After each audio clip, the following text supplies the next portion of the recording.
This video will help you sleep and relax. But before we begin, I would like to know which city you're from and what time you're watching this. Now, subscribe to the channel, relax, and let's begin. I've been a licensed massage therapist for almost 6 years now. I'm pretty good at what I do. At least that's what my regular clients tell me. About 3 years ago, I managed to rent this small office space in the Parkview Professional Building, which sits right next to Skyview Municipal Airport. It's not a huge international hub or anything, just a regional airport that handles some commercial flights, private jets, and flight school training. My office is on the 3rd floor with a balcony that gives me an unobstructed view of the main runway. When I first leased the space, I thought the location was perfect. The rent was reasonable, there was plenty of parking for clients, and the view was actually pretty nice. Little did I know that the noise would become such an issue. Don't get me wrong, I love my office, but the sound of jets taking off can really mess with the zen atmosphere I try to create for my clients. I've learned to schedule around the busiest times at the airport, but there are always unexpected flights. Over time, I've developed a sort of sixth sense about when planes are about to take off. I can usually tell by the sound of the engines as they taxi down the runway, and I'll adjust my session accordingly. Maybe delay the final relaxation technique or cut it a bit short if necessary. What happened 3 months ago still makes no sense to me. I've gone over it countless times in my head, talked to a few airport employees I've befriended, and even checked news reports to see if there was any mention of it. Nothing. Absolutely nothing that explains what I saw, or rather, what I didn't see. It was a Tuesday afternoon around 4:30 p.m. I remember because Tuesdays are usually my slower days, and I only had 3 appointments scheduled. My last client of the day was a regular, an older gentleman named Robert who suffers from chronic back pain. He comes in every 2 weeks, and we've developed a good rapport over the years. The session was going well. Robert had mentioned his daughter was visiting from Chicago, and he was excited to have dinner with her that evening. I was working on some deep tissue around his lower back when I heard the distinctive sound of a jet taxiing on the runway. From experience, I knew we were about to get hit with the roar of engines during takeoff. Not ideal when I was about to transition into the gentle, relaxing part of the massage that helps clients ease back into the real world. I remember thinking, great timing, and prepared myself for the interruption. I even gave Robert a heads up. Sounds like we've got a plane taking off. Might get a bit noisy for a minute. I glanced out the large window that faces the runway and saw a white mid-sized jet with blue striping. Looked like a Gulf Stream or something similar, making its way toward the takeoff position. Nothing unusual about that. I've seen hundreds of planes take off from my window. I continued working on Robert, waiting for the inevitable roar that would temporarily drown out the soft meditation music playing in the background. But after a couple of minutes, I realized something wasn't right. The noise never came. I figured maybe the pilot had been delayed for some reason, waiting for clearance or doing final checks. That happens sometimes. So I finished up the massage, helped Robert sit up, gave him some water, and told him I'd be right back after he got dressed. While waiting in the hallway, I checked my phone, responded to a text from my girlfriend about dinner plans, and still hadn't heard the jet take off.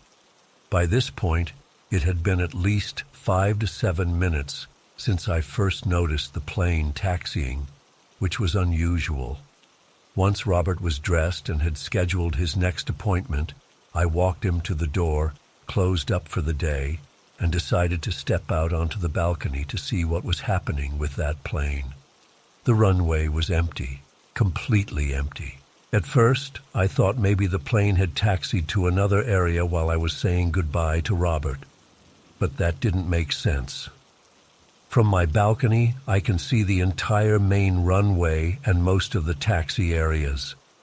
There's really nowhere for a plane to hide unless it went all the way back to the hangars on the far side of the airport, which would be weird if it was already in position to take off. I stood there for probably 5 minutes, scanning the entire airport. Nothing. The white and blue jet was gone. Now, I need to emphasize something here. There is absolutely no way that plane could have taken off without me hearing it. My office isn't soundproofed, and jets taking off from Skyview are loud enough that I have to pause conversations when they happen. Even the smallest private jets make enough noise that it's impossible to miss, especially from my location. I thought maybe I was losing my mind. Maybe I hadn't actually seen a plane and had just heard some other noise from the airport, and my brain filled in the visual. But no, I distinctly remembered seeing it, white with blue stripes, moving down the runway toward the takeoff position. I went back inside and checked the time. 5:10 p.m. Robert had left at about 5, and I'd been on the balcony for maybe 5 minutes. The plane I saw taxiing was around 4:40 or 4:45. There was no way it could have taken off without me noticing. I was in the office the entire time, and the walls aren't thick enough to completely muffle the sound of jet engines at full throttle. On my drive home that evening, I kept replaying the scene in my head.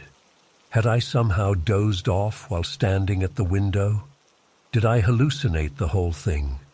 I even called my doctor the next day to ask if there were any medications I was taking that might cause visual hallucinations. There weren't, just my regular allergy meds. The following week, I made it a point to chat with Tom, one of the security guards who comes in for monthly massages. He's worked at Skyview for over a decade. I casually asked if anything unusual had happened at the airport the previous Tuesday. Unusual like what? He asked. I didn't want to sound crazy, so I kept it vague. I don't know. I thought I saw something weird on the runway that afternoon. He shook his head. Nothing I heard about. Tuesday was pretty quiet, actually. Weather was good, no delays. I pressed a little further. No issues with any private jets? Maybe around 4:30 or 5? Nope. We had a Cessna training flight in the morning and then the usual 6 p.m. commuter to Denver, but not much else that day. Why? I just shrugged it off, saying I thought I'd seen something strange from my window but must have been mistaken. Over the next few weeks, I couldn't stop thinking about it.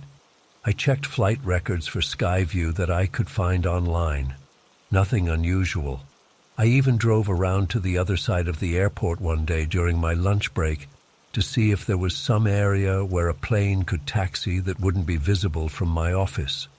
There wasn't, at least not for a plane the size of what I saw. The whole thing was starting to consume me. I found myself staring out the window during sessions, watching planes take off and land, trying to figure out if there was some explanation I was missing. My girlfriend noticed I seemed distracted and asked what was wrong. I tried explaining it to her, but the more I talked about it, the crazier it sounded even to me. Maybe you just missed it somehow, she suggested. You were focused on your client, right? Maybe it took off when you were in the hallway or something. But that didn't make sense either. The timing didn't add up, and there's no way I wouldn't have heard it. About a month after the incident, I was working on a flight attendant who regularly comes in for deep tissue work. During our session, I casually brought up the subject of planes and asked if she'd ever heard of aircraft going missing. You mean like crashes? She asked. No, I mean like disappearing, without explanation. She laughed. You've been watching too many episodes of The Twilight Zone or something? I forced a smile. Maybe. Just curious if you'd ever heard anything weird in the industry." She thought for a moment. "Well, there's always stories that go around. Pilots talk. There's this one guy who swears he saw a plane on his radar that disappeared mid-flight. No crash, no landing, just gone. But radar glitches happen all the time." That wasn't exactly reassuring. As the weeks passed, I tried to forget about the incident. I told myself it was just a weird mix-up, maybe a trick of the light or some bizarre airport procedure I wasn't aware of. But deep down I knew what I saw and what I didn't see. A plane doesn't just vanish into thin air. Then about 2 months after the incident, something happened that made my blood run cold. I was finishing up with a new client around the same time of day, late afternoon. As I was helping her sit up, I heard the familiar sound of a jet taxiing. I glanced out the window and froze. There it was, the same white jet with blue striping, moving along the exact same path on the runway. I must have visibly reacted because my client asked if everything was okay. "Yeah, fine," I said, trying to keep my voice steady. "Just remembered something I need to do after our session." As soon as she was dressed and had left, I rushed to the balcony door. The jet was still there, moving slowly toward the takeoff position. This time, I wasn't going to miss anything. I stood there, eyes fixed on the plane, determined not to look away even for a second. The jet reached its position, paused for what seemed like an eternity, and then the engines revved up. The noise was deafening, just as it always is. The plane accelerated down the runway, picked up speed, and lifted gracefully into the air, banking slightly to the right as it gained altitude. Completely normal, exactly what should have happened the first time. I stood there for several minutes, even after the plane had disappeared from view. My hands were shaking. This confirmed it. The previous incident wasn't normal. That plane I saw 2 months ago should have taken off just like this one did. But it didn't. It had literally vanished. I wish I could give this story some kind of resolution or explanation, but I can't. I've talked to airport employees, researched unexplained aviation incidents, even looked into weird atmospheric phenomena that might create some kind of visual mirage. Nothing fits. The only explanation I've come across that even remotely makes sense is so out there that I'm embarrassed to even mention it. But after a few glasses of wine one night, I found myself deep in an internet rabbit hole about parallel dimensions and slip events where objects supposedly move between realities. The theory goes that sometimes the barriers between parallel worlds thin out and things can cross over temporarily before returning to their original dimension. Could that jet have somehow slipped into our reality briefly before returning to its own? It sounds absolutely ridiculous when I type it out like this. But what's the alternative? That I hallucinated the whole thing, that somehow a full-size jet disappeared from a completely open runway without taking off. It's been 3 months now. I still work in the same office, still watch planes take off and land every day.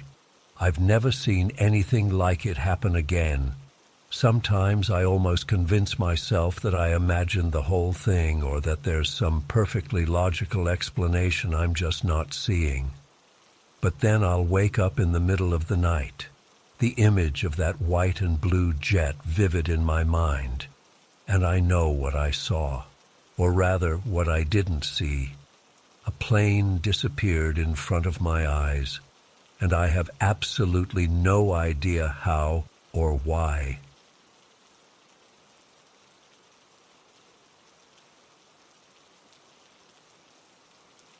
I've been sitting on this story for months now because I know how crazy it sounds. I'm still trying to make sense of it all. There's absolutely no logical explanation for what happened, and it still gives me chills when I think about it. My girlfriend Jessica and I have this thing where we collect weird little trinkets from places we visit. Nothing expensive, just stuff that reminds us of good times we've had together. We're not hoarders or anything, just sentimental about certain objects that have meaning to us. Last summer, we were at Santa Monica Pier just having a fun day out. We spent way too much time and money at the arcade and ended up with this ridiculous pile of tickets. When we went to cash them in, I was eyeing this sports memorabilia, but Jess convinced me we should get these stuffed animals instead. There was this cute little lamb that she immediately fell in love with, and then this, I don't even know how to describe it, this misshapen hedgehog thing. It was obviously a manufacturing error. Its eyes were uneven, one arm was longer than the other, and it had this perpetually confused expression that made me laugh every time I looked at it. I named him Manny on the spot. Jessica thought it was the ugliest thing she'd ever seen, but there was something so charming about how terribly made it was. I mean, this thing wouldn't have passed any quality control inspection. That's what made it special. You couldn't find another one like it if you tried. I know it sounds silly for a grown man to get attached to a stuffed animal, but Manny quickly became one of my favorite possessions. He sat on our dresser and greeted me every morning with that goofy, lopsided face. About 3 months after we got Manny, Jessica and I were preparing for this big trip to Europe, a whole month away visiting family and seeing the sights. We'd been saving for this trip forever and were super excited. The night before our early morning flight, we were frantically packing when our cat, Pepper, decided to have some kind of weird episode. I don't know if she was stressed about us leaving or what, but she jumped up on our bed and peed everywhere. And I mean everywhere. She soaked our comforter, a pillow, and unfortunately Manny, who had been sitting on the bed while I was deciding whether to pack him. We were leaving at 5 a.m. the next morning, and with all the last-minute packing, we didn't have time to wash and dry everything properly. So we threw the pillow, the comforter, and poor urine-soaked Manny into the washing machine. We started the cycle, knowing full well we wouldn't be there when it finished. Here's where things get complicated. Our washing machine had been acting up for months, and we actually had scheduled a replacement to be delivered while we were away. My sister Amber had a key to our place and was going to let the delivery guys in and also check on Pepper every couple of days. The plan was for her to move the stuff from the washer to the dryer when she came by the next day. We left for our trip thinking everything was under control. A few days in, I got a text from Amber saying the washing machine had been replaced, but when I asked about the stuff that was in it, she said she never saw anything in the washer. I figured the delivery guys must have taken the old machine with everything still inside it. I was pretty upset, I won't lie. I know it sounds childish, but Manny meant a lot to me. That bizarre little stuffed hedgehog had been with us through some really good times. Jessica immediately called the appliance company from our hotel in Rome, and they said they'd check with the delivery team. A day later, they called back saying they checked the old machine at the warehouse and found nothing inside. Amber even went through our entire house looking for Manny, thinking maybe the delivery guys had taken the items out, but came up empty-handed. Jessica, being the amazing girlfriend she is, even tried to find a replacement. She contacted the manufacturer with photos, but they said Manny was clearly defective and not representative of their normal products. They sent a replacement hedgehog that looked nothing like him, perfectly symmetrical and honestly completely devoid of personality. I appreciated the gesture, but it wasn't the same.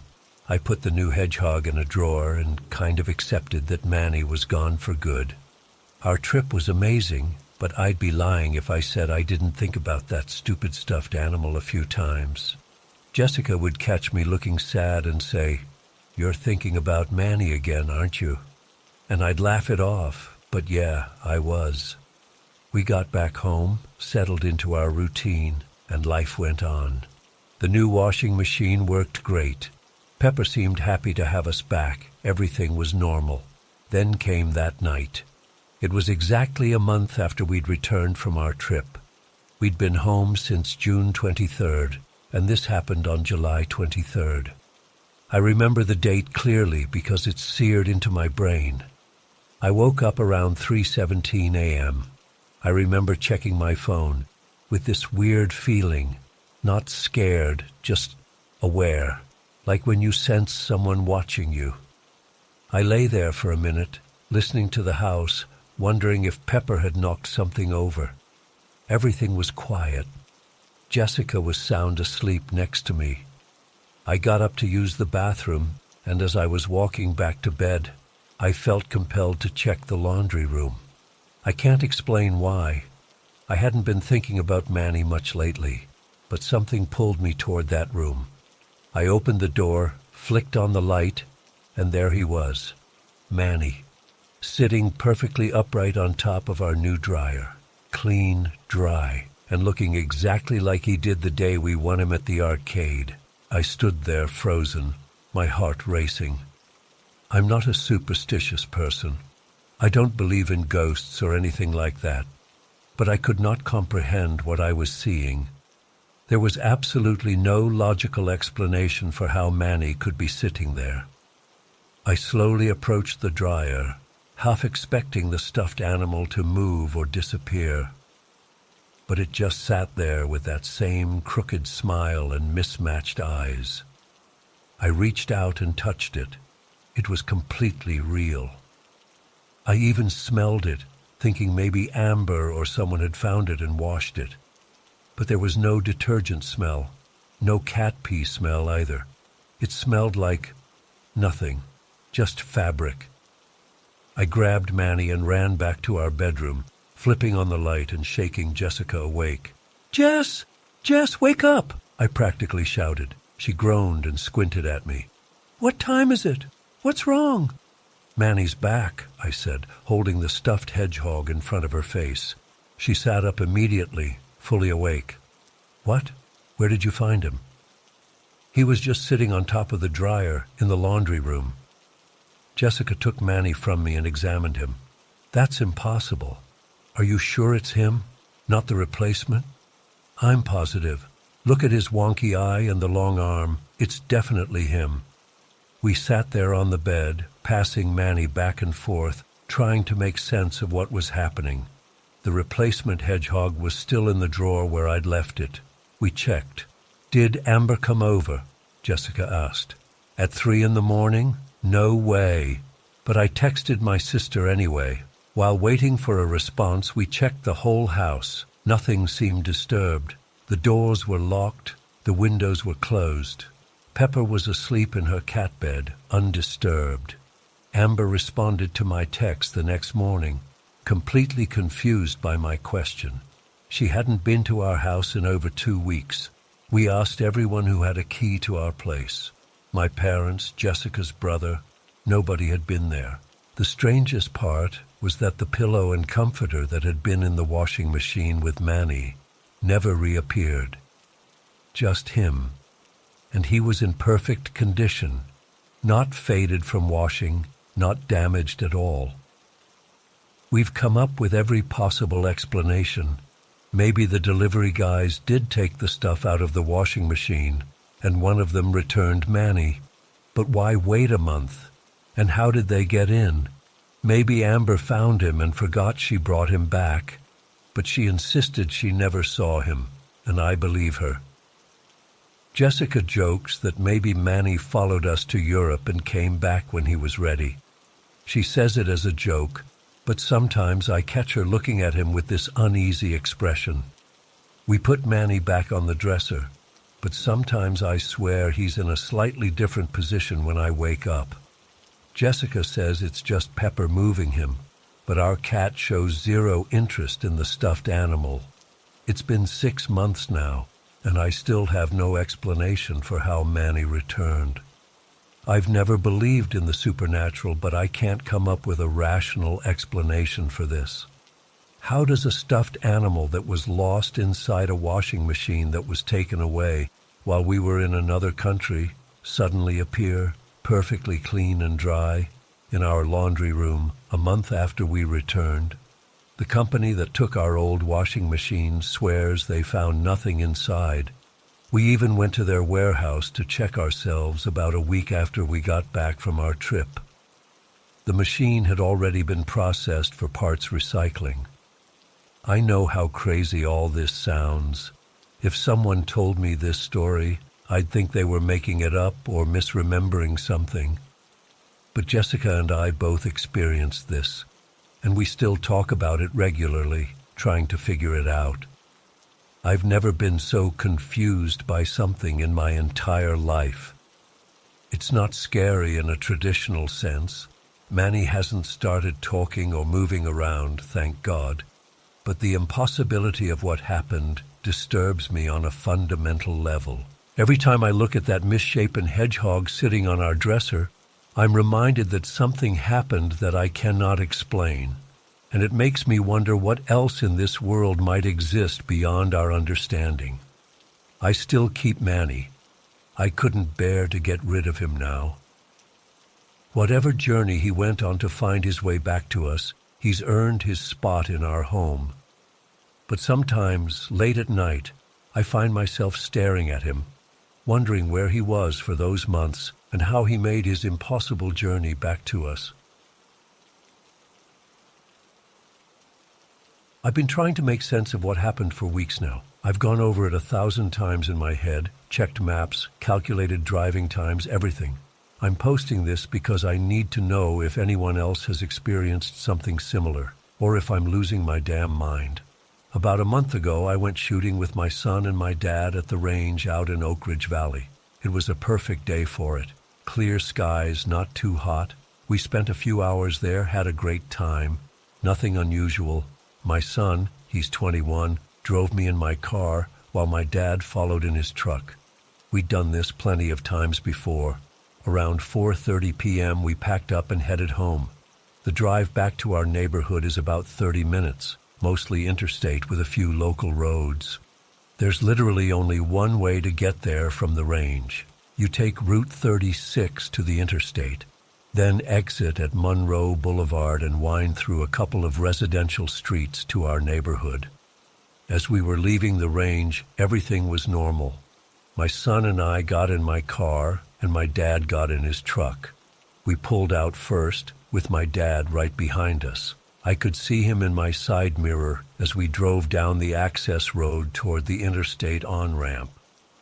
When we hit the merge point onto the interstate, a big semi-truck pulled out between us and my dad.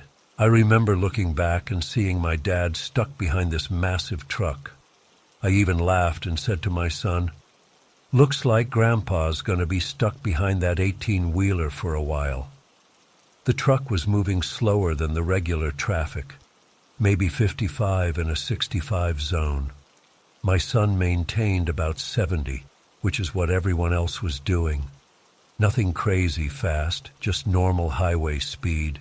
I figured we'd get home a good 15 minutes before my dad at that rate. I wasn't really paying attention for the next 20 minutes or so, just chatting with my son about work, his classes, normal stuff. As we got closer to our exit, I thought about texting my dad to see how far back he was. I pulled out my phone and opened our family tracking app. We all share our locations for safety, nothing weird about it. What I saw made absolutely no sense. According to the app, my dad was already at our house. Not just near our house or approaching it. He was at the very back of our neighborhood where his house is located.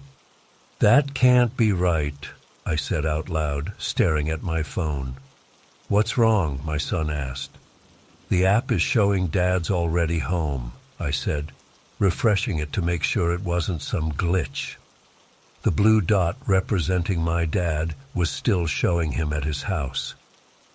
"That's impossible," my son said, glancing at the phone. "We've been ahead of him the whole time. He was stuck behind that semi." I texted my dad, "Where are you?" Almost immediately my phone rang. It was him. "Danny, where are you guys?" He sounded just as confused as I felt. "We're just about to exit the interstate," I told him. "The app says you're already home. Is that right?" "Yeah, I've been home for at least 10 minutes already," he said. "I brought all my gear in, let the dogs out and back in again. I was wondering what was taking you so long." My stomach dropped. "Dad, that's not possible. We were ahead of you the whole way. You were stuck behind that semi-truck, remember?" "Yeah, I was behind that damn truck most of the way," he confirmed. "I couldn't get around him until the exit. I figured you'd be home before me." I felt like I was in the twilight zone. My son and I exchanged glances. He could hear the conversation through the speaker, and he looked as freaked out as I felt. "We never saw you pass us," I said.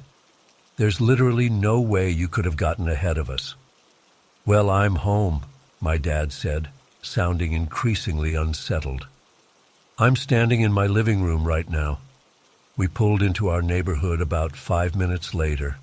I was still on the phone with my dad, trying to figure out what the hell was happening. As we drove past his house, I could see his truck in the driveway. He came out onto the porch and waved at us, still holding his phone to his ear. We pulled over and got out. The first thing I did was check his truck. The hood was cold, not warm like you'd expect if it had just been driven. His shooting gear was all unpacked and put away. The dogs were calm, like they'd been home for a while. "How long have you been here?" I asked him again. He checked his phone. "I pulled in around 4:55, he said. It was now 5:15. That's when the full weight of what happened hit me. The drive from the range takes 30 minutes minimum. We had all left at 4:30. There was only one route. We had been ahead of him the entire time, never stopped, and drove slightly above the speed limit. Yet somehow, my dad had gotten home 20 minutes before us. We went inside and tried to figure it out. We checked the tracking app history, which showed my dad's truck making the journey in what appeared to be about 15 minutes. A physically impossible time for that distance. "Maybe the app glitched," my son suggested, but that didn't explain how my dad's truck was actually at the house, cold engine and all. "Did you stop anywhere?" I asked my dad for probably the 5th time. "No, Danny. I drove straight home, stuck behind that semi most of the way. We went over every possibility. Did he take some shortcut? No, there isn't one. Did we make a wrong turn? No, we drove the same route we always do. Did we stop somewhere and forget? No, we drove straight through." My dad isn't the type to joke about stuff like this, and even if he was, there's no way he could have faked getting home so much earlier. The math simply doesn't work. Even if he had been going 100 mph, which his old truck definitely can't do, he still couldn't have made it home that quickly after starting behind us. The most unsettling part is that we all remember the same basic sequence of events up until the merge point. After that, it's like my dad experienced a different version of reality than we did. In the weeks since, I've obsessively checked traffic cameras, looked for construction detours that might have existed that day. There weren't any. Even had my son drive the route while I timed it from different starting positions. Nothing explains it. My dad and I have talked about it several times, and we've agreed on one thing. It feels like for about 15-20 minutes, time didn't flow the same way for him as it did for us. Like he slipped through some crack in reality and came out ahead. The really scary part? This isn't the first weird thing that's happened in our family. My grandmother used to talk about time slips she experienced back in Mexico as a young woman. I always thought they were just stories, but now I'm not so sure. I know how this sounds. If someone told me this story, I'd think they were confused or lying. But I know what happened. My son knows what happened, and none of us can explain it. Has anyone else experienced anything like this? A time slip or whatever you want to call it? I keep thinking there must be some logical explanation, but I can't find it. It's like for a brief period, the rules of time and space just stopped working. And that terrifies me more than I can express. I haven't been able to look at clocks the same way since. Every time I check the time, there's this nagging fear that it won't match up with everyone else's reality. That somehow I'll slip through whatever crack my dad did and end up out of sync with the people I love. I don't know what to do with this experience. I don't know how to file it away in my brain as something that actually happened. All I know is that on a normal Tuesday afternoon, driving home from the shooting range, something impossible happened, and I still can't explain it.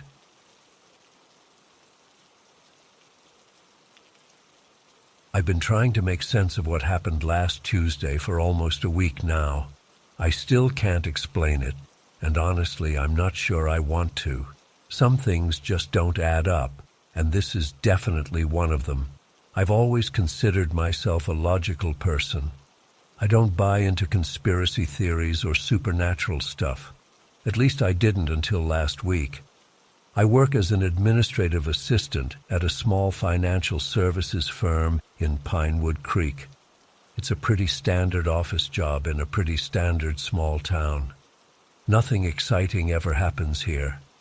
I've been working at the same place for 3 years now, and my routine is basically set in stone.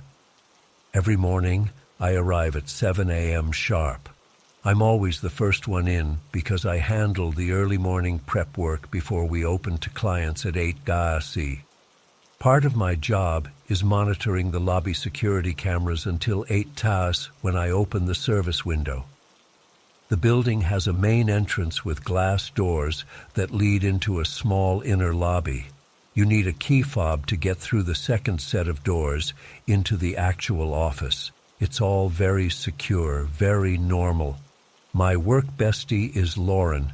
We started around the same time and just clicked. She's the compliance officer and works at the desk across from mine. Lauren always arrives just after 8 a.m. Without fail, every single morning, she follows the exact same routine. She comes through the glass doors into the inner lobby wearing her distinctive coat. She rotates between a few, but they're all pretty bright colors, carrying her canvas tote bag and this purple paisley lunch bag her mom made her. Then she swipes her fob to enter, turns on the light by the copy machine, punches in at the window computer, and sets her things on her chair before heading to the break room for her morning tea. Every single day, like clockwork. But last Tuesday was different. I got to work at my usual time, made the coffee, sorted through the overnight faxes, and did my normal morning tasks while keeping an eye on the security monitor mounted on my desk. It was a completely normal morning. Around 8:10, I spotted Lauren on the monitor, entering the lobby in her yellowish-green puffy coat, the one she wears most often when it's chilly. She had her usual canvas tote bag over her shoulder and was carrying her purple paisley lunch bag. Nothing out of the ordinary. I watched her swipe her fob at the secure door, and I even heard the familiar electronic beep and click of the door unlocking. I heard the door open and close. Our office is small enough that I can hear the main entrance from my desk. I was excited to tell her about this crazy show I'd started watching the night before, so I got up and stood by my office door, waiting for her to come around the corner. But she never did. I waited for about 30 seconds, which felt much longer. then stepped out into the hallway. Empty. I checked the break room. Empty. Her office? Empty too. Her coat wasn't on the rack. Her bags weren't on her chair. There was no sign of her anywhere. That's weird, I remember thinking to myself. I figured maybe she'd stepped into the bathroom or had stopped to talk to someone else, though that would have been unusual for her morning routine. I went back to my desk, slightly confused but not particularly alarmed yet. About 5 minutes later, I glanced at the security monitor again out of habit. And there was Lauren, coming through the front door. Again. I froze, staring at the screen. She was wearing a completely different coat, this time her reddish-pink one. She had the same canvas tote bag and the same purple paisley lunch bag. I watched, completely bewildered, as she swiped her fob at the secure door, just like before. I heard the same beep, the same click, the same door opening and closing. My heart was racing as I stood up again, moving to my office doorway. This time, about 10 seconds later, Lauren appeared, turning on the light by the copy machine like she always does. She walked right past me with a cheerful, "Morning, Melissa," and went to her desk, dropping her bags on her chair before heading to the break room. I couldn't move. I felt like I'd been glued to the floor. Lauren was acting completely normal, but I had just watched her enter the building twice, wearing different coats. The first time, she had seemingly vanished into thin air. I tried to steady my breathing as I walked back to my desk and checked the security footage from the other cameras in the building. All of them were working normally. There was no sign of Lauren from the first entry, no footage of her walking through the hallways, no sign of her going to the bathroom or anywhere else. According to every camera except the lobby one, Lauren had only entered the building once, wearing her reddish-pink coat. But I know what I saw. I saw her enter in the yellow-green coat first. I heard the door. I waited for her. Where did she go? When Lauren came back from the break room with her tea, I tried to act normal, but inside I was freaking out. I casually asked her, "Hey, did you just step in a minute ago and then go back out for something?" She looked at me like I was crazy. "No, I just got here. Why?" "Oh, nothing. Thought I heard the door earlier." "Nope, wasn't me," she said, sipping her tea. "Traffic was actually better than usual today." I nodded and turned back to my computer, trying to focus on work, but failing miserably. Throughout the morning, I kept stealing glances at Lauren, looking for anything unusual, any sign that she might not be the real Lauren, or that something weird was going on. But she was completely normal, talking about the same TV shows we always discussed, complaining about the same clients, using all her usual phrases and mannerisms. During lunch, I made an excuse to check her coat hanging on the rack. It was definitely the reddish-pink one she'd been wearing when she came in, the second time. There was no sign of the yellow-green puffy coat anywhere. I tried to rationalize what had happened. Maybe I had dozed off briefly and dreamed the first entry. But no, I was wide awake, and I distinctly remembered hearing the door. Maybe the security camera was playing back old footage from another day. But that didn't make sense either. All the other cameras were working fine. And besides, Lauren had been wearing her yellow-green coat that day last week, not yesterday. By mid-afternoon, I was so distracted that I made 3 major mistakes on client paperwork. My boss noticed my jumpiness and asked if I was feeling okay. I blamed it on not sleeping well, which was going to be true for the foreseeable future, I was pretty sure. When 5 p.m. finally rolled around, I practically ran to my car. I needed to get out of that building, away from the security cameras, away from Lauren's completely normal behavior that somehow made everything feel even more wrong. That night, I couldn't sleep. I kept replaying the morning's events in my head, trying to find a logical explanation. I even considered the possibility that I was having some kind of mental break. But I know what I saw. The next morning, I got to work early as usual, feeling sick to my stomach with anxiety. I watched the security monitor like a hawk, jumping at every movement. Lauren arrived at her normal time, wearing a blue coat this time, following her exact same routine. Just once. Everything was normal. But I can't shake the feeling that something fundamentally wrong happened that day. It's like for a brief moment, reality glitched. Or maybe there are parallel universes that occasionally overlap. I know how crazy that sounds. Trust me, I know. I've been watching the security monitors obsessively ever since, looking for any other anomalies. So far, nothing. Lauren has no idea why I've been acting weird, and I'm certainly not going to tell her, "Hey, I saw you enter the building twice in different coats, but one of you vanished into thin air." She'd think I was losing my mind. Maybe I am. What disturbs me the most is that there's no evidence. I checked with our IT guy if there was any way to review the security footage from that morning, making up some excuse about thinking I saw someone suspicious.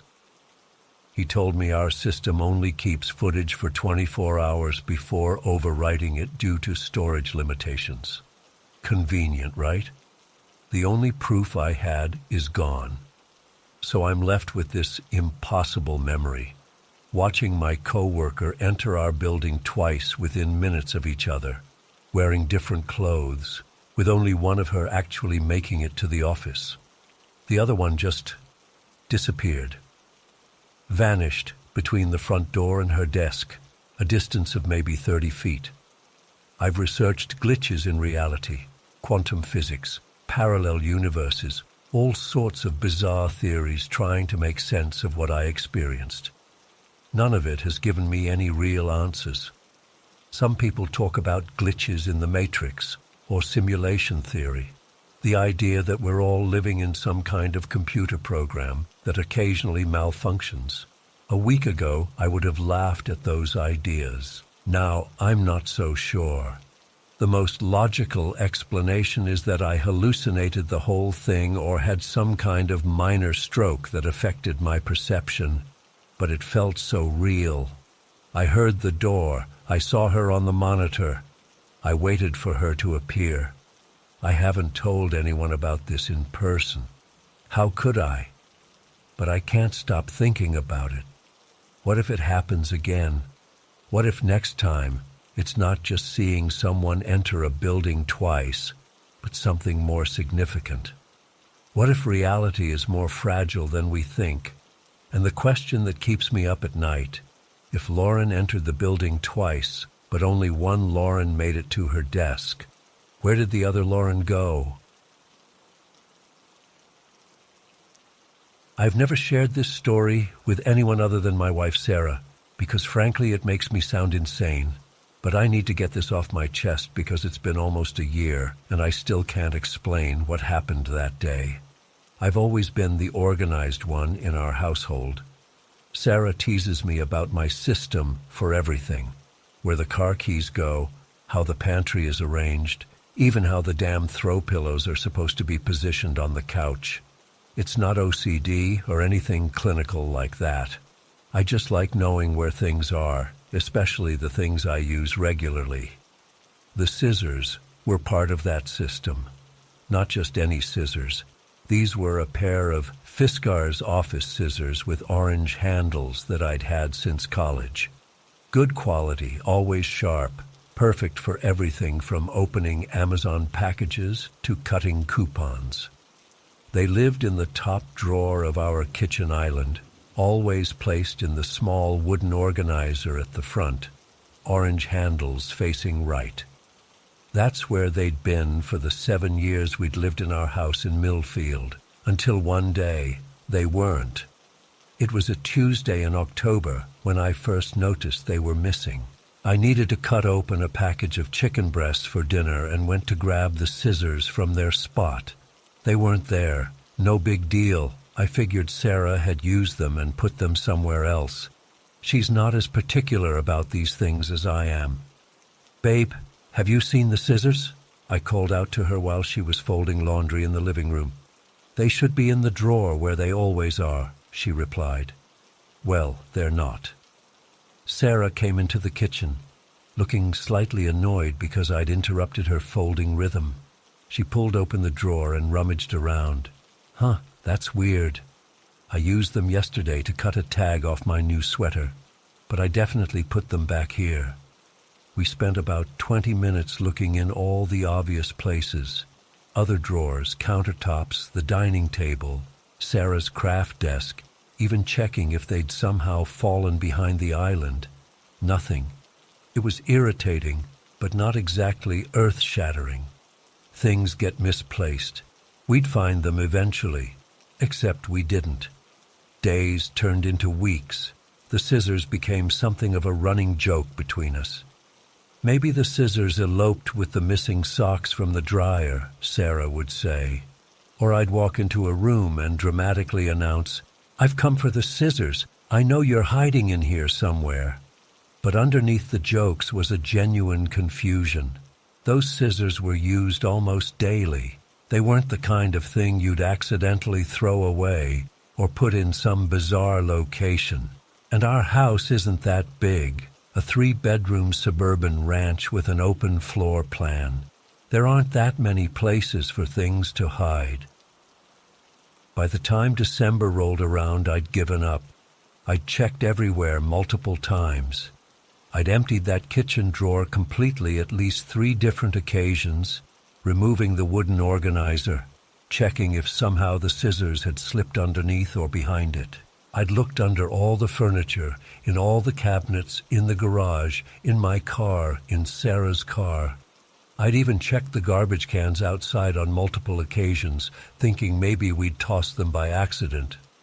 "I think we need to accept that the scissors have moved on to greener pastures," Sarah said one evening while we were making dinner.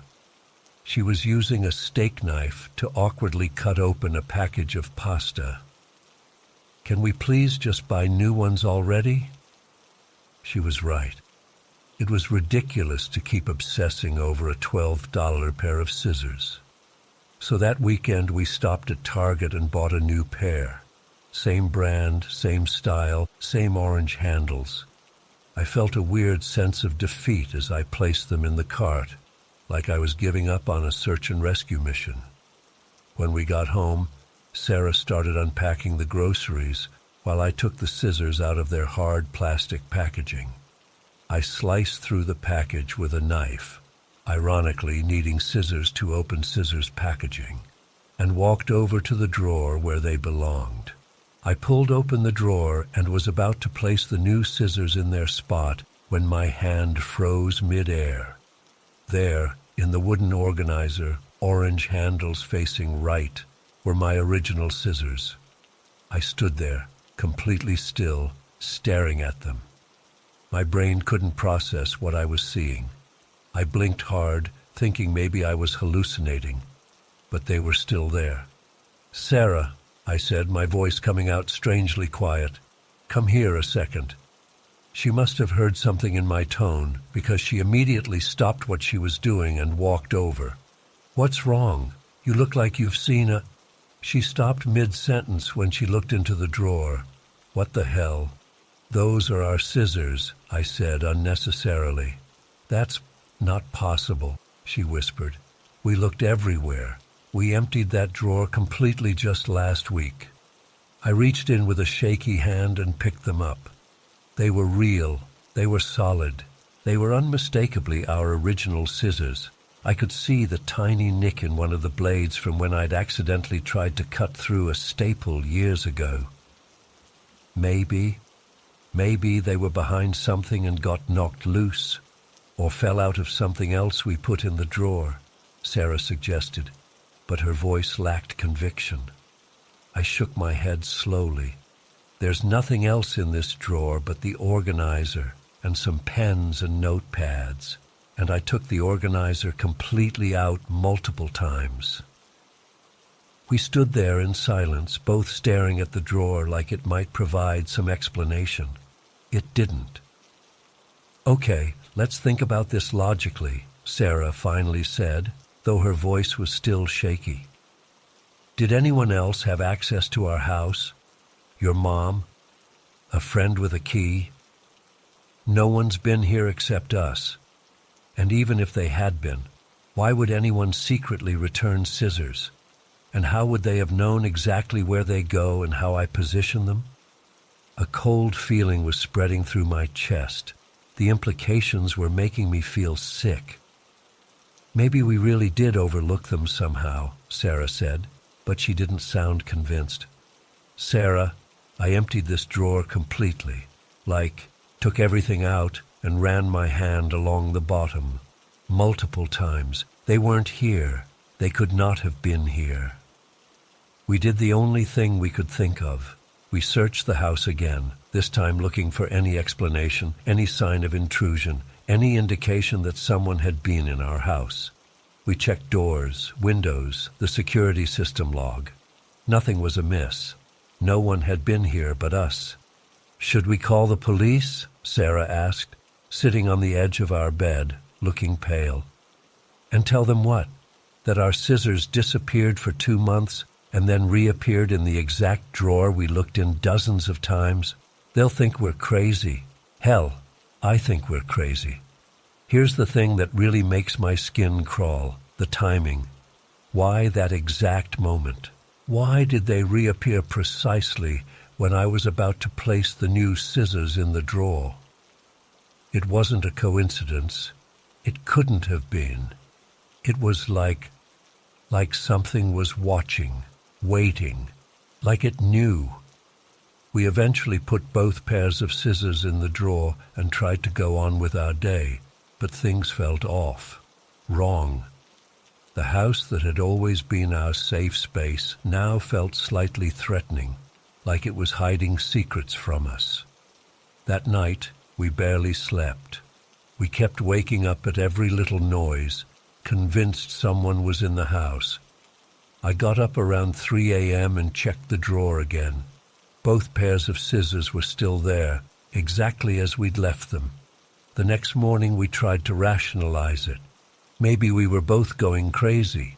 Maybe the scissors had been there all along, and we'd both somehow missed them every single time we looked. Maybe they'd fallen into some hidden compartment in the drawer that we hadn't discovered until now.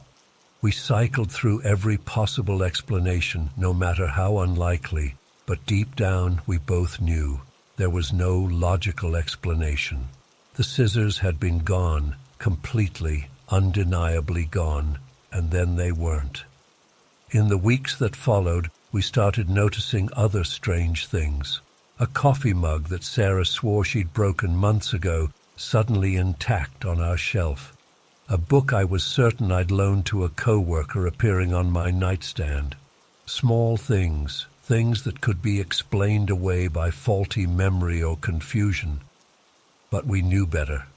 Something was happening in our house, something we couldn't explain or understand. We've lived with this knowledge for almost a year now. We don't talk about it much anymore. What is there to say? We can't explain it, and telling anyone else would just make us sound insane.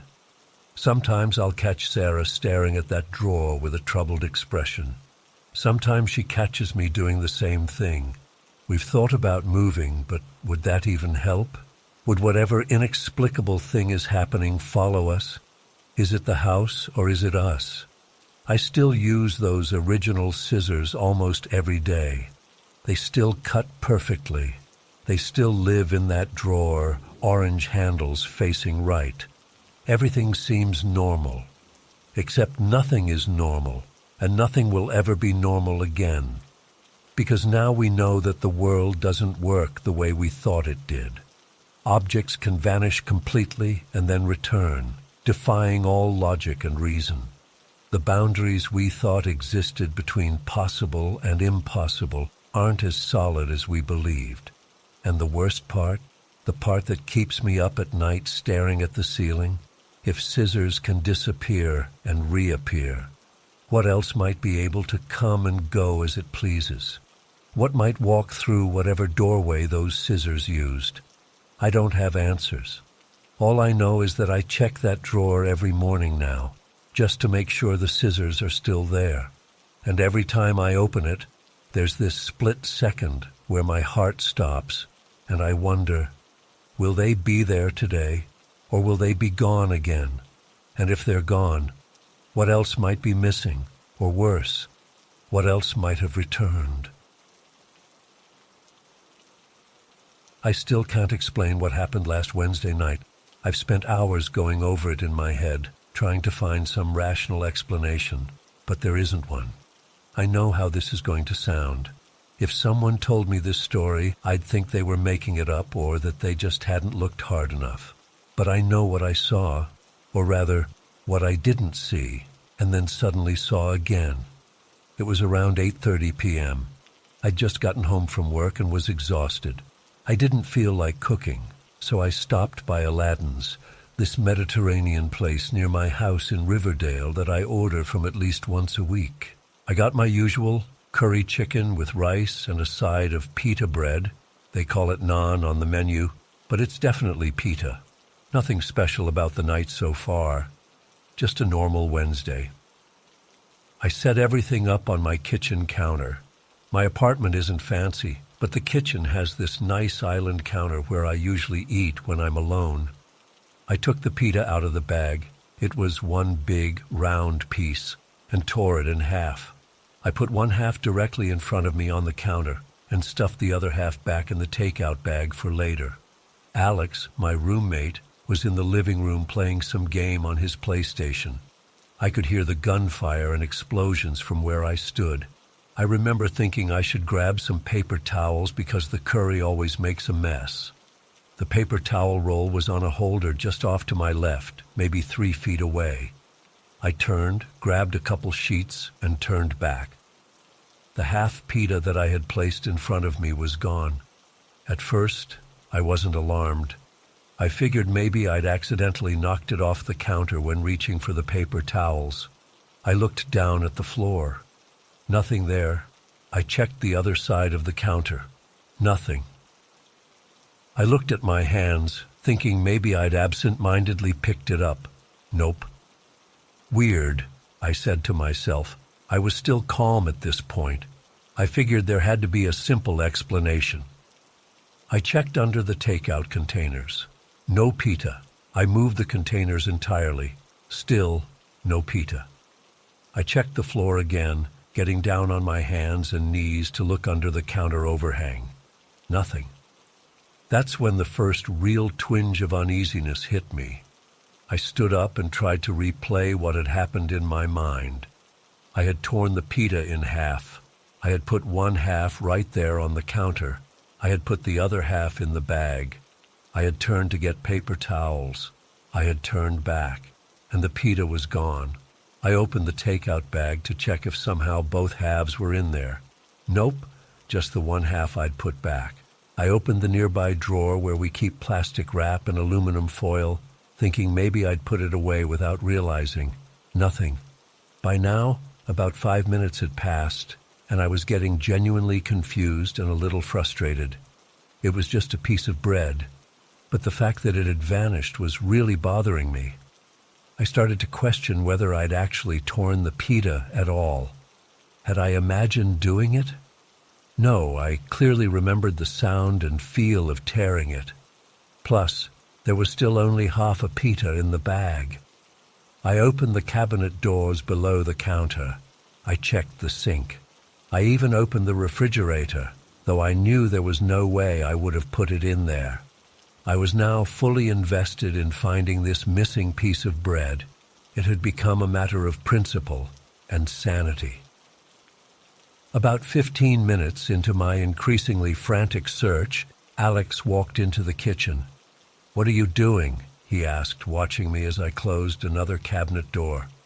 "I can't find my pita," I said, feeling slightly embarrassed by how worked up I was getting.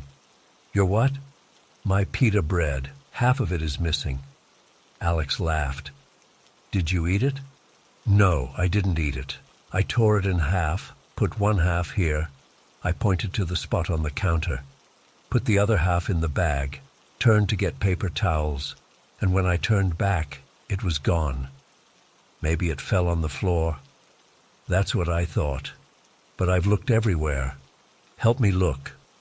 Alex, still amused by the whole thing, humored me and joined the search. We checked all the places I'd already looked, plus a few more that seemed impossible but worth checking anyway. We looked in the trash can. We looked behind the microwave. We even moved the toaster to see if it had somehow gotten underneath. Nothing. "Are you sure you tore it in half?" Alex asked. "Yes, I'm sure. There's only half in the bag. See?" I grabbed the takeout bag and handed it to him. Alex reached in and pulled out the remaining half of pita. He examined it, then looked at me with a raised eyebrow. "And you're sure you didn't eat the other half?" "Yes, I'm sure." I was getting exasperated. "I haven't eaten anything." I was about to start eating when I noticed it was missing. Alex shrugged and placed the bag back on the counter, with the half pita still in his hand. "Well, I don't know what to tell you, man. Things don't just disappear." And that's when it happened. As Alex was putting the bag down and still talking, the missing half pita appeared on the counter. It just materialized, out of nowhere, less than an inch from my waist. 1 second the counter was empty, and the next second there was my missing half pita bread. I gasped and jumped back, pointing at it. There it is. Did you see that? It just appeared." Alex stopped mid-sentence and stared at the pita, then at me, then back at the pita. His face went pale. "What the fuck?" he whispered. It wasn't a question.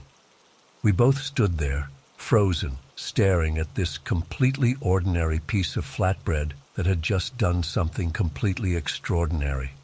The half pita sat there, innocently, as if it hadn't just violated the laws of physics.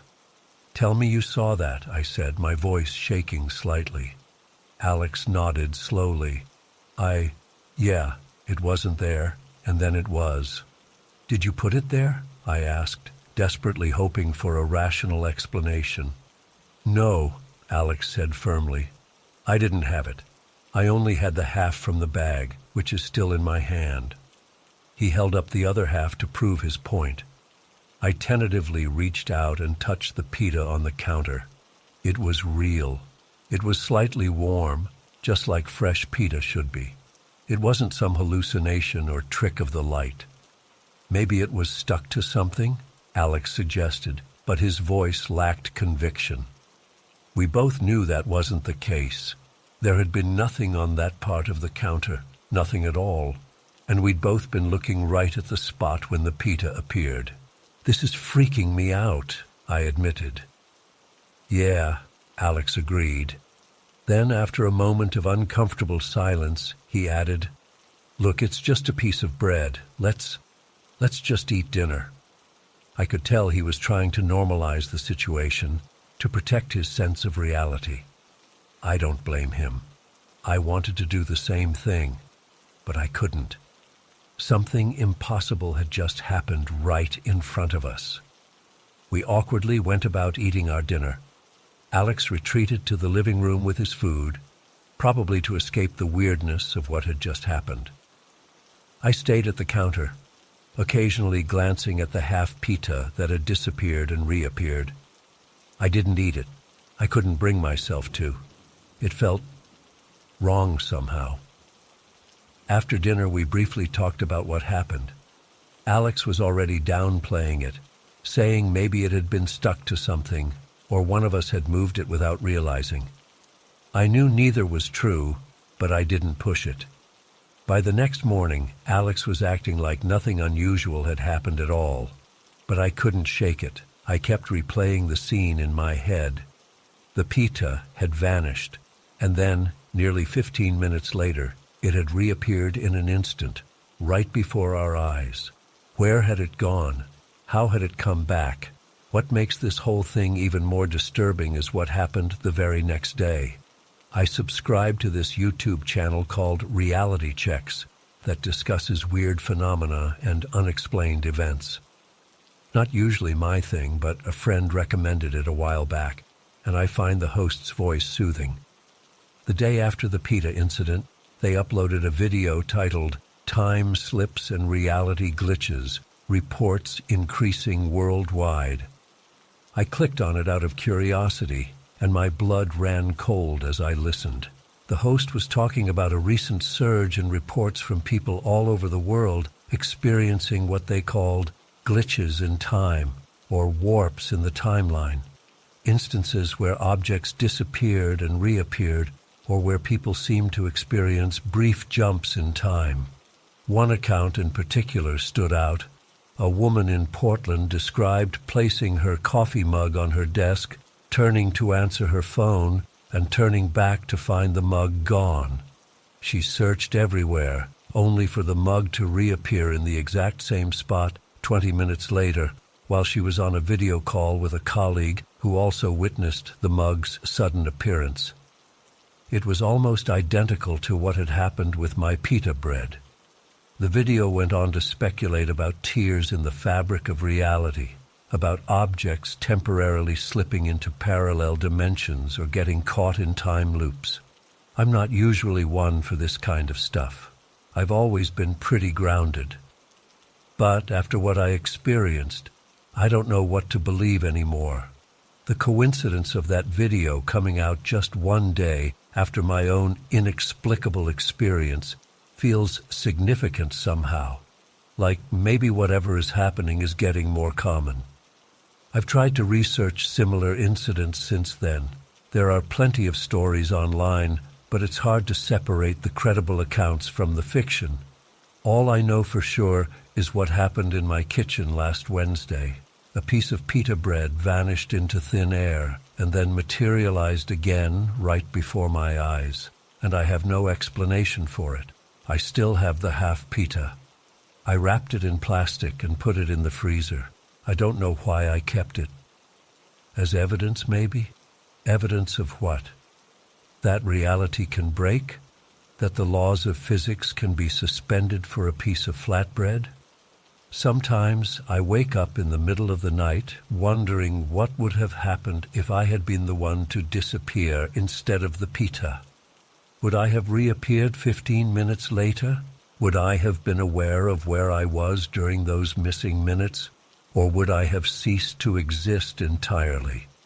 I haven't ordered from Aladdin's since then. I know it's not their fault, but I can't help associating them with what happened. And every time I see Alex grab something from the kitchen counter, I have this momentary panic that it's going to vanish, or that his hand will pass through it, like it's not even there. I don't expect anyone to believe me. I'm not sure I would believe it if someone else told me this story. But it happened, and I can't explain it. All I know is that for 15 minutes last Wednesday night, half a pita bread stopped existing in our world, and then it came back, and nothing has felt quite the same since.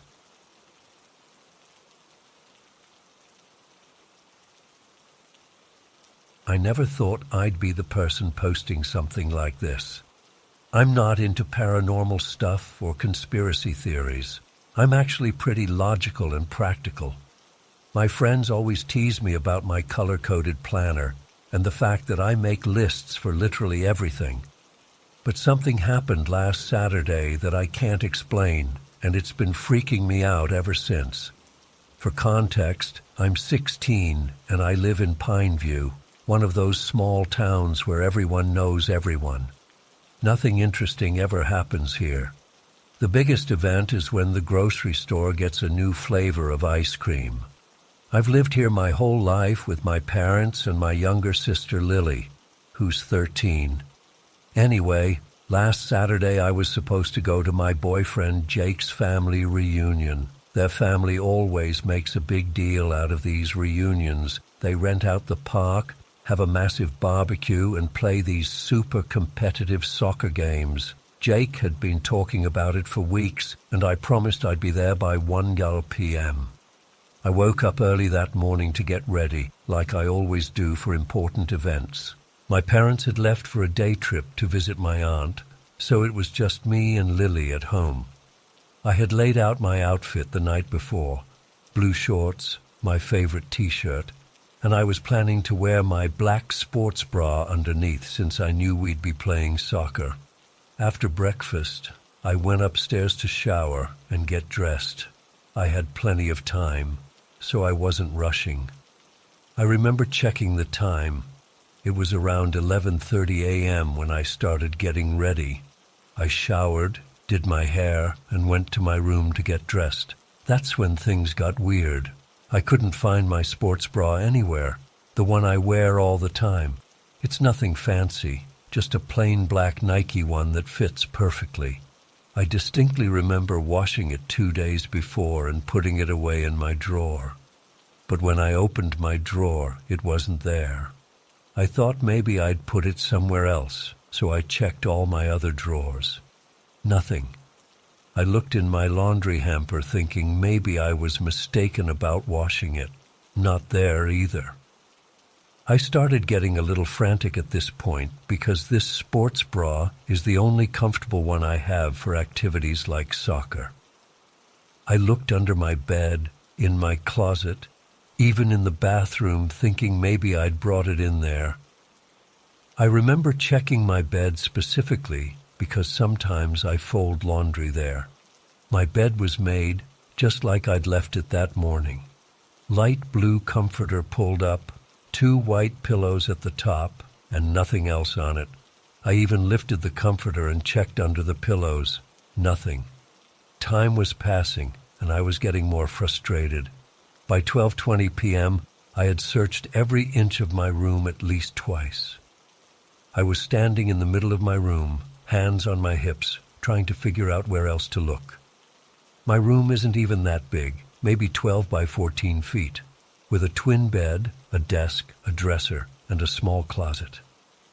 There aren't many places for things to hide. I was seriously considering wearing a regular bra to the reunion, which would have been super uncomfortable for playing soccer, when Lily knocked on my door. "Emma, aren't you supposed to be leaving soon?" she asked, poking her head in. I sighed and explained that I couldn't find my sports bra anywhere, and that I'd been looking for almost an hour. Lily gave me this confused look and then pointed directly at my bed. "Isn't that it right there?" I turned around, and there it was.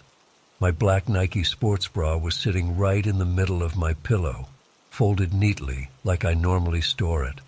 I felt like all the air had been sucked out of my lungs. My stomach dropped, and I got this cold, prickly feeling all over my skin. Because that sports bra was not there 5 minutes ago. It wasn't there the multiple times I had checked my bed. My bed had been completely empty except for the comforter and pillows. I had literally lifted those exact pillows looking for the sports bra, but I couldn't say any of that to Lily. She would have thought I was crazy or playing a prank, so I just thanked her, trying to keep my voice steady. "Oh, wow, I can't believe I missed that. Thanks, Lil." She shrugged and left my room, but I just stood there staring at the sports bra. I was 100% certain it hadn't been there before. I'm not the type of person who overlooks obvious things. I'm meticulous. I triple-check everything. There's no way I would have missed something sitting in plain sight on my pillow, especially since I had specifically checked there multiple times. I cautiously approached my bed, half expecting the sports bra to disappear again. It didn't. I reached out and touched it. It felt normal, just like always. I picked it up and inspected it. Same brand, same size, same small mark on the left strap, where I'd accidentally gotten bleach on it last year. It was definitely my sports bra. I put it on quickly, finished getting dressed, and grabbed my backpack. I felt this urgent need to get out of my room, like the walls were watching me. I know that sounds dramatic, but in that moment, I felt like I was in a place that wasn't following the normal rules of reality. Before leaving, I gave Lily a big hug, which I don't usually do. I just needed some normal human contact to ground myself. She seemed surprised but hugged me back. "You okay, Em?" she asked. "Yeah," I lied. "Just thanks for finding my sports bra. See you later." The drive to the park was only 10 minutes, but my mind was racing the whole time. I kept replaying the morning in my head, trying to find a rational explanation. Did I somehow miss seeing the sports bra all those times? Did Lily put it there as a joke? But how would she have gotten it when I'd been searching everywhere for it? And why would she do that? When I got to the reunion, I tried to act normal. I played soccer, ate barbecue, laughed at Jake's uncle's bad jokes. But I felt detached from everything, like I was watching myself go through the motions. Jake noticed something was off and asked if I was feeling okay. I told him I was just tired, which wasn't completely a lie. The whole sports bra incident had left me feeling emotionally drained. I've spent the past week trying to convince myself there's a logical explanation. Maybe I was more stressed than I realized and somehow overlooked the sports bra multiple times. Maybe Lily did play a trick on me, though she's never been the pranking type. Maybe I'm misremembering the whole thing. But deep down, I know what happened. That sports bra was not on my bed until the moment Lily pointed it out. It's like it materialized out of nowhere, or like it existed in some place I couldn't see until someone else looked for it. I've been afraid to talk to my parents or friends about this because I know how it sounds. They'd think I was being dramatic or making it up. But I know what I experienced, and it's shaken my understanding of how the world works. Since then, I've been hyper-aware of objects in my room. I find myself constantly checking to make sure things are where I left them. I've started taking pictures of how I arrange my desk and dresser before I leave for school, just to make sure nothing moves. I've also been researching similar experiences online.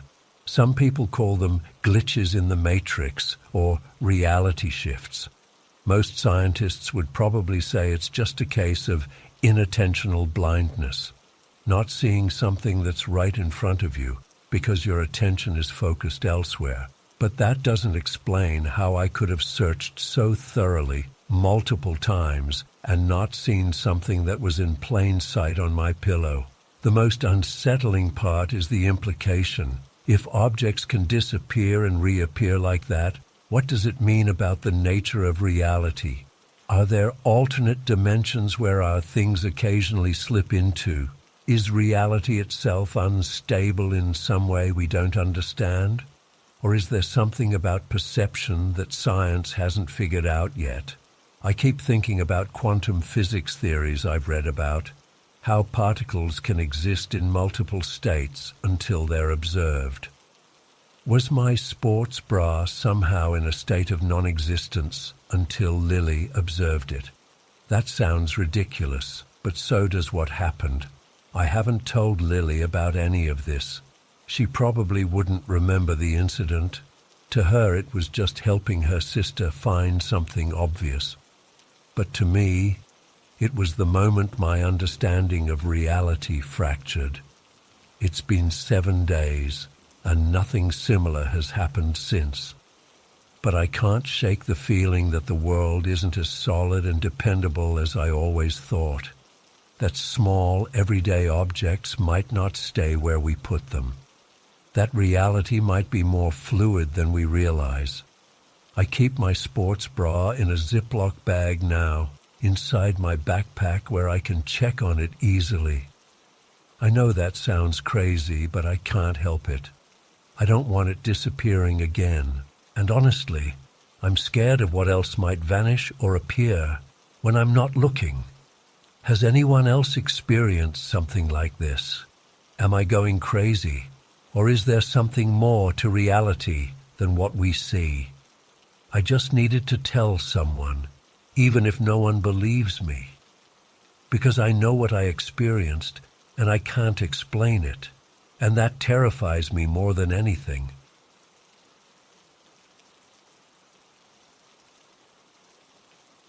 I've never been the type to believe in ghosts, parallel universes, or any of that supernatural stuff. I'm an accountant, for crying out loud. My wife Claire works in healthcare administration. We're about as down to earth as they come, but something happened in our home about 3 weeks ago that I still can't explain, and it's been keeping me up at night ever since. We bought our house in Maplewood about 2 years ago. Nothing fancy, just a modest 3-bedroom place built in the 90s. Our son Mason is 6, and he'd been complaining about the light coming through his window in the mornings. The previous owners had left these cheap vinyl blinds that were yellowing and warped, so we finally decided to replace them with some decent blackout blinds. I'd put off the job for weeks because, honestly, home improvement isn't my thing. But that Saturday, I finally committed to getting it done before Mason's bedtime. He was at my mother-in-law's for the day, so it was the perfect opportunity. The installation seemed straightforward. The blinds came with 2 brackets that needed to be screwed into the window frame, and then the blind tube would snap into place. I'd already spent about an hour measuring, marking, and drilling pilot holes. I was getting frustrated because what should have been a simple 20-minute job was dragging on. "Claire," I called downstairs, "can you come up and help me for a sec?" Mason's room is super simple. Just his bed against one wall, a small dresser, and a bookshelf. The window faces the front yard, directly opposite the only door to the room.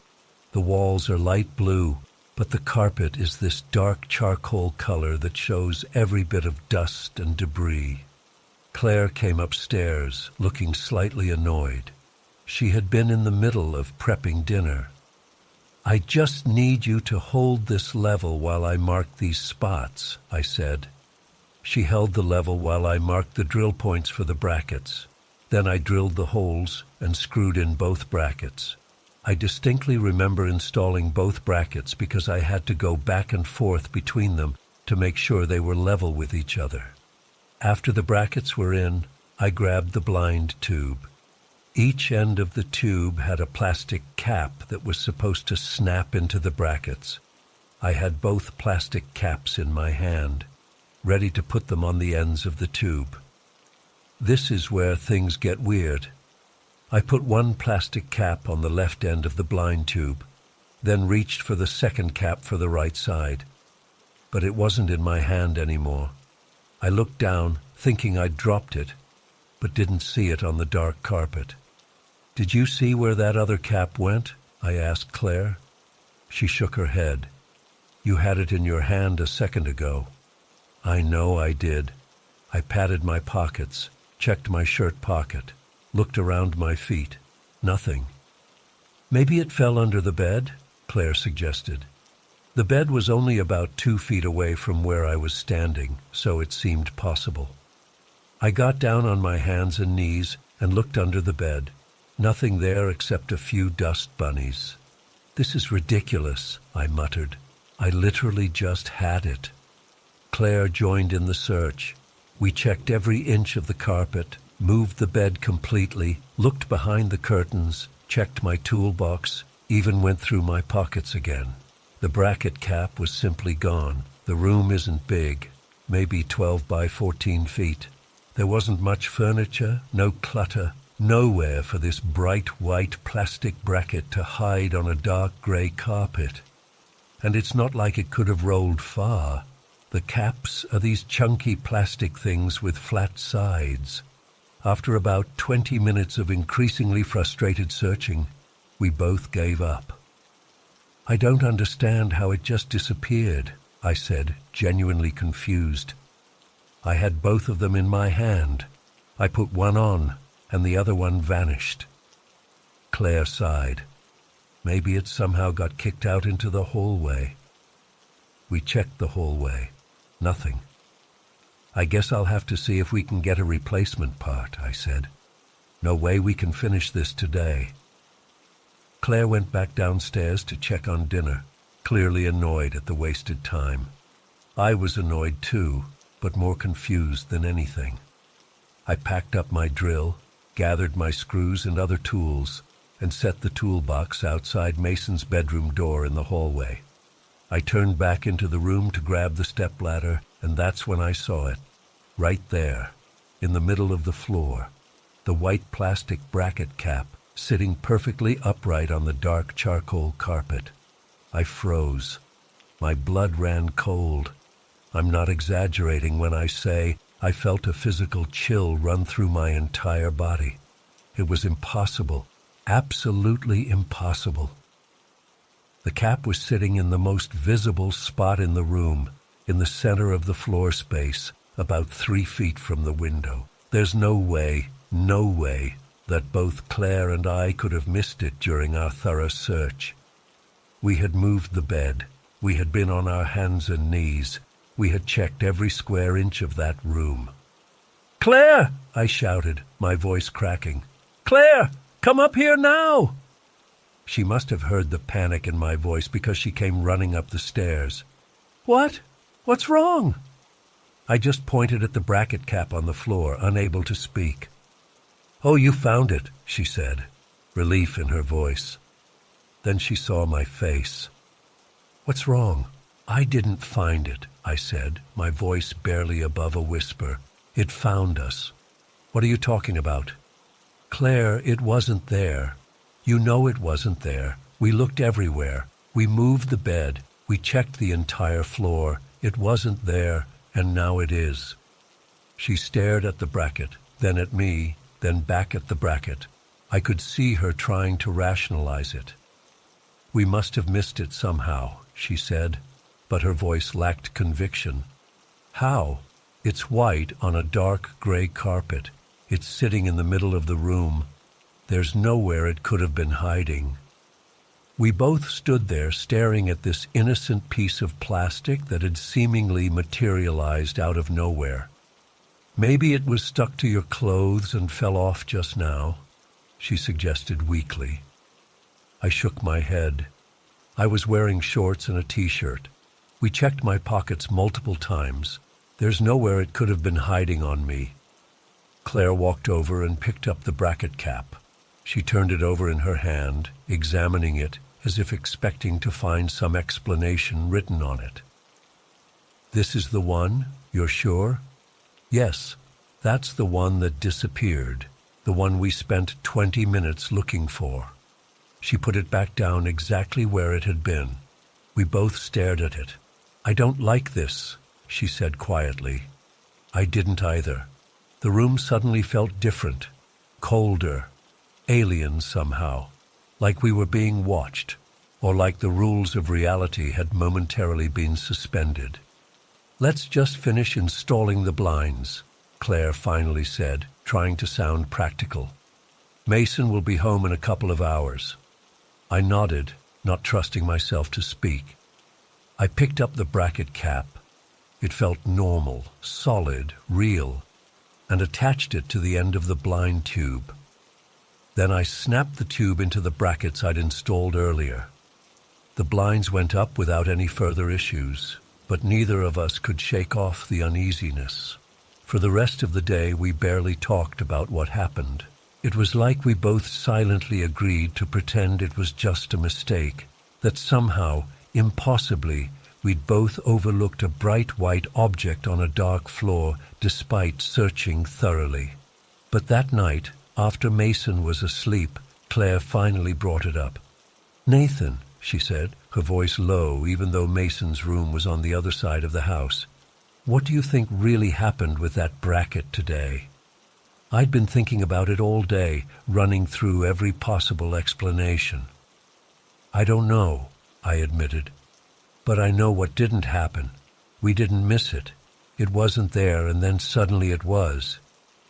"Could someone have played a trick on us?" she asked. "Who? We were the only ones in the house, and why would anyone do that?" We sat in silence for a while. "You know what it reminded me of?" Claire finally said. Those stories people tell about glitches in the matrix, where something happens that can't be explained by normal physics or logic. I'd never been interested in that kind of stuff, but I found myself nodding. It's like, for a moment, that bracket existed somewhere else, somewhere we couldn't see or reach, and then it came back. Or maybe we shifted into a slightly different reality, one where we hadn't lost the bracket, Claire suggested, trying to make light of it, but her eyes were serious. That night, I couldn't sleep. I kept thinking about the bracket, about how certain I was that it hadn't been there, and then suddenly it was. I thought about what it meant that something so mundane, so solidly real, could vanish and reappear like that. If that could happen, if a physical object could just disappear and reappear, what else might not be as fixed and permanent as we believe? The next day, I found myself staring at ordinary objects around the house, half expecting them to vanish before my eyes. Everything looked both familiar and strangely threatening, as if the everyday world was just a thin veneer over something much stranger and less stable. It's been 3 weeks now, and I still don't have an explanation. The blinds work fine. Mason sleeps better with his room darker in the mornings. Life has gone on, but something fundamental has changed for us. I've searched online for similar experiences, and there are more than you might think. People who swear they put their keys down and turned away for a second, only to find them gone, and then discover them later in the exact spot they originally left them. Objects that vanish despite thorough searches and reappear in impossible places. Momentary slips in the solidity of reality. Most of the time, I can push the incident out of my mind. But sometimes, late at night, I find myself staring at the ceiling, wondering, if a plastic bracket can slip between realities, what else might be less fixed than we believe?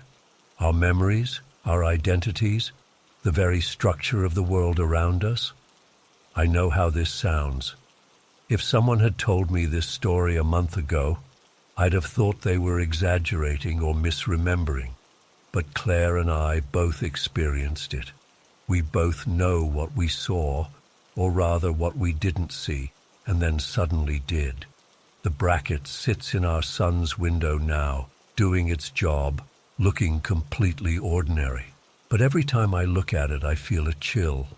It's a reminder that the world might be stranger and less stable than we like to believe.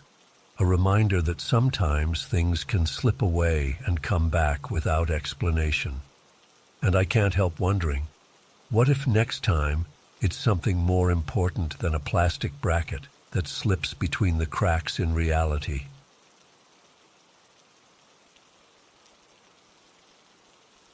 I still don't know how to explain what happened last month.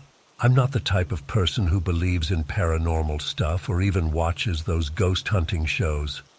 I'm an accountant, for crying out sake. I deal with numbers, facts, and things that make sense.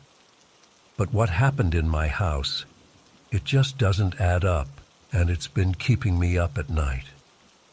It was a Thursday evening, and I had just gotten home from work.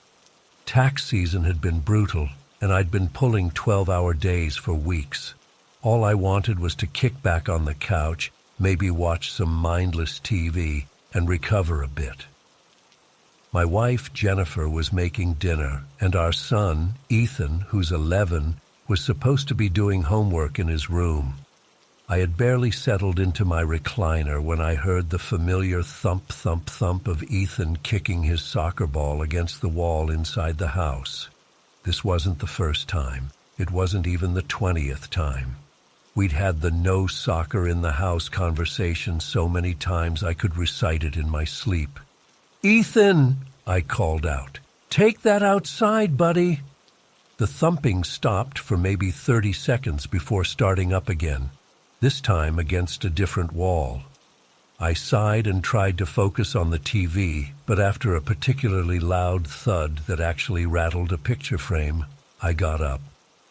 I walked into the hallway to find Ethan doing some kind of fancy footwork with his favorite ball. This blue and white Nike ball he'd gotten for his birthday that he treated like it was made of gold. He looked up at me with that innocent, I wasn't doing anything face, kids, perfect by age 5. Dad, I'm just practicing for a minute. Coach says I need to work on my... Ethan, we've talked about this a million times, I said, trying to keep my voice level. No soccer in the house. Pictures fall, things break, and your mom and I end up replacing stuff, outside or in the garage if it's raining. But Dad, no buts. Take it outside. I went back to my recliner, thinking that was the end of it. Not even 5 minutes later, I heard the muffled thumps again, this time coming from Ethan's bedroom. I looked over at Jennifer, who was setting the table, and she gave me that your turn look. I marched down the hall, probably a bit more dramatically than necessary, but I was just so tired. When I opened Ethan's door, he was bouncing the ball off his bedroom wall, right next to a shelf full of trophies and model airplanes he'd built with his grandfather. Something in me snapped. Not violently, but that parental breaking point where you realize reasoning isn't working. I reached out and snatched the ball mid-bounce. That's it, I said. I've told you at least 3 times tonight alone. Dad, come on, he protested. I wasn't even hitting it hard. I don't care, I said, tucking the ball under my arm. You've lost indoor privileges with this thing. I walked out with Ethan trailing behind me, complaining that he needed the ball for practice tomorrow. Jennifer was watching from the kitchen doorway now. Michael, dinner's almost ready, she said, clearly trying to defuse the situation. I'll be right there. I'm just putting this where it belongs.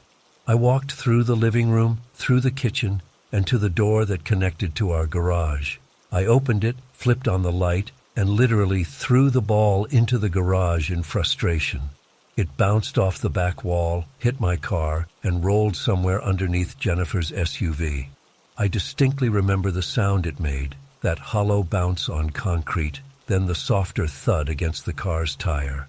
There, I said, closing the door. Now we can have a peaceful dinner without things breaking.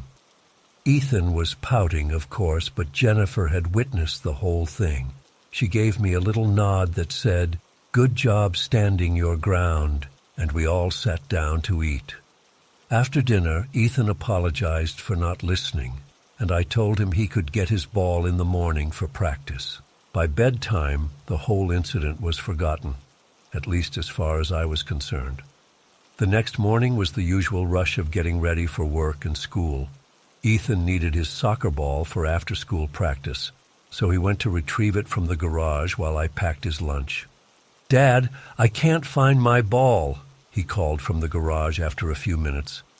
"It's under Mom's car," I called back. "I saw it roll under there last night." More rustling sounds, and then Ethan came back inside looking confused. "It's not there. I looked everywhere." I sighed, glancing at my watch. We didn't have time for this. "Are you sure? Did you check behind the bikes and the storage bins?" "Dad, I looked everywhere. It's not in the garage." Jennifer was coming downstairs now, ready for work. "What's going on?" "Ethan can't find his soccer ball," I explained. "The one I threw in the garage last night. Maybe it rolled into a corner," she suggested, grabbing her travel mug for coffee. "I'll look," I said, heading to the garage. I spent the next 10 minutes searching every inch of that garage. Under both cars, behind the shelving units, in the storage bins, even checking if it had somehow rolled up into the kayaks hanging from the ceiling. The ball was nowhere to be found. "Ethan, are you sure you didn't get it earlier?" I asked, coming back inside. "Dad, I swear I didn't," he said, now looking worried that he might go to practice without his favorite ball. "Well, it didn't just vanish into thin air," I said, a bit irritated. "Someone had to move it." Jennifer shook her head. "Michael, We all went to bed after dinner. None of us came back to the garage. You threw it in there. We all saw you do it. I couldn't argue with that. We'd all gone to bed around the same time, and the security system would have recorded if any exterior doors had been opened overnight. Plus, who would steal just a soccer ball from a locked garage? "Take your old ball for today," I finally said to Ethan. "We'll figure this out later."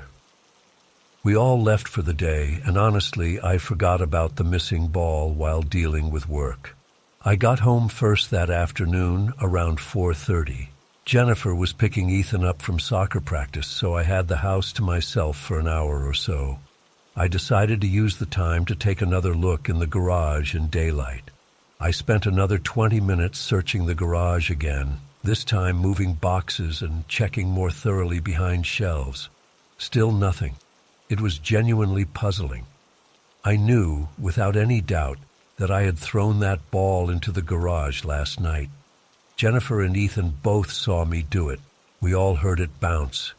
Yet it was gone, like it had never existed. Feeling both confused and slightly annoyed, I decided to go around back and sit on the patio for a bit. We have a nice setup back there. Table with an umbrella, a couple of lounge chairs, a grill. I opened the side gate that connects our front yard to the backyard and walked around the house, and that's when I saw it. Sitting under our patio table, perfectly centered, was Ethan's blue and white Nike soccer ball. I stopped dead in my tracks. A cold feeling washed over me, starting at the base of my neck and spreading throughout my body. This was impossible, completely, utterly impossible. The ball was just sitting there, as if it had always been there. But it hadn't. It couldn't have been. I threw it in the garage last night. Everyone in my family saw me do it. The garage door had remained closed, the house was locked, and our backyard has a 6-foot privacy fence with gates that stay locked. There is absolutely no way that ball should be in our backyard. I approached it slowly, almost expecting it to disappear or move. When I got to the table, I crouched down and just stared at it for a moment. Then I reached out and touched it. It was real, solid. Ethan's ball, with his name written in black marker on the white part, just like it always had been. I picked it up, turning it over in my hands. It wasn't wet from morning dew. It didn't look dirty or weathered. It looked exactly as it had the night before when I took it from Ethan's room and threw it in the garage. My mind started racing through explanations. Had Ethan somehow gotten up in the middle of the night, retrieved the ball, and put it in the backyard? No, our alarm would have recorded the door opening.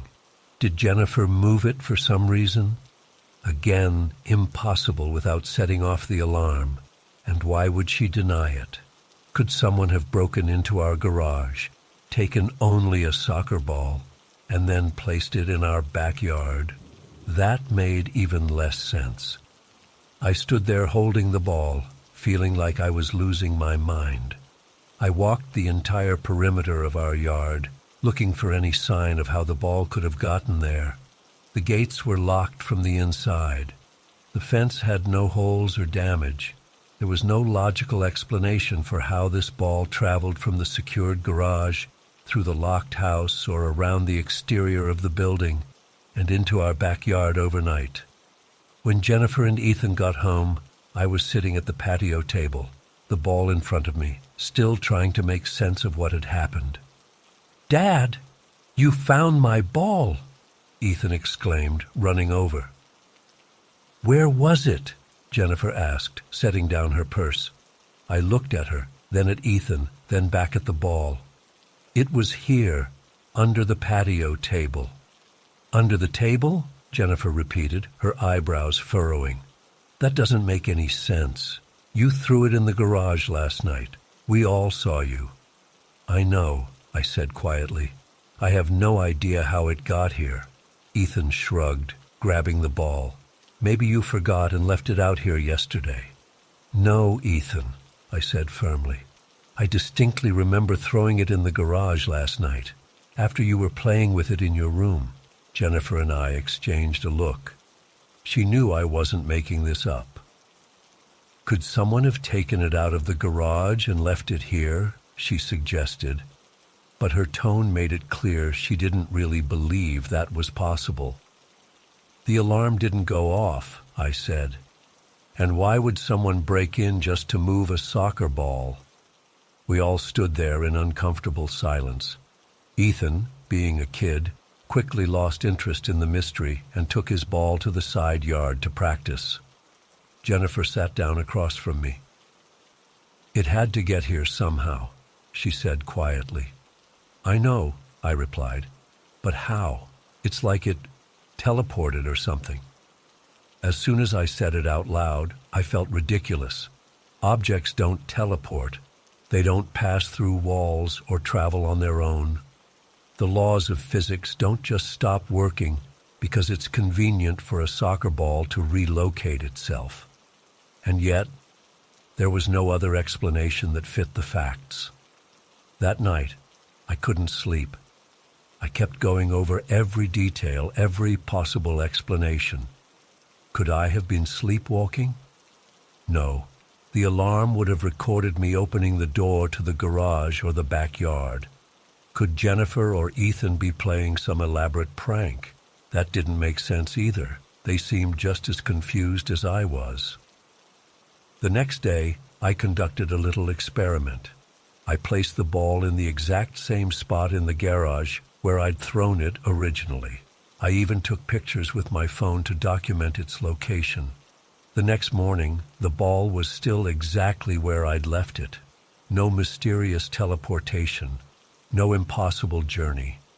I've tried to convince myself there must be a logical explanation. Maybe I did sleepwalk and somehow managed to deactivate and reactivate the alarm without remembering. Maybe Jennifer or Ethan did move it for some reason they're not admitting. Maybe, and this is a stretch, there was some kind of minor earthquake that somehow caused the ball to roll out of the garage through a temporarily opened space. But deep down, I know none of those explanations work. There is simply no way that ball should have been in our backyard that morning. It's been a month now, and nothing else strange has happened. No more teleporting objects, no other physical impossibilities. Just that one soccer ball on that one night, somehow moving from a locked garage to a fenced backyard without anyone touching it. I still don't know what to think. I'm not a superstitious person. I don't believe in ghosts or supernatural phenomena.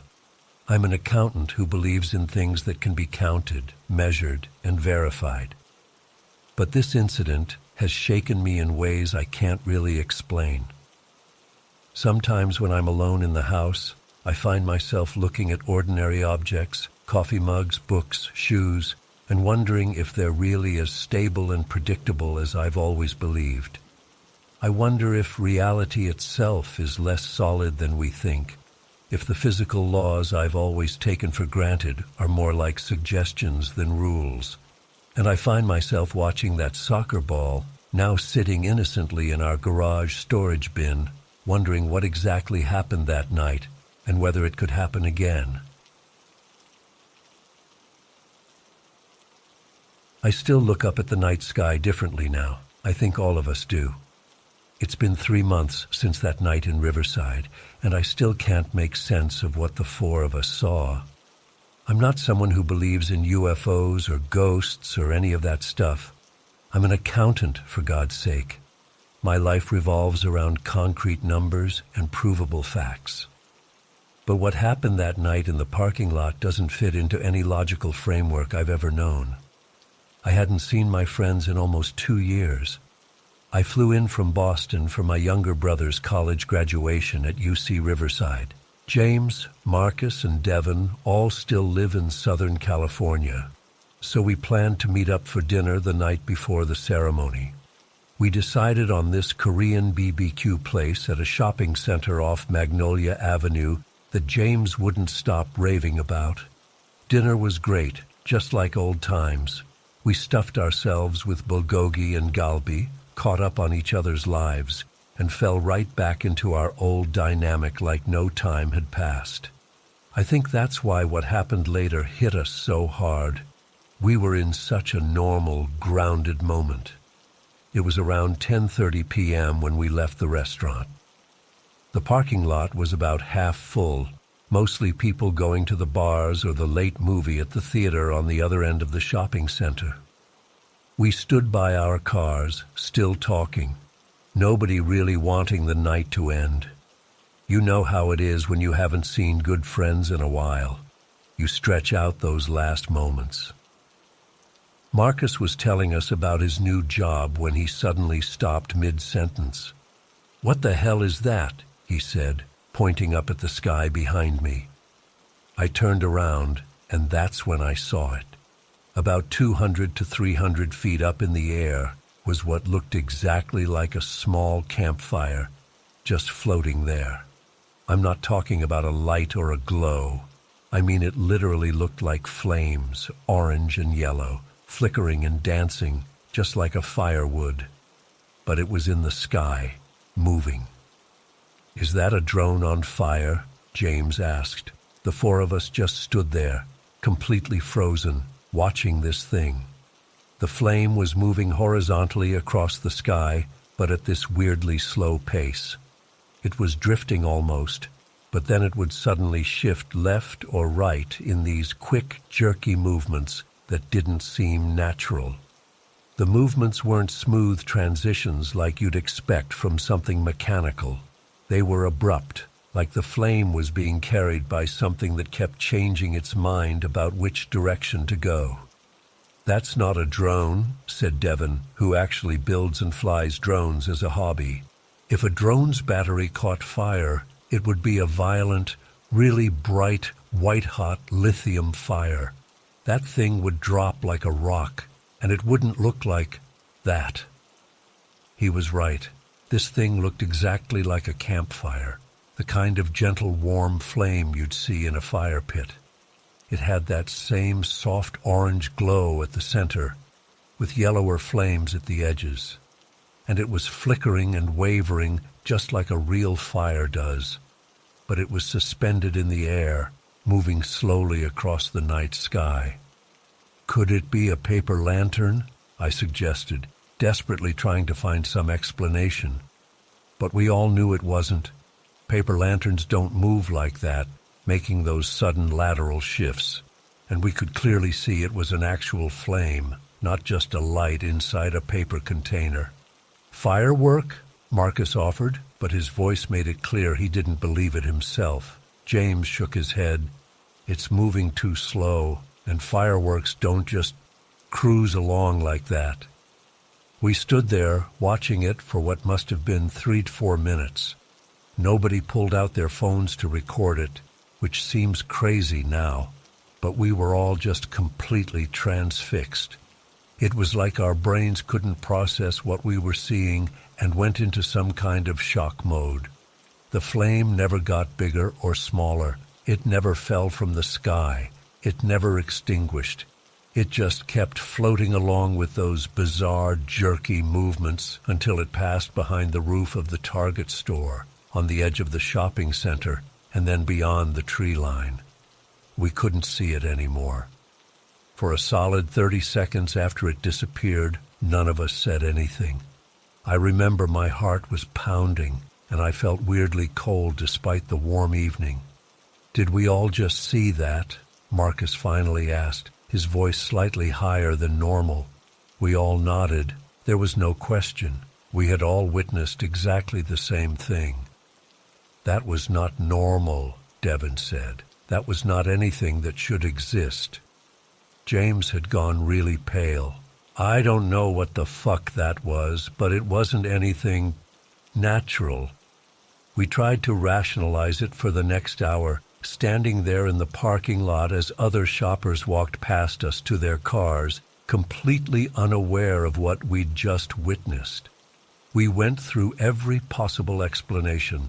A helicopter? No way. No sound, no visible structure, just the flame itself. A flare. Flares don't move horizontally like that, and they'd be much brighter, falling with a smoke trail. A hot air balloon? In a shopping center parking lot? With no visible balloon, just a flame? Impossible. Ball lightning? None of us really knew what ball lightning looks like. But from what James could find on his phone, it doesn't present as a clearly defined, sustained flame. As we went through these explanations, I kept looking back up at the sky, half expecting to see the flame return. I couldn't shake this profound feeling of wrongness, like we'd witnessed something that violated the basic rules of reality. "Let's drive around and see if we can spot it again," Marcus suggested. So we piled into his SUV and drove toward the direction where we'd last seen the flame. We cruised around for about 30 minutes, scanning the sky, but saw nothing. Eventually, we ended up back at the parking lot. It was close to midnight by then. We were all exhausted and unsettled. "I need to go pick up my parents from the airport tomorrow morning," I said, trying to force some normalcy back into the night. "Let's meet up after the graduation ceremony."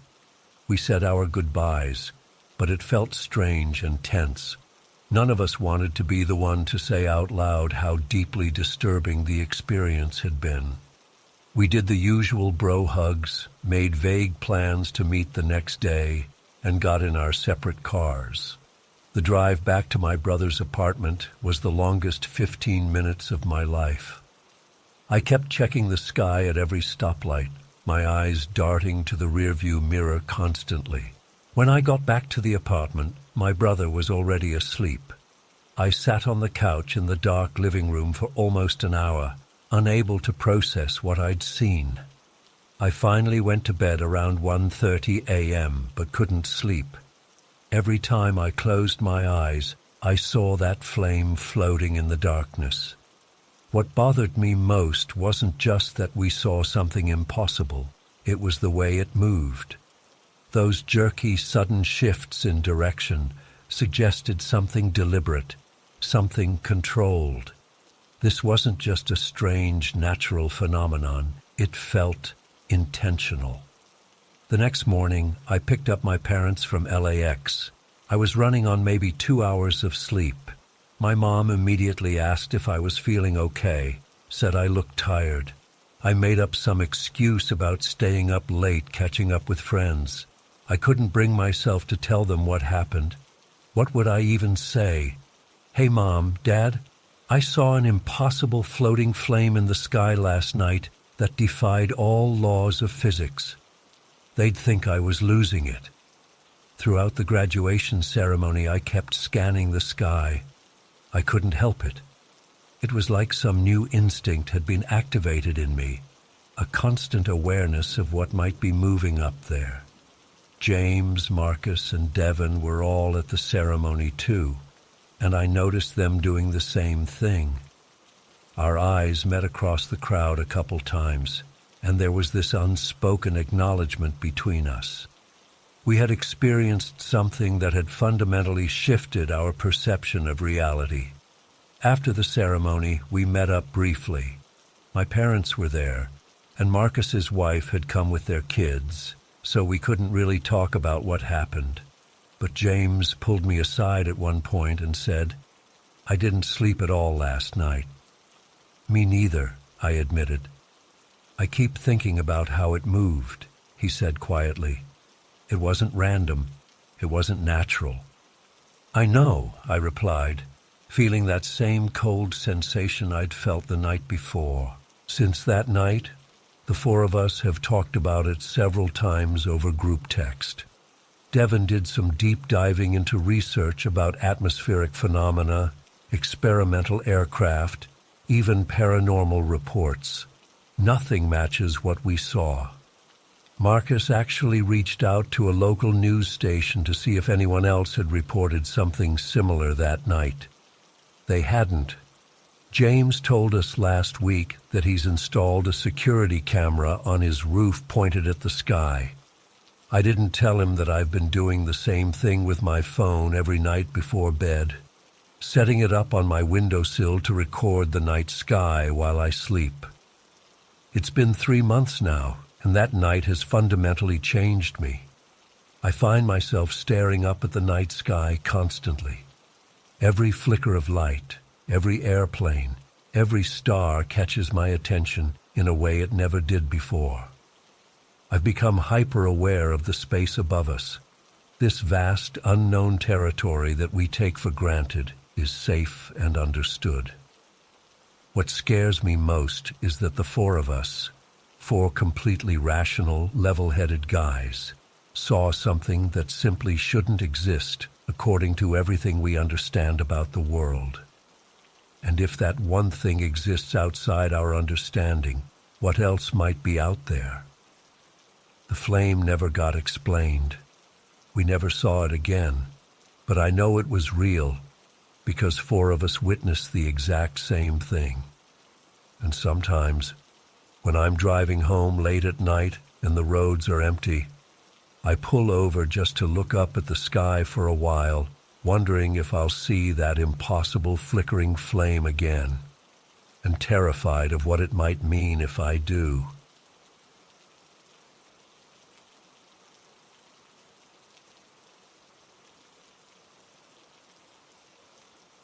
I've been hesitating to write this down for weeks now.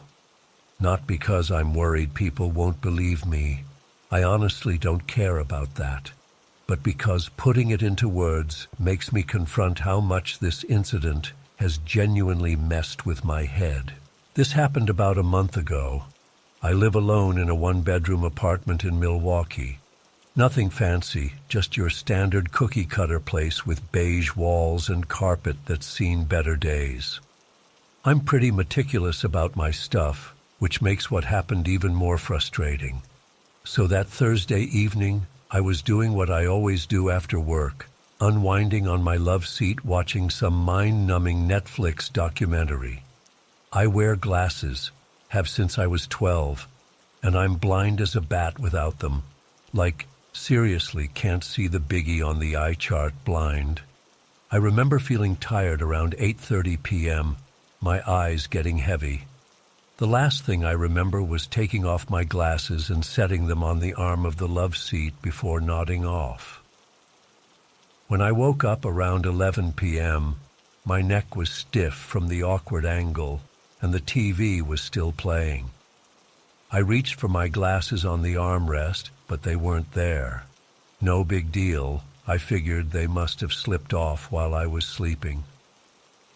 I patted around the cushion I was sitting on. Nothing.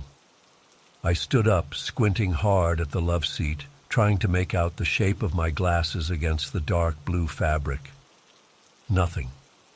Don't panic, I told myself. They have to be here somewhere. I lifted the cushion completely off the love seat. Nothing underneath except an old receipt and some spare change. I ran my hands along the crack between the back of the love seat and the seat. Nothing. I checked under the love seat, reaching my arm all the way back to the wall. Nothing.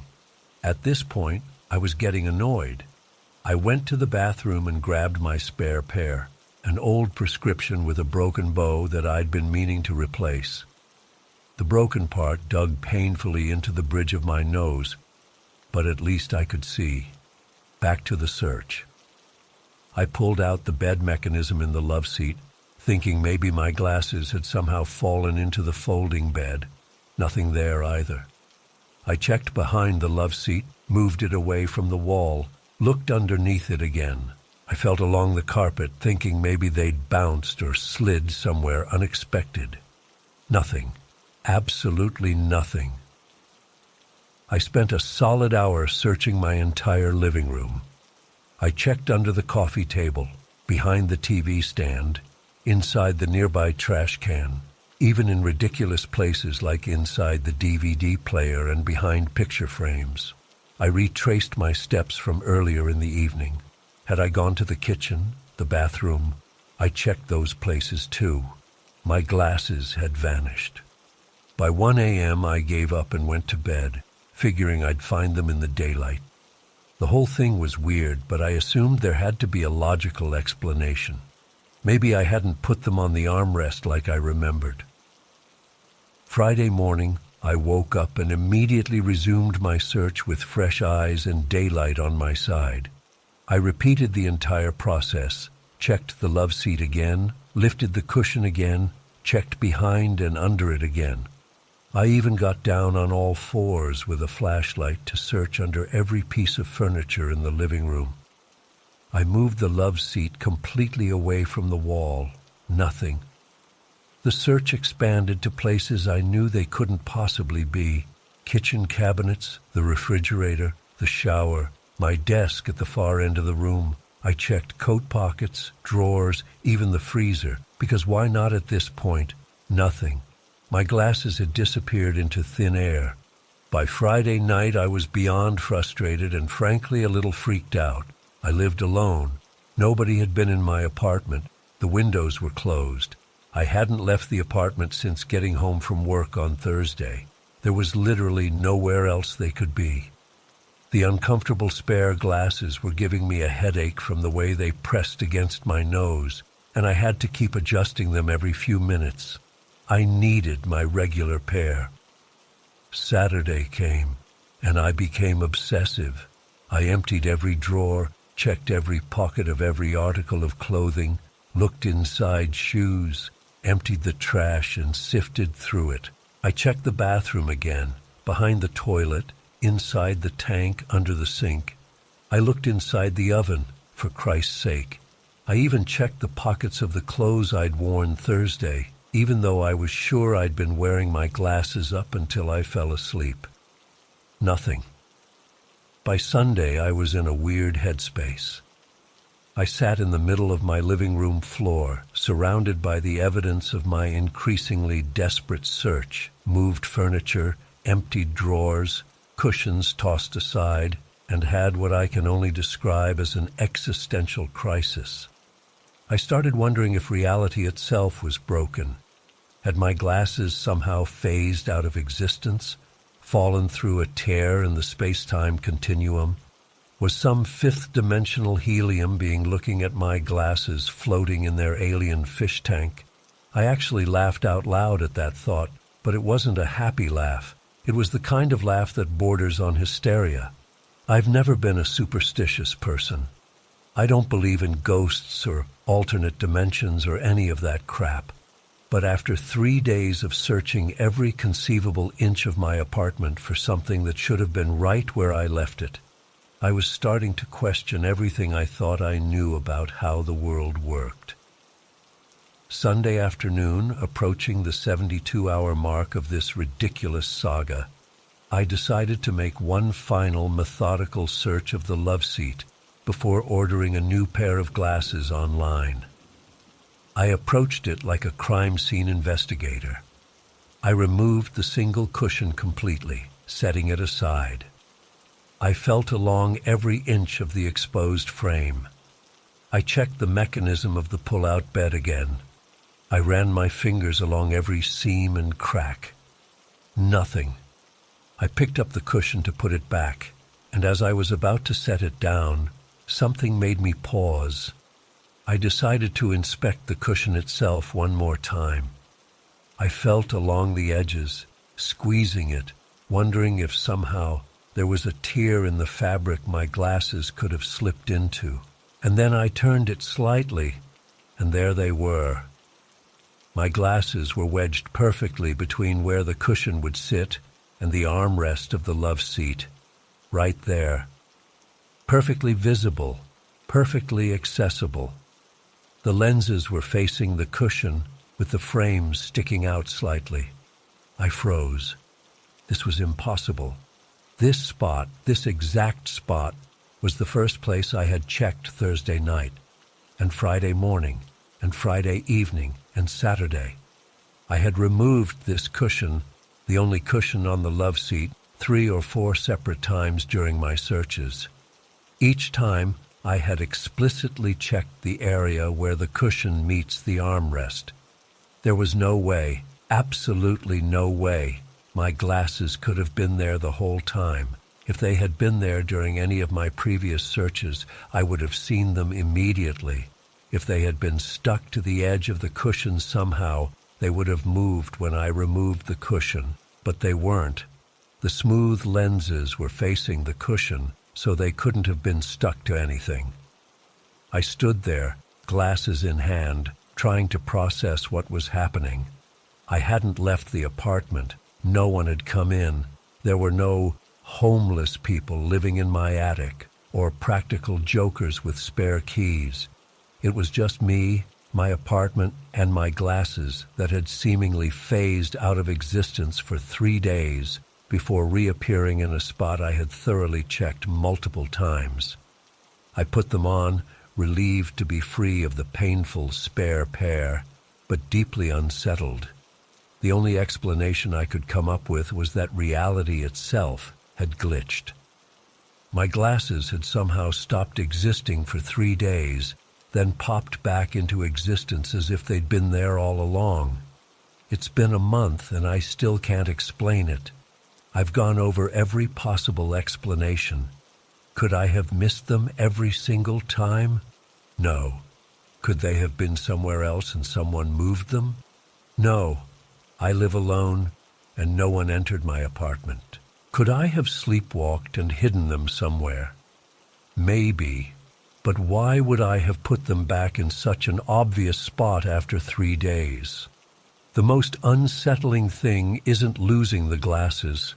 It's what this implies about the world we live in.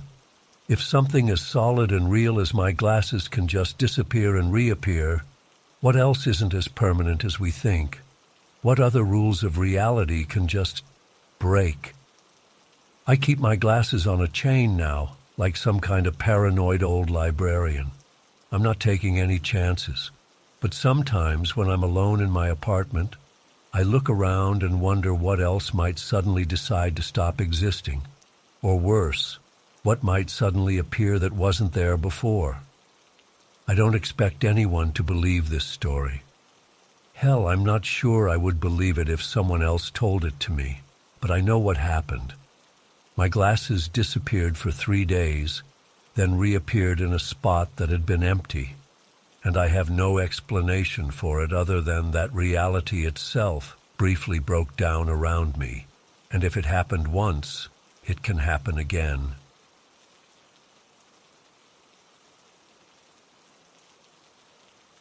I've been hesitating to post this for weeks now, but I can't stop thinking about it and need to get this off my chest. I'm not typically the type to believe in the paranormal or anything like that. I'm pretty logical. I need facts and evidence. But what happened 3 weeks ago completely messed with my head and my boyfriend's too. For context, I'm Elena, 27. And my boyfriend Marcus and I both work as Uber Eats drivers in Chicago. We've been doing this full-time for about a year now. The money isn't amazing, but the flexibility works for us while I finish my nursing degree and Marcus works on his music production side hustle.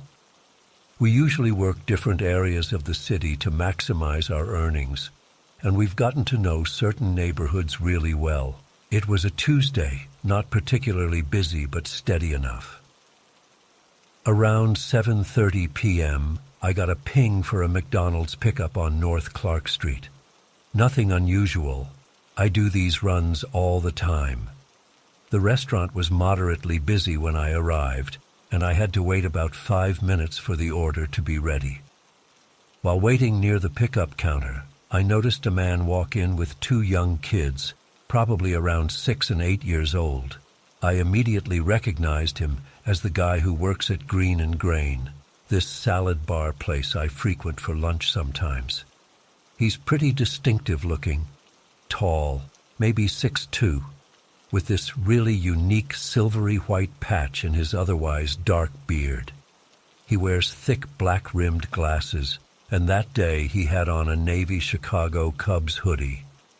I've exchanged small talk with him dozens of times at the salad place, though I don't know his name. He was standing literally a meter away from me, trying to keep his kids from running around while waiting to order.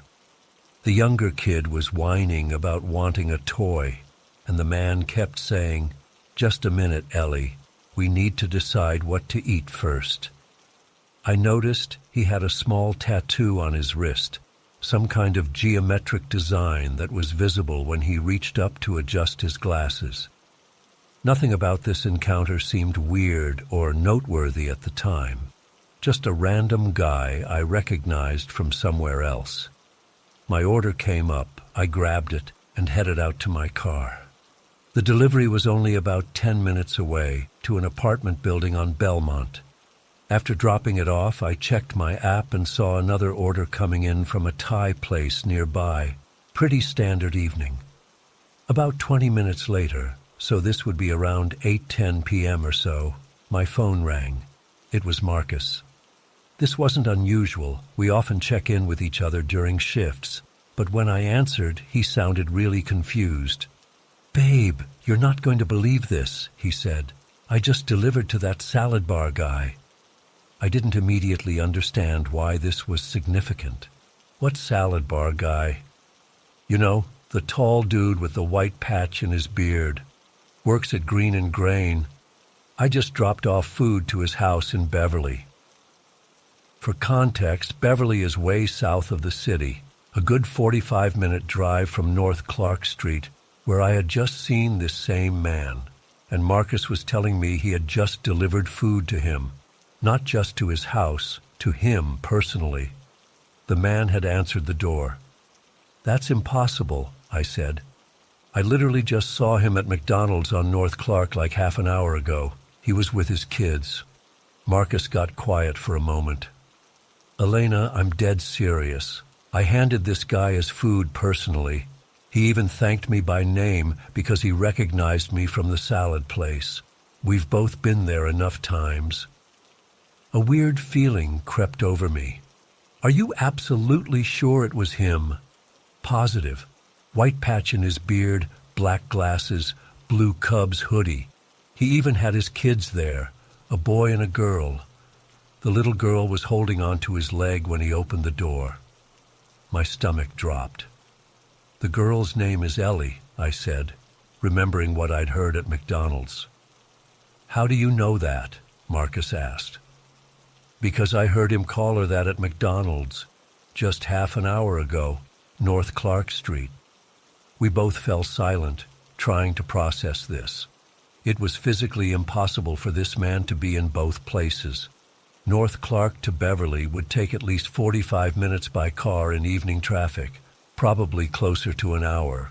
There's just no way he could have made it from the McDonald's where I saw him to his home in Beverly where Marcus delivered to him in that time frame. "What time exactly did you deliver the food?" I asked Marcus. "Just now. I marked the delivery complete maybe 2 minutes before I called you, so 8:05, 8:10 at the latest." I had seen this man at approximately 7:35 p.m., 35 minutes earlier, over 20 miles away. The timing made it completely impossible. "Maybe it's his twin," I suggested weakly. "With the exact same white patch in his beard, same glasses, same hoodie, same kids," Marcus countered.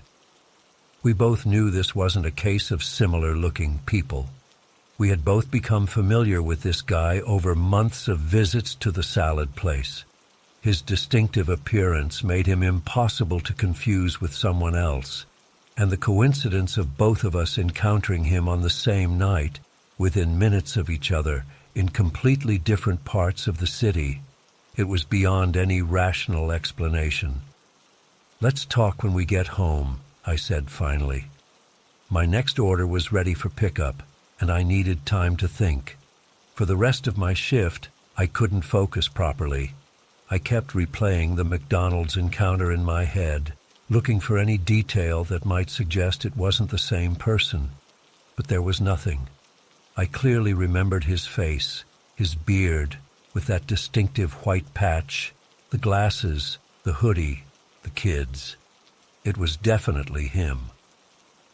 When Marcus and I got home around 11 p.m., we sat at our kitchen table and tried to make sense of what had happened. We compared notes on every detail we could remember. Did you notice a tattoo on his wrist? I asked. Some kind of geometric pattern? Marcus nodded slowly. Yeah, actually. When he reached out to take the food bag, I saw something on his right wrist. I didn't get a good look at it, but it was definitely there. I felt a chill run through me. This doesn't make any sense, Marcus. I know. He ran his hands through his hair, something he does when he's really stressed.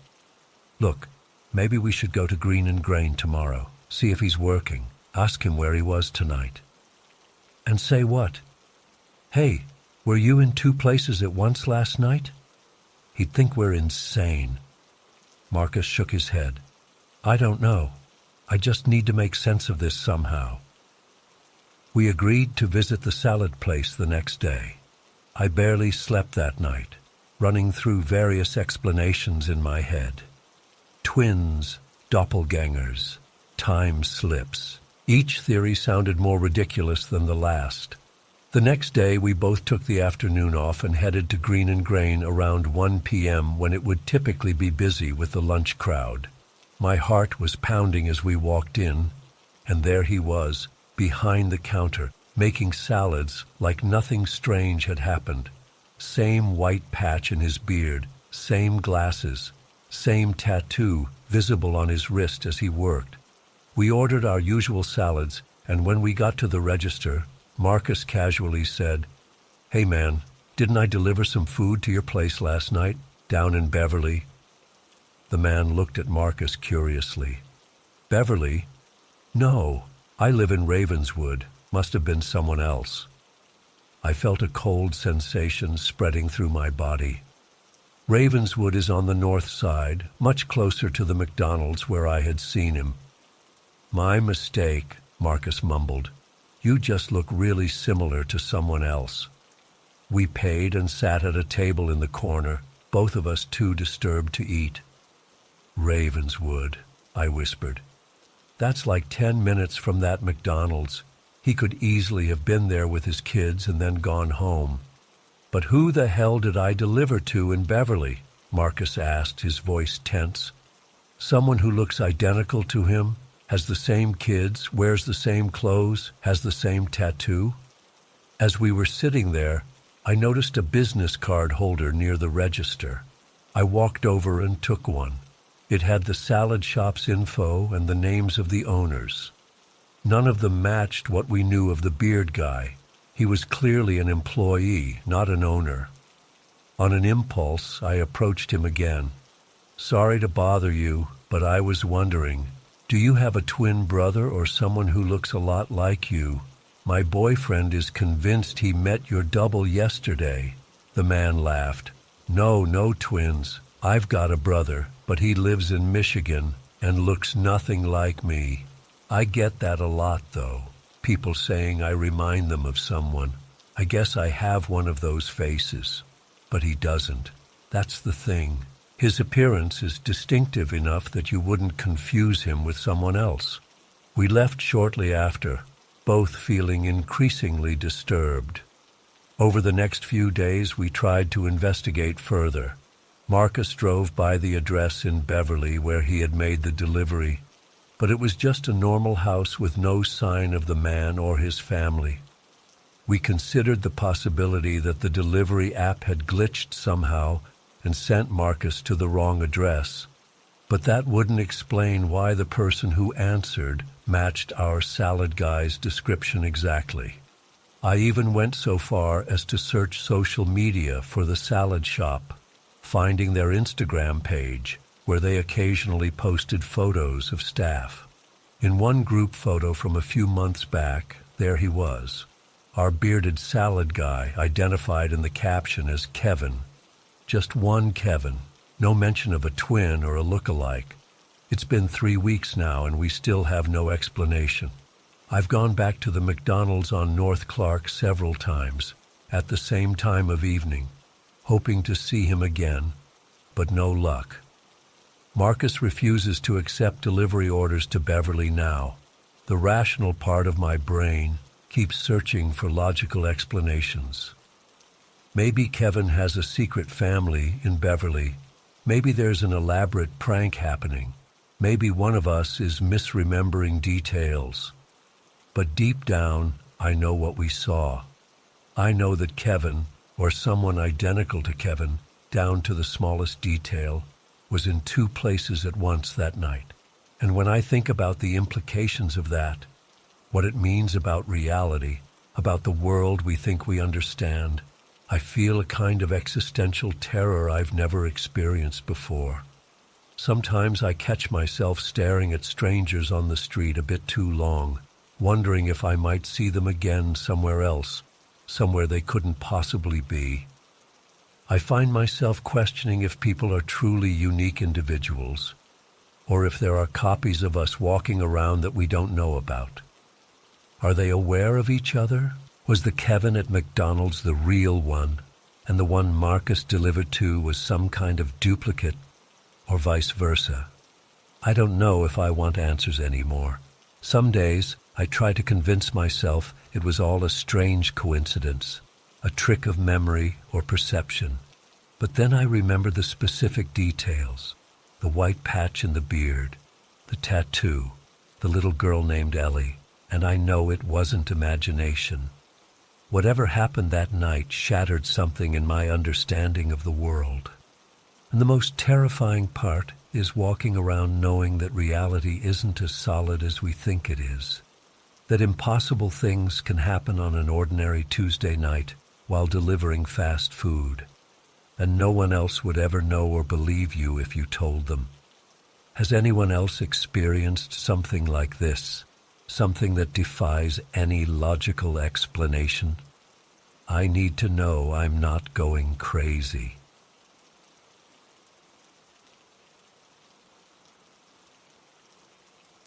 I've been crafting all my life. Started with friendship bracelets as a kid, moved to knitting as a teen, but crochet is where I found my home. I'm what you might call obsessed, like I've got yarn in every purse I own, obsessed. I joke that I'm a menace to society with my hooks and yarn. My boyfriend rolls his eyes whenever I pull out yet another project during movie night, but he's used to it by now. What happened 3 weeks ago has made me question everything I thought I knew about reality. I haven't told many people because it sounds so stupid when I say it out loud. But I can't stop thinking about it, and I need to get this off my chest. It was a Tuesday. I remember because I had a dentist appointment that morning, and I always book those on Tuesdays when the office is less crowded. I'd spent the evening working on a Christmas present for my sister, a red infinity scarf in this gorgeous deep crimson merino wool I'd splurged on. Not the cheap acrylic stuff, but the good stuff that feels like butter between your fingers. I'm kind of a neat freak about my yarn. I keep everything organized in those clear plastic bins, sorted by color and weight. I had specifically pulled out only the red yarn for this project. 3 skeins of the same dye lot to make sure the color would be consistent throughout. That night, I'd spent a few hours working on the scarf while watching reruns of The Office. I have this habit that drives my boyfriend crazy. I trim yarn ends and just let them fall on the carpet, telling myself I'll vacuum them later. He hates finding little yarn bits stuck to his socks, but he wasn't home that night, so I was free to be as messy as I wanted. Before I started, I'd actually vacuumed the entire apartment. It's this weird ritual I have: clean space, clean mind. I'd pulled out my yarn winder and ball winder, set up my project, and gotten to work. I remember listening to my favorite true crime podcast while I crocheted, occasionally trimming ends and letting them drop onto my freshly vacuumed cream-colored carpet. Around midnight, I put everything away. I was tired and had that dentist appointment in the morning. I didn't bother vacuuming up the yarn scraps, typical me, leaving it for future Jessica to deal with. I just set aside my project, double-checked that all my tools were accounted for, and went to bed. The next morning, I woke up around 7:30, showered, got dressed, and was eating a quick breakfast when I remembered the mess I'd left. I figured I had about 15 minutes before I needed to leave for my appointment, so I went to grab the vacuum from the hall closet. That's when I saw it. On my cream carpet, there were maybe 24 little red yarn trimmings scattered around where I'd been sitting. Exactly what I expected to see. But right in the middle of all those red pieces was a single strand of pea green yarn, about 3 inches long. I stared at it for a moment, confused. It stood out so vividly against both the carpet and the red trimmings that it was impossible to miss. I bent down and picked it up. It felt exactly like what it appeared to be, a piece of yarn, regular, normal yarn. Except for one thing, I don't own any green yarn. I've never owned that specific shade of green yarn. At first, I thought maybe it had been stuck to my clothes from somewhere else, but I hadn't been anywhere that would have yarn. I work from home as a graphic designer, and the last time I'd been to a craft store was over 2 weeks ago. I even wondered if it might have been mixed in with the red yarn somehow, maybe a manufacturing error. But I'd been using that same red yarn for days, and I would have noticed a random green strand. Besides, this wasn't just any green. It was a very distinct pea green, almost yellow-green color that would have stood out immediately against the deep red. I began to search my yarn collection just to make sure I wasn't losing my mind. I pulled out every bin, checked every skein. Not a single green yarn in that specific shade. I have mint green, forest green, sage green, but nothing remotely close to this peculiar pea green color. I was going to be late for my appointment, so I quickly vacuumed everything up, including the mysterious green strand, and rushed out the door. But all day it bothered me. Where did it come from? When I got home, I emptied the vacuum canister and found the green strand again.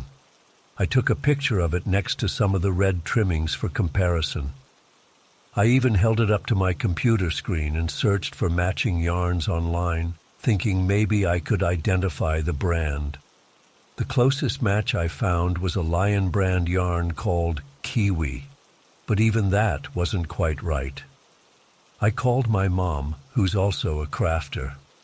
"Have you ever worked with a bright pea green yarn?" I asked her. She said she had some olive green yarn, but nothing like what I described. I asked if she'd sent me any yarn recently. She hadn't. I called my crafting friends one by one. None of them recognized my description or remembered giving me anything like it. One friend suggested maybe it came from a project I'd forgotten about, perhaps years ago. But I'm meticulous about my yarn. I know every skein I've ever owned. That night, my boyfriend came over. I showed him the picture and explained my confusion. He laughed and said, "You probably just don't remember buying it. How many skeins of yarn do you have? Like 1,000. "That's not the point," I told him. "I vacuumed before I started. There was nothing on the floor. I only used red yarn. I don't own this green yarn. So where did it come from?" He shrugged it off, suggesting maybe it had been stuck in the carpet fibers and the vacuum missed it. But that made no sense. The strand was sitting right on top of the carpet, not embedded in it, and its bright green color would have been impossible to miss against my cream carpet. That night, I couldn't sleep. I know this sounds ridiculous, getting worked up over a piece of yarn. But think about it. An object appeared in my home that has no logical explanation for being there. If it had been any other color I own, I could have rationalized it. But this specific shade of green that I've never purchased? It was like finding someone else's hair on your pillow when you live alone. The next day, I did an experiment. I vacuumed my entire apartment thoroughly. I checked every corner, under furniture, everywhere. Then I sat in the exact same spot and crocheted with the same red yarn for several hours, deliberately dropping trimmings just like before. When I was done, I photographed the floor, then went to bed. In the morning, I checked. Just red trimmings, no green strand. I repeated this experiment 3 more times over the next few days. Same result each time, only red yarn, exactly as expected.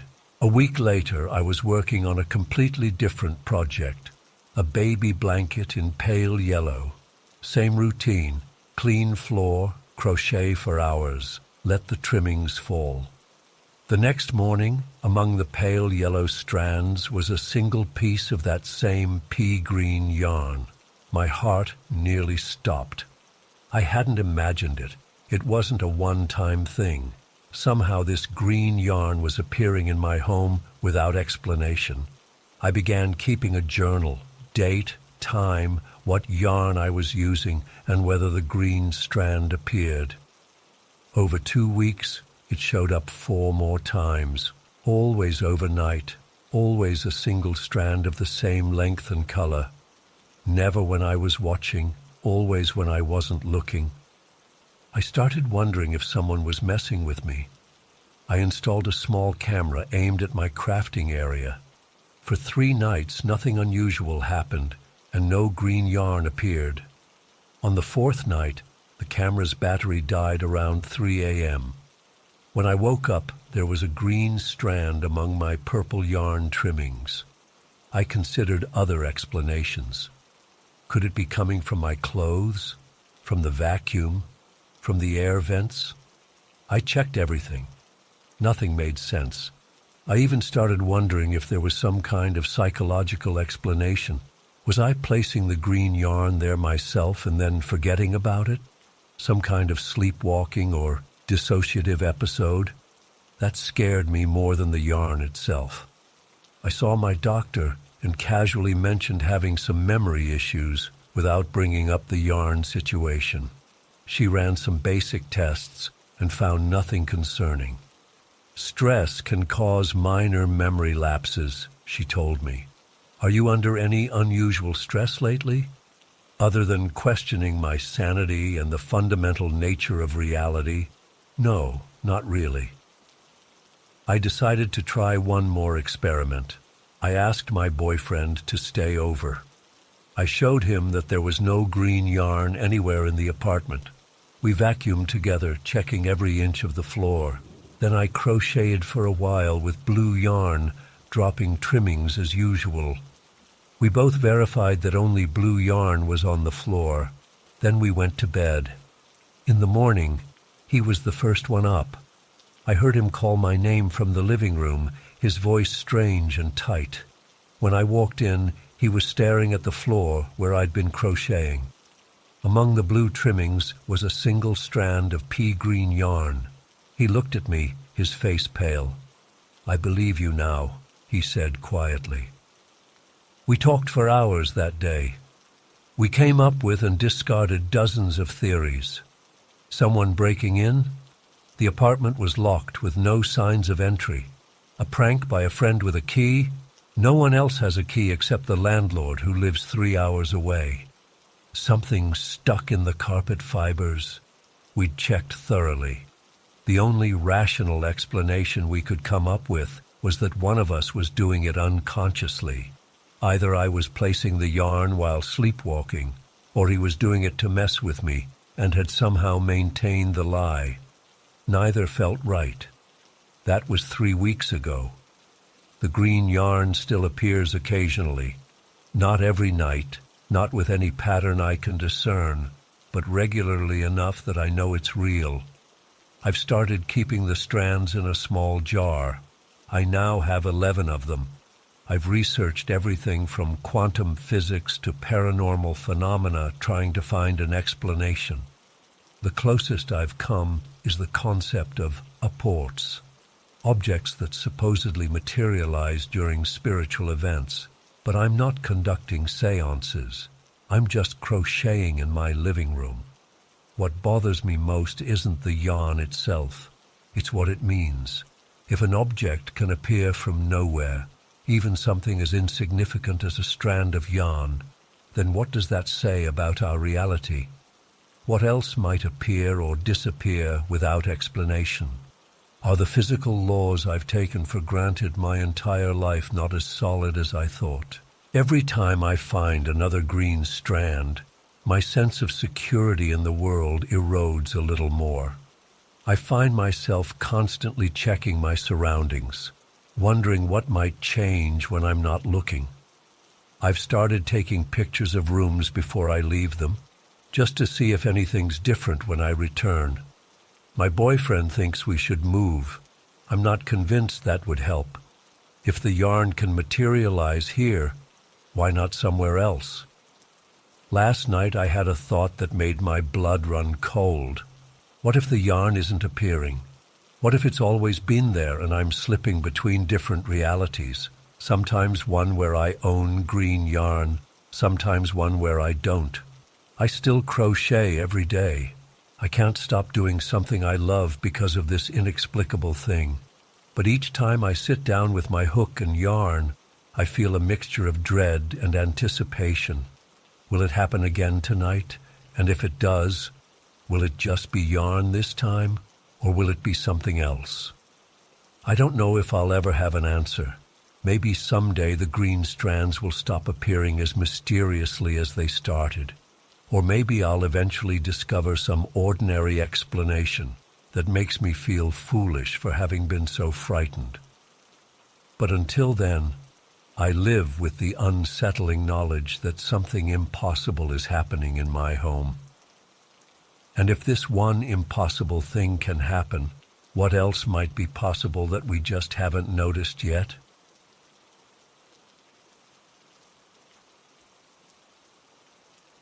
I still haven't been able to shake what happened to me that afternoon on Highway BR 324.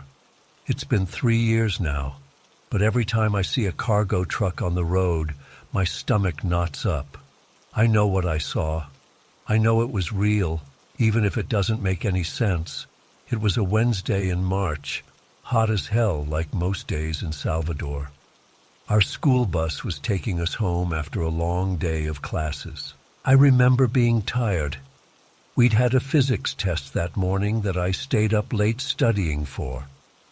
I was sitting by the window on the right side of the bus, about halfway back, just zoning out, watching the traffic. We hit standstill traffic around 4:30 p.m. Not unusual for BR 324. It's always congested. But this was different. Complete gridlock. Everyone on the bus groaned. My friend Lucas immediately pulled out his phone to check Waze to see what was causing the delay. "Looks like a truck broke down up ahead," he said before going back to watching some soccer clips. The bus inched forward for about 10 minutes until we finally got close enough to see what was causing the backup.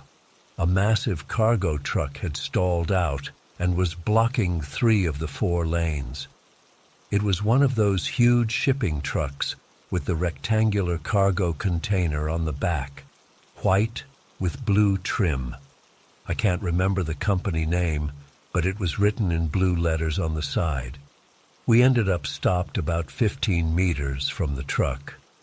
From my window seat, I had a perfect view of the driver. He was a heavy-set guy, probably in his 50s, with a blue cap. He kept pacing around his truck, making phone calls, looking frustrated. Every few minutes he'd check the tires or look under the hood, then go back to his phone. There were 2 police officers there, directing traffic through the single open lane. 1 car at a time could squeeze by. I was just watching the driver, not really thinking about anything, when I happened to glance up at the top of the cargo container. That's when I saw it. At first, my brain couldn't process what I was looking at. On top of the container, near the back edge closest to our bus, was what looked like a body, a human body, lying flat on its back. It was covered with what looked like white plastic, like a garbage bag or maybe a thin tarp.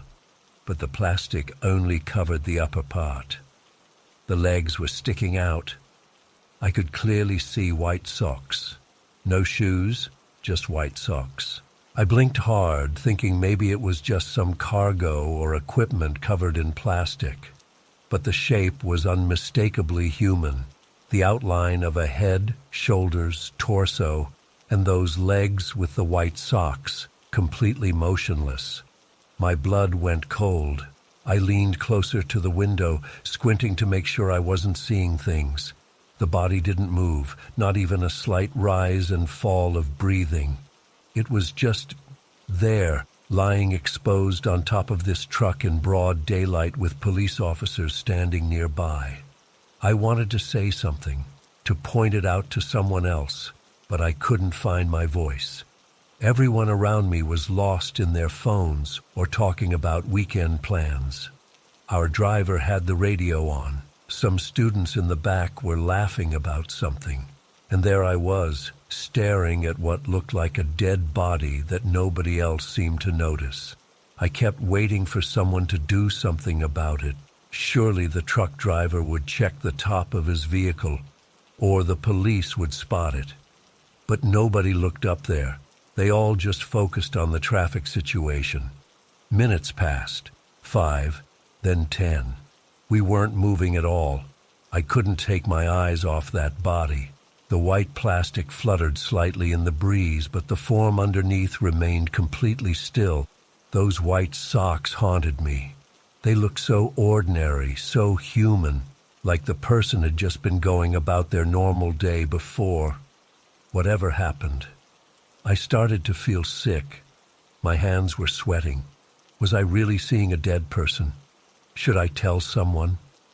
Would they believe me? I thought about pointing it out to Lucas, but he had headphones on now and was deep into whatever game he was playing. The longer I stared, the more certain I became. That was a human body, and nobody was doing anything about it. By now we'd been stopped for almost half an hour. I hadn't looked away from the truck's roof except to check if anyone else had noticed. Nobody had. Not the driver, not the cops, not a single person in the hundreds of cars stuck in this traffic jam. Then finally, the traffic started to move. Our bus driver shifted into gear, and we began to inch forward. As we pulled alongside the truck, I pressed my face against the window, straining to keep the roof in view. I needed one last look to confirm what I'd seen. That's when it happened. The body was gone. I nearly jumped out of my seat. I craned my neck, desperately searching every inch of the truck's roof as we passed by. Nothing. The white plastic, the body, the white socks, all gone. Just the flat, empty metal roof of the cargo container. My mind raced. It wasn't possible. There was no way someone could have climbed up there and removed a body in the seconds I'd looked away. The truck was huge, at least 4 meters tall. There were no ladders on the side I could see. The driver had been in my sight the whole time, and he'd never climbed up. The police were still just directing traffic. No ambulance had arrived, no forensic team, nothing. As our bus pulled away, I twisted in my seat to keep watching the truck until it disappeared from view. My heart was pounding so hard I could hear it in my ears. What the hell had just happened? The rest of the ride home was a blur. I must have looked like I'd seen a ghost because Lucas finally took his headphones off and asked if I was okay. I just nodded. I couldn't explain what I'd seen. It sounded crazy even in my own head. When I got home, I immediately checked the local news sites. If there'd been a death on the highway, surely it would be reported.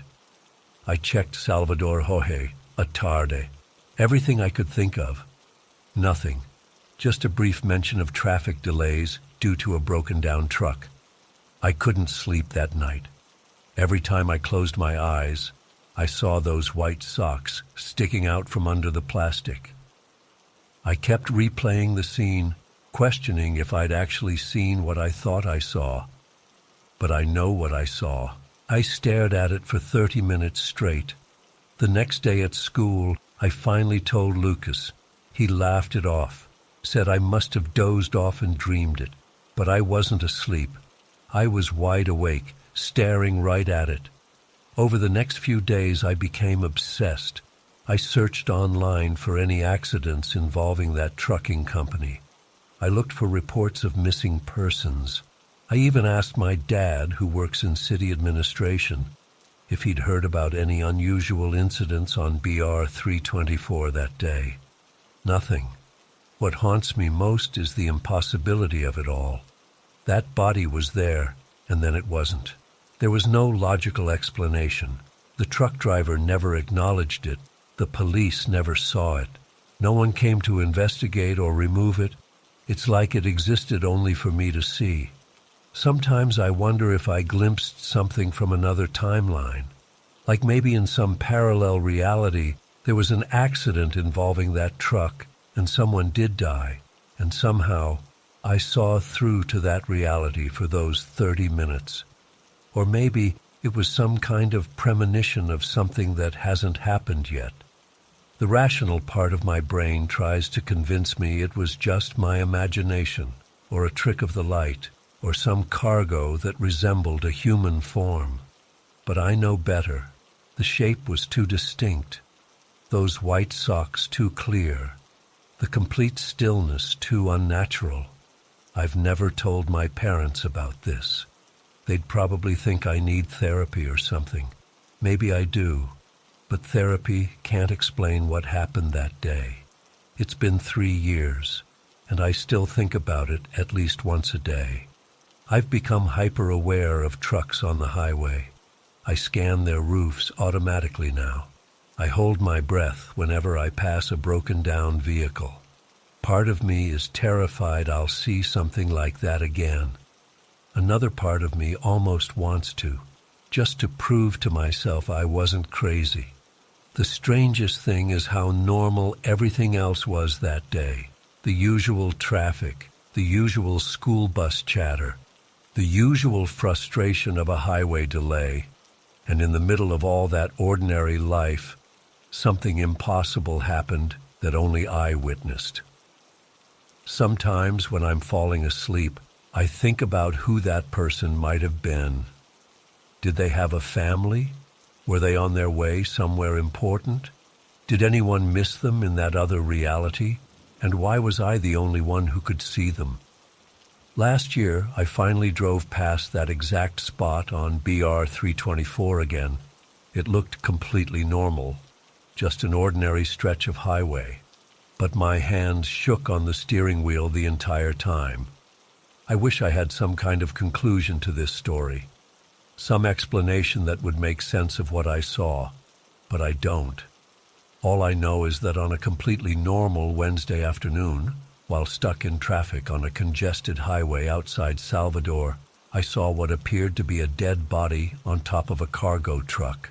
I watched it for 30 minutes, and then it vanished without a trace, leaving me as the only witness to something that apparently never happened. I still check the news every now and then for accidents involving trucks on BR 324. I'm always half expecting to see something that will finally explain what I saw that day. But there's never anything, just regular traffic reports and the occasional fender bender. Whatever I saw that day wasn't from our reality. It couldn't have been. And that's what keeps me up at night. The realization that sometimes the barrier between what's real and what's impossible can suddenly, inexplicably, disappear, if only for 30 minutes on an otherwise ordinary afternoon.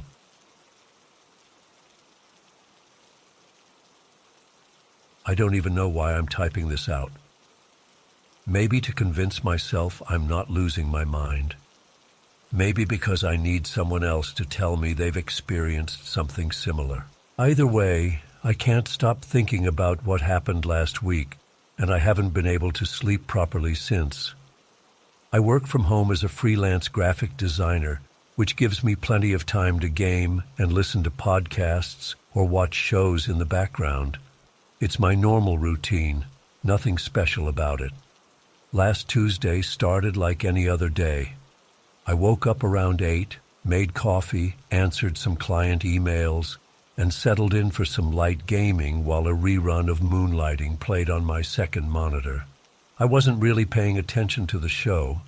It was just background noise while I scrolled through Facebook. That's when the first thing happened. I was looking at my feed when I noticed my old college buddy, Bill Ander, had just laughed at some meme I'd shared like a month ago.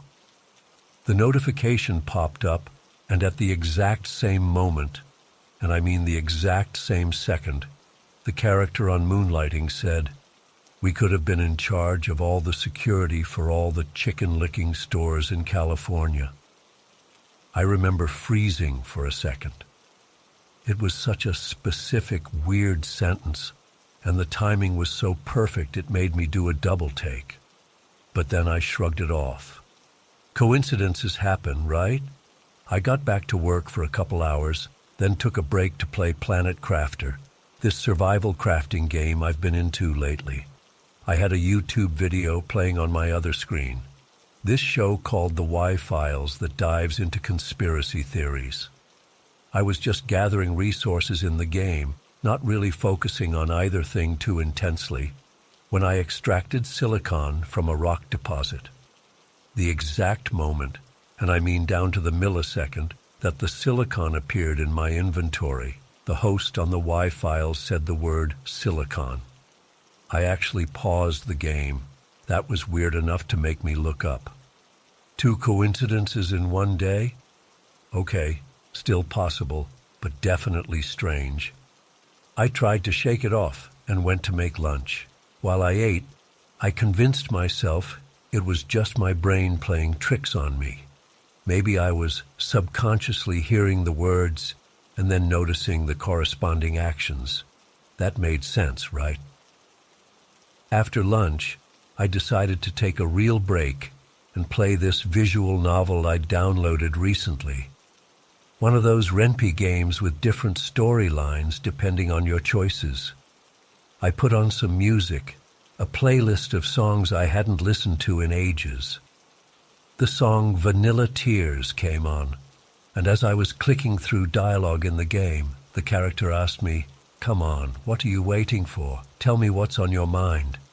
The exact moment I read those words, the lyrics in the song played, "Tell me what you're waiting for." My stomach dropped 3 times in one day. That wasn't normal. I shut everything down for a bit. Went for a walk around the block to clear my head. When I came back, I decided to try a different game and different background noise. Maybe I was just getting too in my head about this. I started playing The Room 8. It's this puzzle game where you manipulate objects to solve mysteries.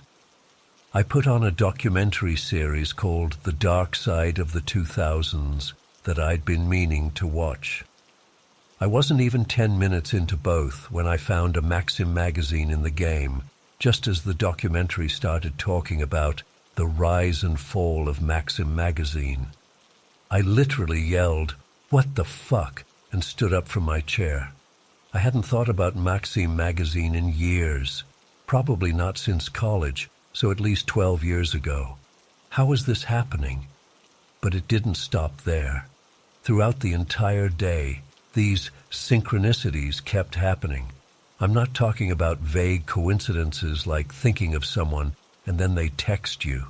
I'm talking about specific, impossible connections between completely unrelated media that I was consuming. I was playing Skyrim, and the exact moment I picked up a sweet roll in the game, a character in the podcast I was listening to said, "I wouldn't touch those sweets if I were you."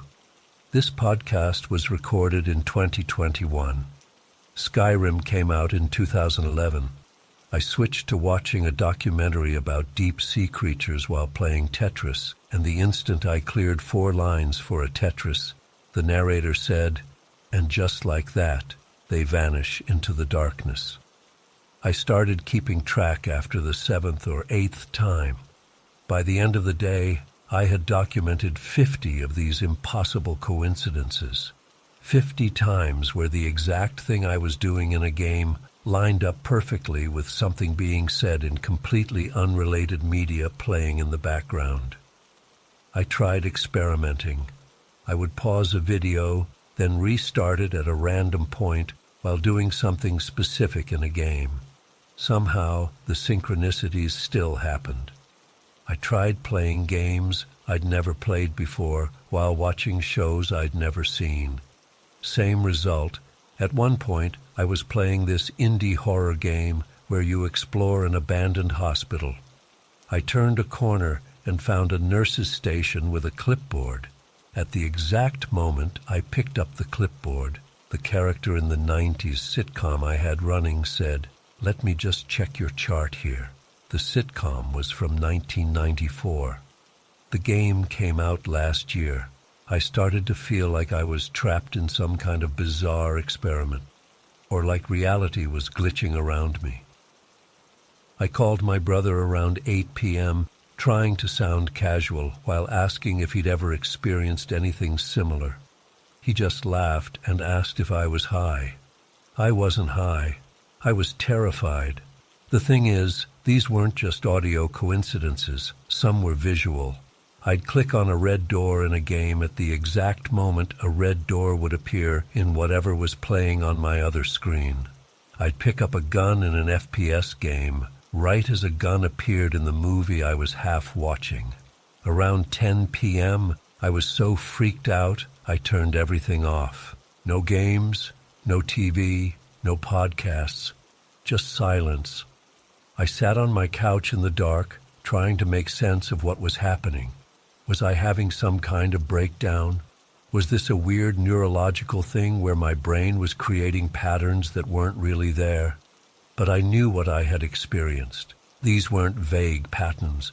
They were specific, impossible connections happening in real time. I eventually fell asleep on the couch around 2 a.m., too afraid to go into my bedroom where all my electronics were. When I woke up the next morning, I wondered if maybe I'd dreamed the whole thing. To test it, I cautiously turned on my computer and started playing a simple game of Minesweeper while a random YouTube video played. Within 5 minutes, I clicked on a mine, and the explosion animation played at the exact moment the YouTuber said, "And that's when everything blew up in their faces." I slammed my laptop shut. For the rest of the day, I avoided all electronics as much as possible. I went to a coffee shop with just a book. No phone, no laptop, nothing digital. But even there, it happened. I turned a page in my book to read the words "Midnight Caller," right as the coffee shop speaker system played a song with the lyric "Calling After Midnight." I've spent the past week trying to understand what's happening. I've Googled everything from reality glitches to synchronicity clusters to "Am I losing my mind?" But nothing explains the frequency and specificity of what I'm experiencing. The most disturbing thought is that maybe reality isn't what we think it is. Maybe it's all connected in ways we don't understand, like some kind of simulation or program where occasionally the code overlaps and reveals itself. These coincidences feel like moments where the fabric of reality thins, and you can see the machinery behind it all. What scares me most is that I can't predict when they'll happen. They just keep coming, dozens of times a day now. Sometimes they're benign, sometimes genuinely unsettling. Yesterday I was playing an old Pokemon game while a true crime podcast played in the background. I entered a battle with a ghost-type Pokemon at the exact moment the podcast host said, "And that's when they found the body." I've stopped telling people about it because the few friends I did mention it to looked at me like I was crazy. And maybe I am, but I know what I'm experiencing. Right now, I'm typing this with no other media playing. No games, no videos, nothing. I'm afraid of what might sync up if I did. But even as I write this, I'm looking out my window, and I just watched my neighbor take out his trash at the exact moment a car drove by with its bass thumping to the rhythm of his steps. It's like the universe is connected by invisible threads that occasionally become visible to me, and I don't know why or how to make it stop. I keep wondering if others have experienced this. If you have, please tell me, because I'm starting to think this isn't just coincidence. The mathematical probability of experiencing so many specific synchronicities in such a short time frame is essentially zero. Something is wrong with reality, or something is wrong with me. Either way, I'm terrified to find out which it is. I've stopped playing games or watching anything. I barely use my phone. I'm writing this from a library computer because I'm too scared to use my own devices anymore. Each synchronicity feels like reality is sending me a message, but I don't know what it means. Last night, I was lying in bed. No electronics, no media, nothing. Just staring at the ceiling and trying to fall asleep. My neighbor's dog barked twice, and at that exact moment, the second hand on my analog wall clock ticked to 12, making that slightly louder tick it does at the hour mark. It's following me even into the analog world. I don't know what's happening. I don't know if this is some cosmic joke, or if reality is breaking down around me, or if I'm just losing my grip on sanity. But I know what I'm experiencing is real. If anyone else has gone through something similar, please reach out. I need to know I'm not alone in this. I need to know if there's a way to make it stop. Because right now, I feel like I'm trapped in a world where coincidence has been replaced by something far more sinister. The revelation that maybe everything is connected in ways we were never meant to see.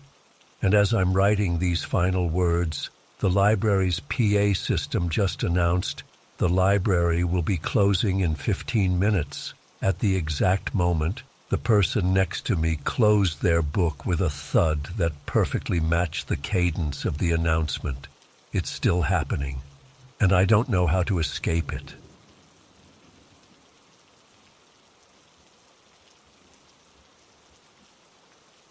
It was around 2 a.m., and I was restocking the coolers like I always do in the dead of night.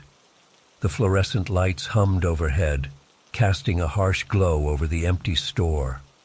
Outside, darkness pressed against the windows.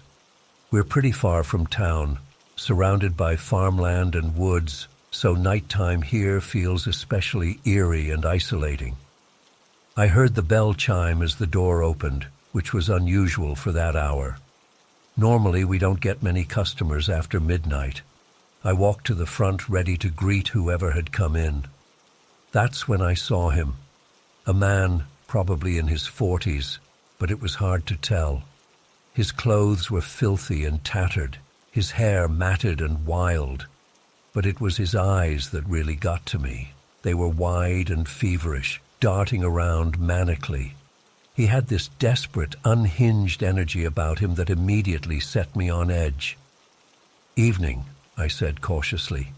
"Can I help you find anything?" He ignored me completely, stumbling through the aisles in an erratic pattern. I watched him warily as he grabbed an energy drink from the cooler. His movements were jerky and unpredictable. When he came to the counter to pay, I got a better look at him up close. His skin was sallow and clammy, dark circles under those wild eyes. He reeked of sweat and something else I couldn't identify. I tried to keep my hands from shaking as I rang him up. "That'll be $3.50, I said, forcing a polite smile. He slapped a crumpled $5 bill on the counter. As I was making change, he suddenly leaned in close. I could feel his hot, sour breath on my face. "You don't belong here," he rasped. I froze, unsure how to respond. "Excuse me?" "This place, it's not for you. They're coming, you know. They're always coming." His bloodshot eyes bored into mine. A chill ran down my spine. I needed to diffuse this situation fast. "Sir, I'm just trying to do my job. Here's your change." As I held out the money, He grabbed my wrist in an iron grip. His hand was ice cold and clammy. I tried to pull away, but he held firm. "Listen to me," he hissed. "You need to leave. It's not safe. They'll find you here." My heart was pounding so hard, I thought it might burst out of my chest. I glanced at the phone behind the counter, wondering if I could reach it to call 911. As if reading my mind, he yanked my arm, pulling me halfway across the counter. "Don't even think about it," he snarled.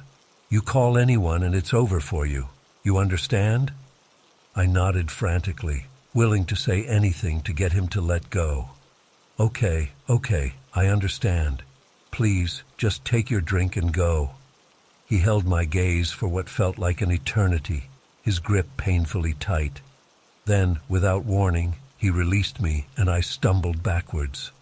"Remember what I said," he muttered, snatching up his energy drink. "They're coming, and when they do, you better not be here." With that, he lurched out of the store. The bell chimed again as the door swung shut behind him.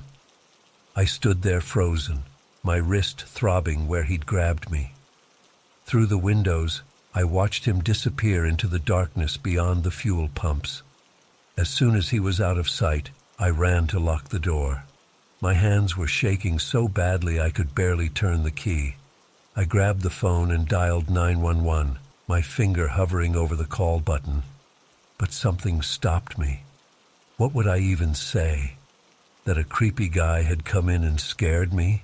He hadn't actually done anything illegal. And what if he was still out there watching? His threat about calling anyone echoed in my mind. In the end, I didn't make the call. I spent the rest of my shift jumping at every little noise, convinced he was going to come back. But the night passed uneventfully. When my replacement arrived at 6 a.m., I practically ran out of there. I told my manager about the incident the next day. He brushed it off, saying it was probably just some druggie looking to score. He said I could take a day off if I needed it, but that was it. No offer to review security footage, no suggestion of filing a police report. It was clear he didn't take it seriously. But I can't shake the feeling that there was something more to it. The way that man looked at me, like he knew something I didn't. The urgency and fear in his voice when he told me to leave. And what did he mean by, "they're coming"? Who are they? I've gone back to work since then, but I'm constantly on edge. Every time the door opens, I expect to see him there. I've started checking the woods around the station with a flashlight, convinced I'll catch a glimpse of him lurking in the shadows. Sometimes I think I hear whispers on the wind, or see movement out of the corner of my eye. But when I look, there's nothing there. The worst part is, I can't stop thinking about what he said. That I don't belong here, that it's not safe. Part of me wants to quit this job and never look back. But another part of me is drawn to the mystery of it all. I want answers. I want to know what he knew. I'm writing this down partly to get it off my chest, and partly as a record in case something happens to me. I don't know if I'm in real danger, or if I'm just letting my imagination run wild. But I can't shake the feeling that something is coming, something big and terrible. And I don't know if I'll be ready when it arrives. For now, all I can do is stay vigilant. I've started carrying pepper spray and a pocket knife. I installed a security app on my phone that lets me quickly send my location to emergency contacts. Maybe I'm being paranoid, but after that night, I don't think I can be too careful. If anyone has had a similar experience or has any insight into what this could mean, please let me know. I feel like I'm losing my mind here. Was this just a random encounter with a mentally unstable person? Or is there something more sinister at play? I don't know how much longer I can go on like this, jumping at shadows and seeing threats around every corner. One thing's for sure, I'll never look at the night shift the same way again. Every customer that walks in now is a potential threat. Every sound in the darkness could be him coming back. Or worse, it could be them, whoever or whatever he was warning me about. I just hope I figure out what's going on before it's too late. Because deep down, I have this sinking feeling that the clock is ticking, and when time runs out, I don't want to be anywhere near this gas station.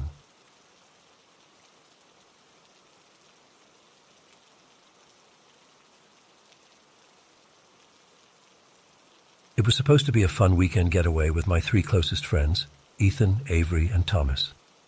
We'd been planning this camping trip for weeks, excited to escape the city and enjoy some time in nature. We chose a pretty remote spot, about a 3-hour drive from town, and then another hour hiking in. The isolation was part of the appeal. No crowds, no cell service, just us and the wilderness. When we arrived at the campsite that afternoon, the weather was perfect. Warm summer sun, a light breeze rustling through the trees. We set up our tents, gathered firewood, and spent the early evening hanging out by the campfire, grilling hot dogs and sharing stories and jokes. As the sun started to set, painting the sky in vibrant oranges and pinks, I remember thinking how idyllic it all was. If only I'd known what was coming.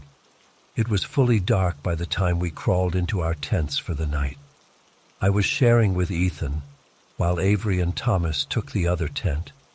I drifted off to sleep pretty quickly, lulled by the sounds of crickets and the gentle wind in the trees. I'm not sure what time it was when I woke up, but the fire had died down to embers and the woods were pitch black. At first I wasn't sure what had disturbed my sleep. Then I heard it, a twig snapping, leaves crunching. The sound of footsteps, slow and deliberate, coming closer to our campsite. My heart started racing. Bears, a mountain lion. Some rational part of my brain tried to stay calm, but a primal fear was taking over. I lay frozen in my sleeping bag, straining my ears. The footsteps stopped. Then I heard Ethan's voice, barely above a whisper. "Dude, do you see that?" I turned my head to look out the mesh window of our tent, and that's when I saw him. There was a man standing at the edge of our campsite, partially hidden behind a tree. But man doesn't quite describe what I saw. He was impossibly tall and thin, at least 7 feet. His skin was a sickly pale color that seemed to glow faintly in the moonlight. But it was his face that made my blood run cold. He had sunken hollow cheeks and eyes that were just empty, black voids where eyes should be. And he was smiling, a wide, unnatural grin that stretched almost ear to ear. I couldn't move, couldn't breathe. I just stared, paralyzed with fear, as this nightmarish figure stood motionless, watching us. He didn't say anything, didn't make a sound, just stood there with that horrifying grin, staring right at our tent. I have no idea how long we lay there, hardly daring to breathe. It felt like hours. Eventually, I must have passed out from sheer terror and exhaustion. When I woke up, sunlight was streaming through the tent. For a blissful moment, I thought maybe it had all been a nightmare. But then I saw Ethan's face. He looked like he hadn't slept a wink, eyes wide and haunted. Did you see?" I started to ask. He nodded grimly. "That fucking thing. Yeah, I saw it." We crawled out of the tent to find Avery and Thomas already up, looking just as shaken as we felt. They'd seen it too, watching their tent for what felt like hours before it finally vanished into the woods. We tried to rationalize it at first. Maybe it was just some weirdo trying to scare us. A hallucination brought on by bad mushrooms on our hot dogs. But deep down, we all knew. Whatever we'd seen wasn't human. Still, it was daylight now. We decided to try and salvage the trip, to convince ourselves it had all been in our heads. We made breakfast, went for a hike, did our best to act normal. but there was an undercurrent of tension. We all kept glancing over our shoulders, jumping at every snapping twig. As the day wore on, strange things started happening. Small at first, a water bottle missing here, a backpack in a different spot there. But then bigger things. Thomas's fancy camping knife vanished from right beside him while we were sitting around the fire. My entire bag of trail mix disappeared from inside my tent in the span of 2 minutes while I went to refill my water. We were all on edge, snapping at each other, paranoia growing by the hour. But none of us wanted to be the first to suggest leaving, to admit how terrified we really were. As the sun started to set, the dread became almost unbearable. None of us wanted to face another night out here. That's when Avery saw it first, that pale, elongated figure, standing motionless between 2 distant trees, watching us, grinning. We all saw it this time. It was like a spell broke. Without a word, we started grabbing our stuff, shoving things haphazardly into backpacks. "Leave it!" Thomas yelled as Avery tried to take down a tent. "Just grab what you can carry and let's go." We practically ran out of that clearing, not even bothering with flashlights, just desperate to get away. I glanced back once as we fled. It was still there, that nightmarish figure, and I swear to God, it waved at me. A slow, deliberate wave with fingers that seemed too long, too thin to be real. We hiked for hours in the dark, stumbling over roots and rocks, scratched by branches we couldn't see. No one suggested stopping. We just kept going until we finally reached the car, piling in and peeling out of there like our lives depended on it. The drive home was silent. What could we even say? How could we process what we'd seen? It's been months now, and I still wake up in a cold sweat some nights, that grotesque grinning face haunting my dreams. I've tried to research to find any explanation for what we encountered. Skinwalkers, Wendigos, aliens. Nothing quite fits. All I know is that there are things out there in the dark woods that defy explanation. Things that shouldn't exist, but do. And I'll never step foot in a forest again without remembering that pale face, those empty eyes, and that horrifying, knowing grin.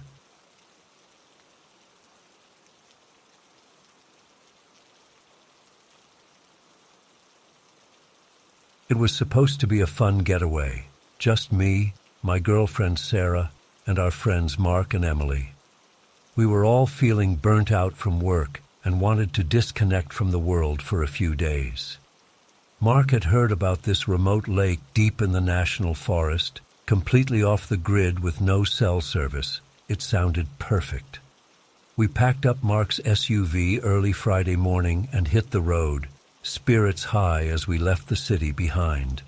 The drive took about 4 hours, the last hour on bumpy dirt roads winding through dense forest. When we finally reached the lake, I was blown away. The water was like glass, perfectly reflecting the surrounding pines. Not another soul in sight. We found a nice clearing near the shore to set up our tents.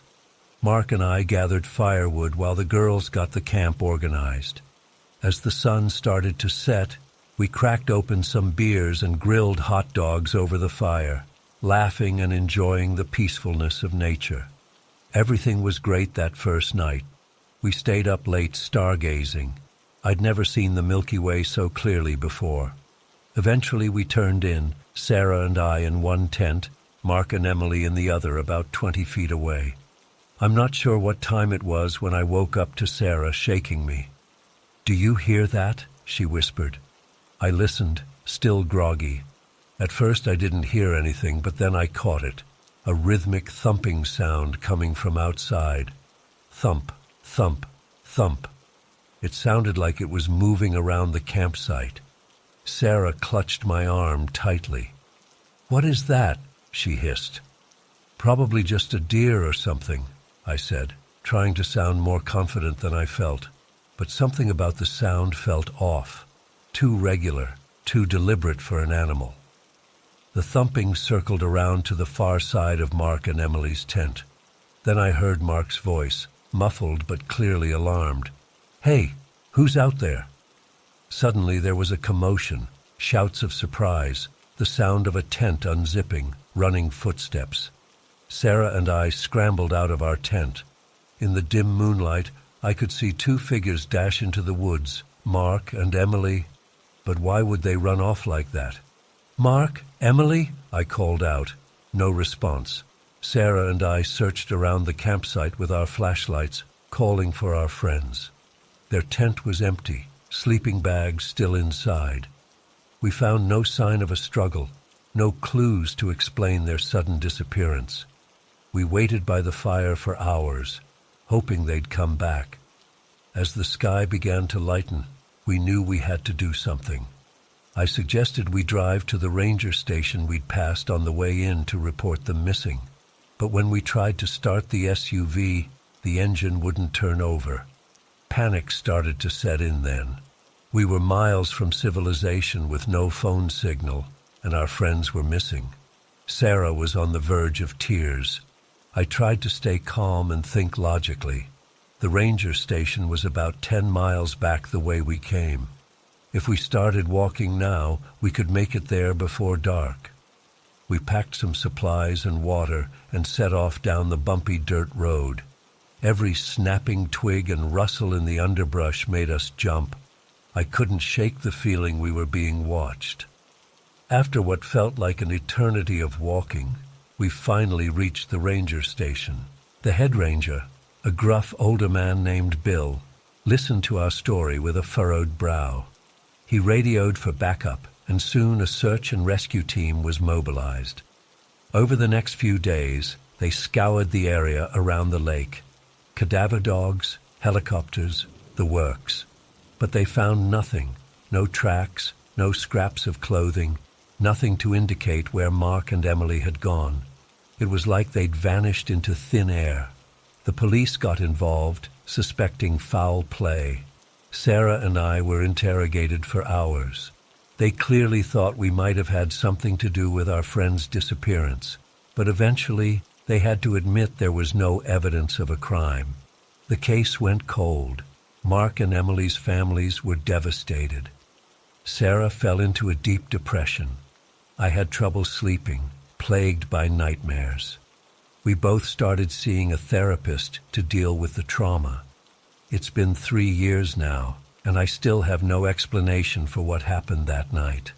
Sometimes I try to convince myself it was just a bear or mountain lion that spooked Mark and Emily, causing them to flee into the woods and get lost. But deep down, I know that's not true.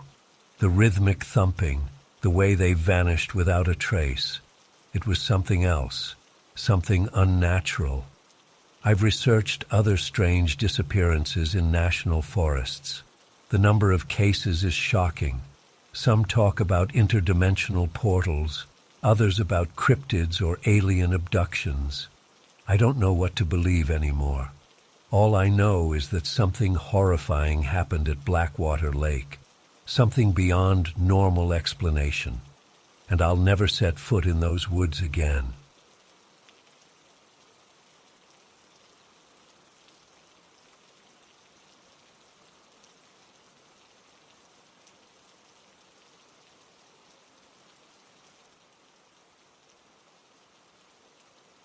It was supposed to be one last adventure before we all headed off to different colleges.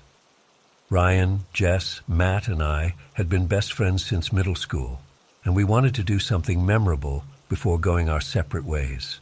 That's when Ryan found this old map online, supposedly leading to a haunted area deep in the woods about an hour from our town. We all laughed it off as some stupid internet hoax, but the idea of a spooky camping trip sounded fun. We packed up Ryan's beat-up Jeep and hit the road early Saturday morning. The drive out was filled with our usual banter and bad singing along to the radio. As we got further from civilization, the paved roads gave way to gravel, then just rough dirt paths winding through increasingly dense forest. "You sure you know where we're going?" I asked Ryan as he squinted at his phone's GPS. "Relax, we're almost there," he assured me, but I could hear the uncertainty in his voice. After what felt like hours of bumping along barely there trails, we finally reached a small clearing that matched the description from the map. We piled out of the Jeep, stretching our legs and taking in our surroundings. The trees here seemed older, their gnarled branches reaching out like arthritic fingers. An unsettling quiet hung in the air, no birds chirping, no rustling leaves, just eerie stillness. As we set up our tents, I couldn't shake the feeling we were being watched. I kept glancing over my shoulder, half expecting to see something lurking at the edge of the clearing, but there was never anything there. As night fell, we built a campfire and broke out the beers and marshmallows. We were all a bit on edge, jumping at every snapping twig or flutter of wind through the leaves. But we tried to keep the mood light, telling ghost stories and cracking jokes. It was during a lull in conversation that I first heard it. A faint whisper carried on the breeze. I couldn't make out any words, just a soft susurration that made the hairs on the back of my neck stand up. "Did you guys hear that?" I asked, looking around at my friends. They all shook their heads, giving me confused looks. I tried to laugh it off, blaming it on too many beers and an overactive imagination, but I couldn't quite convince myself. As the fire died down, we decided to turn in for the night.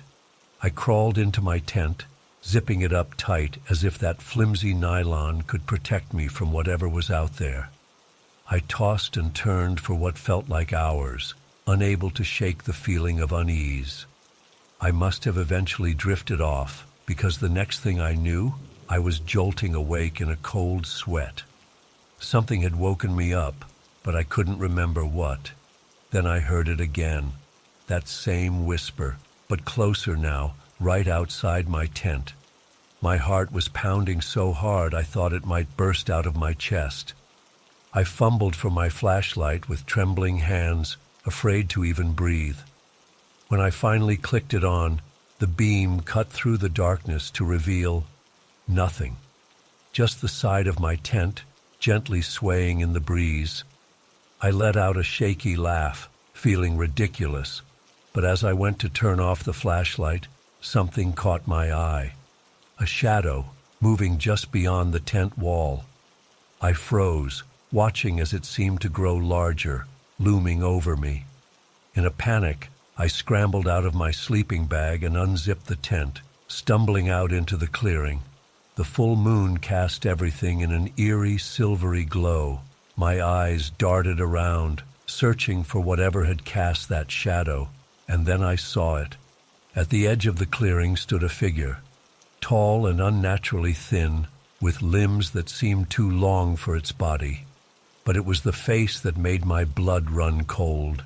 Where there should have been eyes, there were only empty black sockets. I opened my mouth to scream, but no sound came out. The figure just stood there, perfectly still, those hollow eyes boring into me. Then, in the blink of an eye, it was gone, vanished into thin air. I must have made some noise, because soon the others were stumbling out of their tents, asking what was wrong. I tried to explain what I'd seen, but the words got tangled in my throat. They clearly thought I was losing it, exchanging worried glances. "Maybe we should head back in the morning," Jess suggested gently. "I think we're all a little on edge out here." I nodded numbly, not trusting myself to speak. We all retreated back to our tents, but sleep was impossible now. Every rustle of leaves, every creaking branch had me on high alert. As the first light of dawn filtered through the trees, we silently packed up camp. No one wanted to admit it, but we were all eager to get out of there. We piled into the Jeep, Ryan gunning the engine before we'd even closed the doors. We'd barely made it a mile down the overgrown trail when Matt suddenly yelled, "Stop the car!" Ryan slammed on the brakes, sending us all lurching forward. "What? What is it?" he demanded. Matt was staring wide-eyed out the window. I thought I saw something. In the trees." We all peered out into the thick foliage, straining to see what had spooked Matt. And then I saw it too, that same impossibly tall, thin figure, standing motionless among the trees. Those empty eye sockets fixed on us. "Go, go, go!" I screamed, and Ryan didn't need to be told twice. He floored it, the Jeep bouncing wildly over the uneven ground. I kept my eyes glued to the rearview mirror, watching in horror as the figure seemed to glide between the trees, always staying just within sight. The whispers started again, growing louder and more insistent. It wasn't just me hearing them now. I could see the panic on my friends' faces as the sound filled the car. The words were still unintelligible, but the malevolence behind them was unmistakable. Ryan was pushing the Jeep to its limits, the engine whining in protest as we tore down the rough trail. Branches whipped against the windows, and more than once I was sure we were going to crash. But somehow, miraculously, we made it back to the main road. As we hit pavement, the whispers faded away. We all sat in stunned silence for a long moment, the only sound our ragged breathing and the rumble of the engine. Finally, Jess broke the silence. What the hell was that?" No one had an answer. We drove home in silence, each lost in our own thoughts. We tried to talk about it later, to make sense of what we'd experienced. But the words always fell short. How do you explain something like that? It's been months now, and I still wake up in a cold sweat some nights, those empty eye sockets burned into my memory. I've tried to convince myself it was just a shared hallucination, some kind of mass hysteria brought on by fear and suggestion. But deep down, I know what I saw, what we all saw. Sometimes, when I'm alone at night, I swear I can hear those whispers again, carried on the wind. And I can't shake the feeling that whatever was in those woods is still out there, waiting, watching, ready to reach out from the shadows and pull us back into its world of darkness and terror. I don't know if I'll ever be able to fully explain what happened to us that night, but I do know one thing for certain. I'm never setting foot in those woods again. Some mysteries are better left unsolved.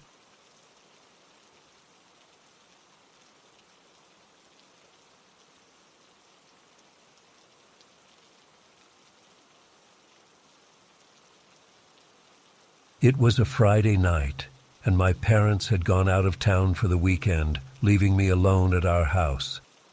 We live in this old farmhouse surrounded by dense woods. Usually I love how peaceful and secluded it is, but that night it felt oppressive and isolating. I was in my room watching Netflix, trying to distract myself from the eerie silence. Around 11 p.m., I heard what sounded like a woman's voice coming from outside. At first I thought I was imagining things, but then I heard it again. A faint, "Help me. Please help." My heart started racing. I paused my show and crept over to the window, peering out into the darkness. I couldn't see anything in the thick trees, just inky blackness. But the voice came again, louder this time. "Is anyone there? I need help." I was freaking out, debating what to do. It sounded like a woman in distress. But why would anyone be out in our woods at night? I thought about calling 911, but what if it was nothing and I looked like an idiot? After a few minutes of internal debate, I decided I should at least check it out. If someone really needed help, I'd feel awful ignoring them. With shaking hands, I grabbed a flashlight and my phone. I slipped on some shoes and crept downstairs, my heart pounding so loud I could hear it. At the back door, I hesitated. The voice called out again, sounding closer. "Please, I'm lost. Can anyone hear me?" Taking a deep breath, I opened the door and stepped out onto the back porch. The air was cool and damp, and dead leaves crunched under my feet. I swept my flashlight beam across the tree line, calling out nervously, "Hello? Is someone there?" For a moment there was silence. Then I heard rustling in the underbrush, and a figure emerged from the trees about 50 feet away. My blood ran cold. It was a woman, or at least it looked vaguely like a woman. But something was horribly wrong. Her skin was a sickly grayish white, almost glowing in the darkness. Her hair hung in lank, wet-looking strands around her face, and her eyes, oh God, her eyes were just black, empty sockets. But the worst part was her mouth. She was smiling, but it wasn't a normal smile. It stretched unnaturally wide across her face, filled with pointed teeth. I stood frozen in terror as she took a step toward me, that awful grin never wavering. "Thank you for coming," she said in a raspy whisper. "I've been so lonely out here. Won't you join me?" Panic exploded through me and I scrambled backwards, nearly falling as I ran back inside. I slammed the door shut and locked it, then ran through the house, locking every door and window. My hands were shaking so bad I could barely manage the locks. I huddled in the living room, too scared to move. After a few minutes, I heard slow footsteps on the back porch. There was a gentle tapping on the window. "Please let me in," that horrible, raspy voice called. "I only want to be friends." I was sobbing at this point, fumbling for my phone to call 911. As I dialed, I heard more tapping, this time from the front of the house. She was circling the building, trying to find a way in. When the 911 operator answered, I babbled out what was happening between hysterical sobs. They said they were sending officers right away. I stayed on the line with them, describing the horrid apparition I'd seen. The tapping and calls to "let me in" continued for what felt like hours, but was probably only 15-20 minutes.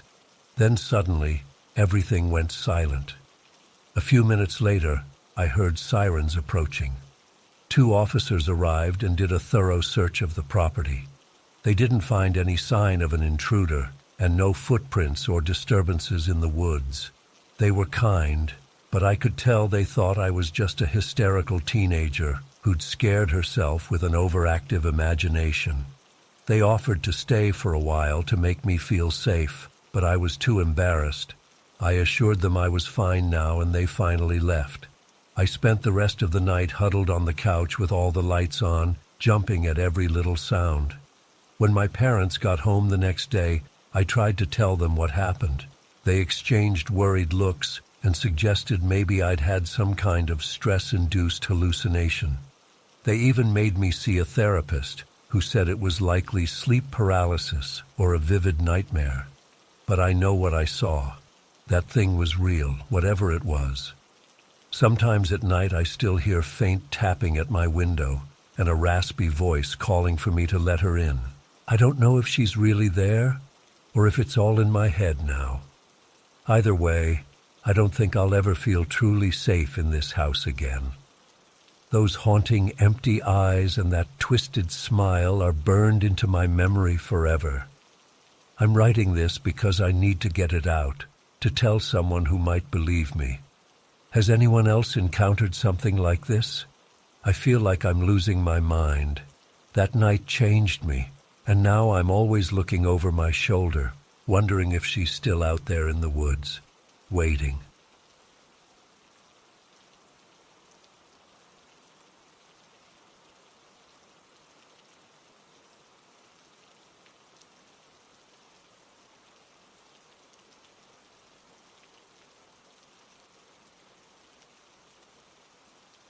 I was curled up on the couch, watching TV, trying to distract myself from the creepy noises of the old house creaking and groaning.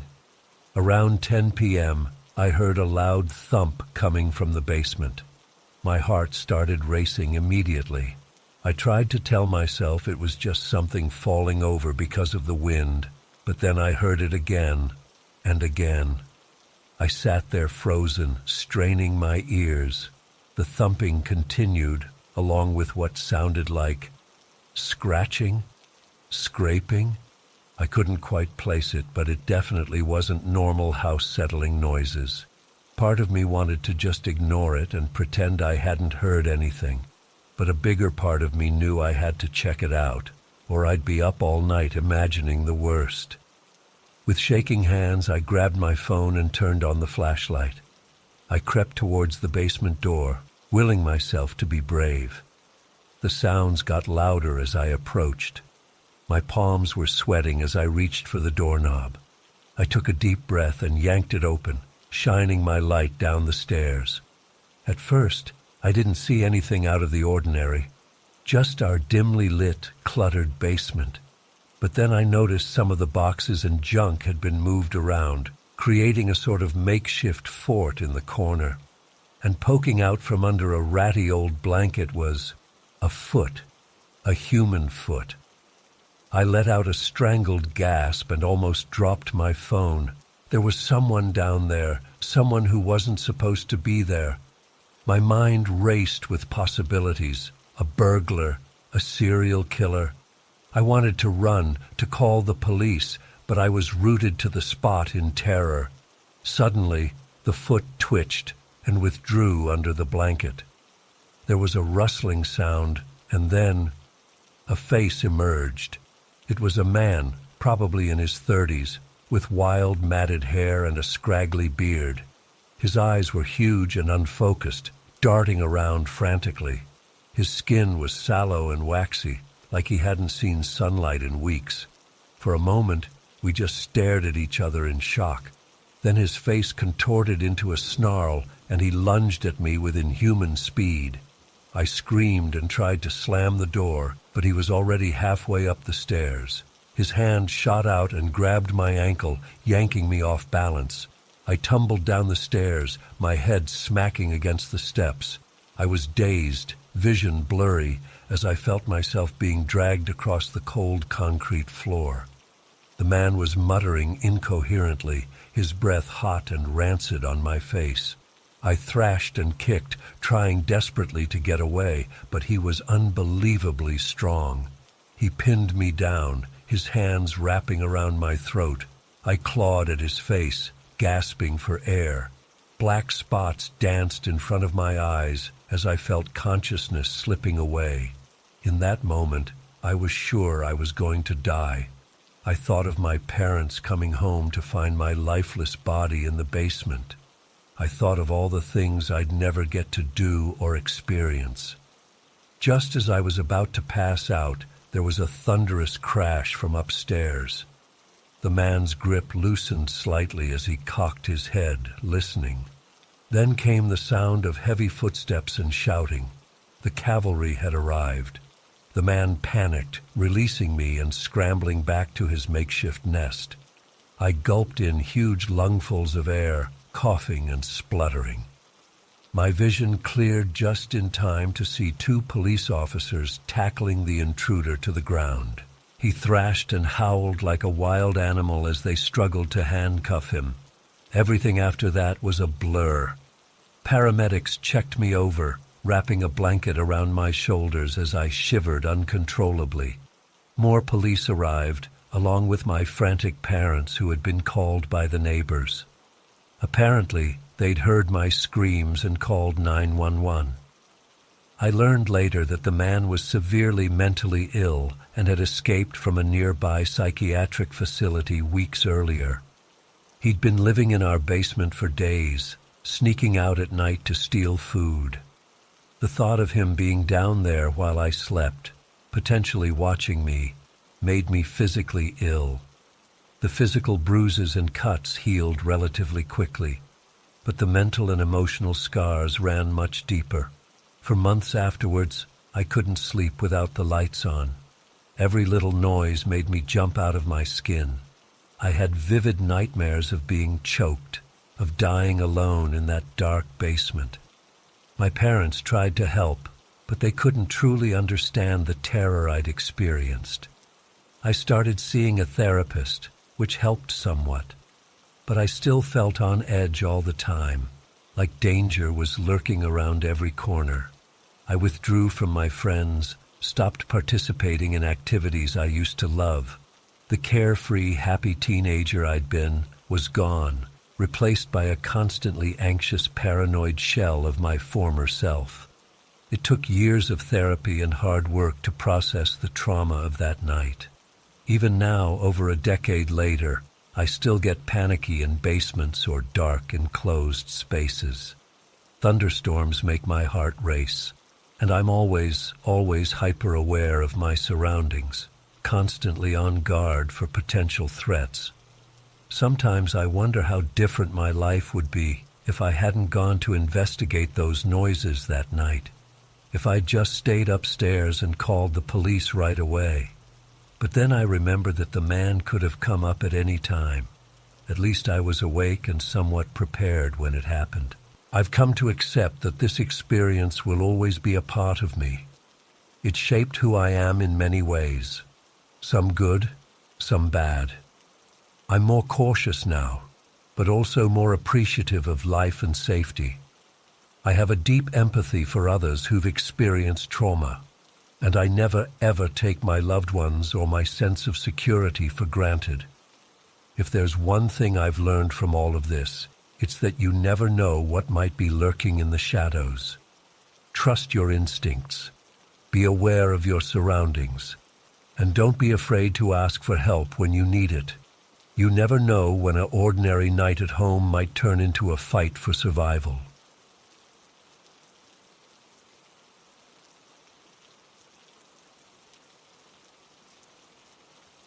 Around 11 p.m., I heard a strange noise coming from downstairs. At first I thought it was just the house settling, but then I heard what sounded like voices. My heart started racing.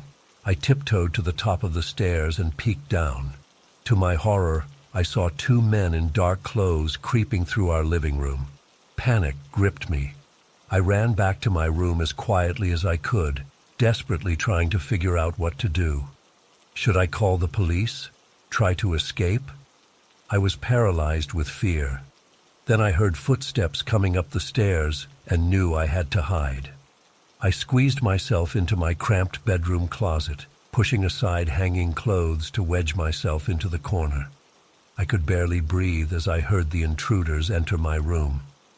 Through a tiny crack, I watched them rifling through my drawers and looking under the bed.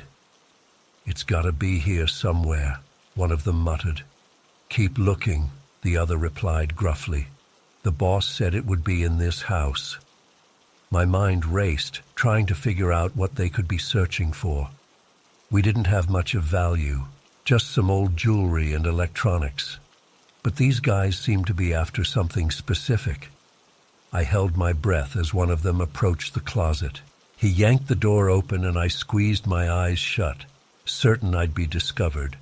But incredibly, he just pawed through the clothes hanging in front of me without noticing my small form huddled in the corner. After what felt like hours, but was probably only 15 minutes, I heard them moving on to my parents' room. I stayed frozen in place, terrified to make even the slightest sound.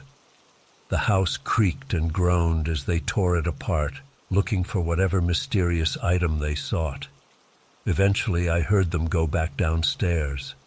There was the sound of furniture being overturned and glass shattering. Then silence. Had they left? I was too scared to move or even open my eyes. I don't know how long I stayed crammed in that closet. My legs had gone numb and my back ached, but I didn't dare budge. Every tiny noise made me flinch. It wasn't until I heard my parents' voices that I finally emerged from my hiding spot. "Oh my God," my mom gasped as they took in the ransacked house. "Tommy? Tommy, where are you?" I stumbled out of my room on shaky legs. "I'm here," I called weakly. My parents rushed to me and wrapped me in a tight hug. "Are you okay? Did they hurt you?" my dad demanded, checking me over for injuries. I shook my head, still too stunned to speak. As the adrenaline faded, I started trembling uncontrollably. My mom held me close as my dad called the police. The next few hours were a blur of police questions and my parents fussing over me. Our house was a disaster. Furniture overturned, electronics missing, picture frames smashed. But all anyone cared about was that I was safe. It wasn't until days later that the full impact of what happened really hit me. I couldn't sleep without nightmares of shadowy figures creeping through the house. Every creak and groan startled me. I begged my parents not to leave me alone, even for a few minutes. They tried to reassure me that it was a random break-in, that lightning wouldn't strike twice. But I overheard them whispering about how the intruders seemed to be searching for something specific. What could have been in our ordinary suburban home that was worth ransacking the place? I became hypervigilant, always on edge. At school, I'd flinch at sudden noises or movements. My grades started slipping as I struggled to focus. My parents took me to a therapist, but talking about that night just made the memories more vivid. Even after we moved to a new house with a state-of-the-art security system, I never fully regained my sense of safety. To this day, I'm uncomfortable being alone in a house at night. Every unexplained sound sets my heart racing. The police never caught the intruders or figured out what they were after. Sometimes I wonder if I imagined the whole thing, if maybe they were just ordinary burglars and my frightened mind invented the mysterious boss and specific item they sought. But then I remember the cold certainty in their voices as they methodically tore apart my childhood home. I've tried to move on with my life, but that night left an indelible mark on me. The knowledge that strangers could violate the sanctity of your home, that nowhere is truly safe, is a heavy burden to carry. I'm grateful I wasn't harmed physically, but the psychological scars run deep. Sometimes I lie awake at night, straining to hear any out-of-place sounds. And a small part of me is always prepared to hide in the closet again, holding my breath and praying not to be found. Because you never know when the intruders might return, searching for that elusive something that apparently makes destroying a family's sense of security worthwhile. I've never shared this story publicly before. It feels both cathartic and terrifying to put it out there. I know logically that it's extremely unlikely anything like that would happen again, but logic doesn't always win out over deeply ingrained fear. To this day, I'm not sure what those men were really after or why they chose our house. Was it just random, or was there some connection we never uncovered? The not knowing is almost worse than the break-in itself. It leaves me with a lingering sense of unfinished business, like there's still a threat lurking out there somewhere. I try to live a normal life, but certain things still trigger that primal fear response. The sound of footsteps on stairs at night, a door creaking open unexpectedly. Sometimes I'll be in a crowded place and catch a glimpse of someone who reminds me of the intruders, sending my heart racing even though I know it's irrational. My family doesn't like to talk about that night. I think they feel guilty for leaving me alone, even though there's no way they could have predicted what would happen. My sister, born just hours after the break-in, has no memory of our old house or the fear that permeated it in the weeks after. Sometimes I envy her that innocence. I've tried various forms of therapy over the years: talk therapy, EMDR, exposure therapy. They've helped to some degree, but I don't think I'll ever be completely over it. It's just something I've had to learn to live with, like a chronic condition that flares up from time to time. There are still nights when I wake up in a cold sweat, certain I hear intruders in the house. I have to do a full security check before I can calm down enough to sleep again. My partner is understanding, but I know it takes a toll on our relationship sometimes. I often wonder how different my life might have been if that night had never happened? Would I be less anxious, more trusting? Would I have pursued different career paths or relationships? It's impossible to know, but I can't help but feel that a fundamental part of who I am was shaped by those terrifying hours hiding in the closet. In a way, writing this out has been therapeutic. It's helped me process some of the lingering emotions and put the experience into perspective. But it's also stirred up memories and fears I thought I'd buried long ago. I hope that by sharing my story, maybe someone else who's been through something similar will feel less alone. And maybe it will serve as a reminder to cherish the feeling of safety when you have it, because you never know when it might be shattered. To this day, I still sometimes find myself looking over my shoulder, half expecting to see those shadowy figures from my past. But I'm trying to focus on moving forward, on building a life where fear doesn't control me. It's a daily struggle, but one I'm determined to win. Because in the end, I refuse to let those faceless intruders steal any more of my peace than they already have.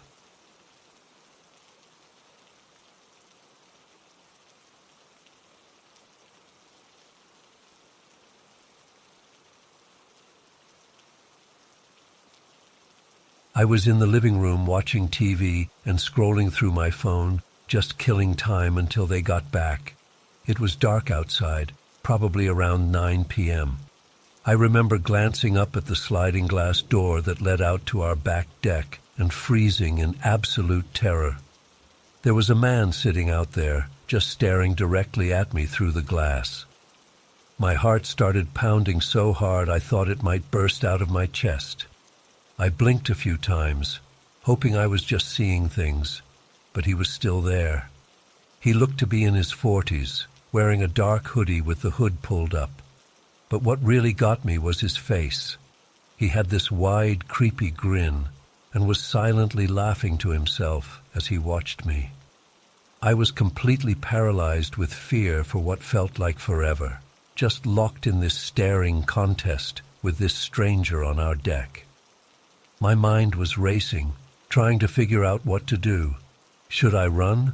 Should I confront him? Call for help? Before I could decide, he suddenly stood up and walked towards the door.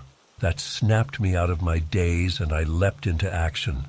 I ran to the door and fumbled with the lock, my hands shaking so bad I could barely manage it. Just as I heard the click of it locking, the man reached the door and put his hand on the handle. I stumbled backwards, watching in horror as he tried to slide the door open. When it didn't budge, he just stood there, still grinning and staring at me with those wild eyes. I didn't know what to do. I was trapped in my own home with this psycho right outside. Finally, I managed to tear my eyes away and ran through the house, making sure every single door and window was locked. I grabbed my phone with trembling hands and dialed 911, praying they'd get here quickly. The whole time I kept glancing over my shoulder, terrified the man would find some way in. When I got back to the living room, heart in my throat, the man was gone. I searched every window, but there was no sign of him anywhere. Had I imagined the whole thing? No, it had felt way too real.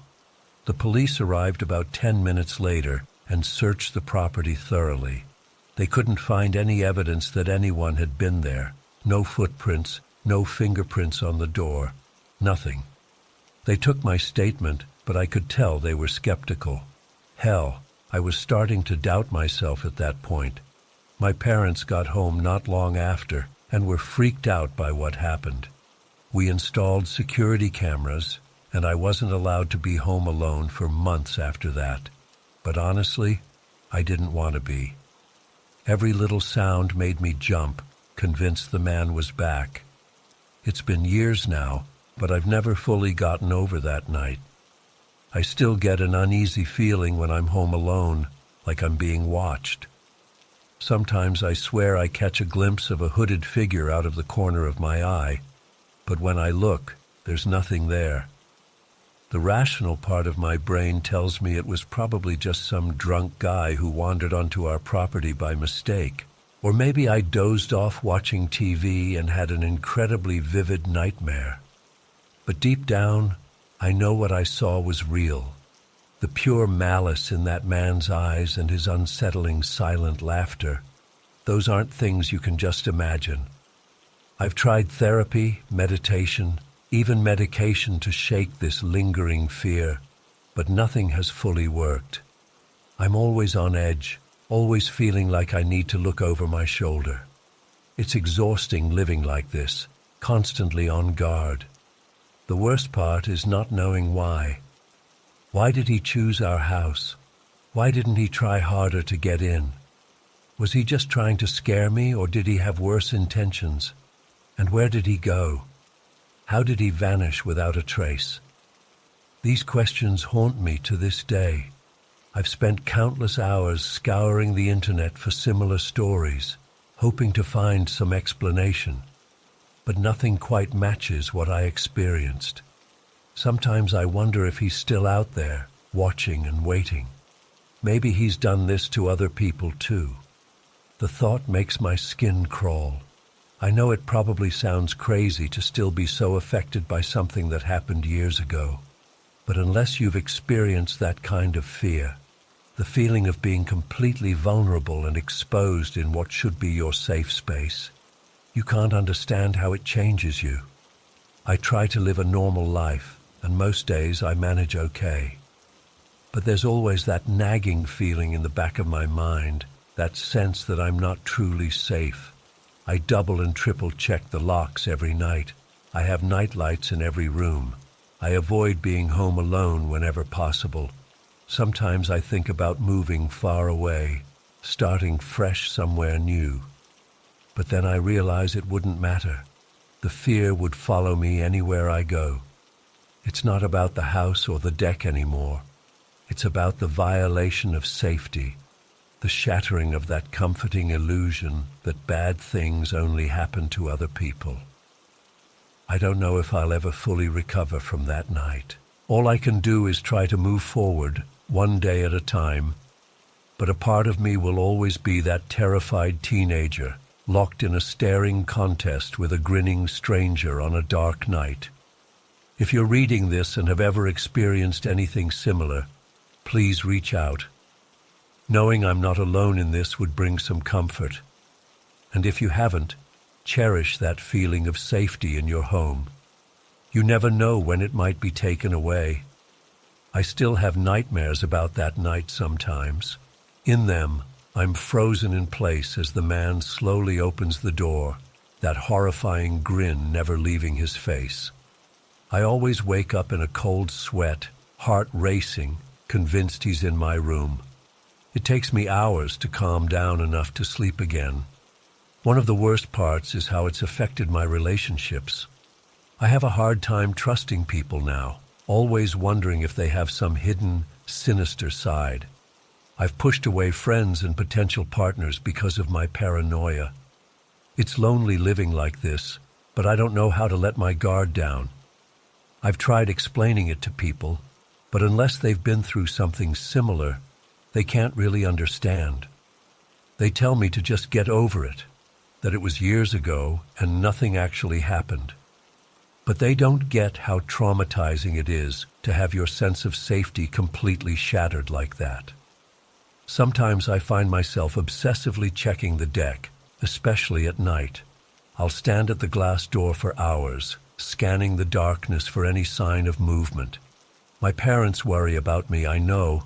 They've suggested I move back home, but I'm determined to try and live independently, even if it terrifies me sometimes. I've developed all these little rituals and habits to try and feel safe. I always sit with my back to a wall so I can see all entrances. I keep a baseball bat by my bed. I have an elaborate system of checks I do before I can go to sleep each night. It's exhausting, but I can't seem to stop. There are good days where I almost feel normal again. But then something will trigger me, a hooded stranger on the street, an unexpected knock at the door, and I'm right back in that moment of paralyzing fear. I've tried to find some meaning in what happened, some reason why I was targeted. Was it random? Was I being stalked? Did the man know my parents would be out that night? The not knowing is almost worse than the incident itself. I've become hyper-vigilant about home security. I have cameras covering every angle of my property. I've reinforced all the doors and windows. I have multiple locks on everything. It probably seems excessive to most people, but it helps me sleep at night. Sometimes I wonder what I would do if I ever saw that man again. Would I confront him, run away, freeze up like before? I've played out countless scenarios in my head, but I honestly don't know how I'd react. I wish I could go back to that night and do things differently. Maybe if I had confronted him right away or called the police sooner, they would have caught him. Maybe I'd have answers now instead of this constant uncertainty. But I know dwelling on what-ifs doesn't help. All I can do is try to move forward and not let this experience define me completely. It's a daily struggle, but I'm determined to reclaim my life and my sense of safety. If you're reading this and relating to any of it, know that you're not alone. The fear may never completely go away, but it does get easier to manage with time. Find people you trust to talk to. Take whatever precautions help you feel safe, and don't let anyone dismiss your feelings. And please, always be aware of your surroundings. You never know when a normal night at home could turn into your worst nightmare.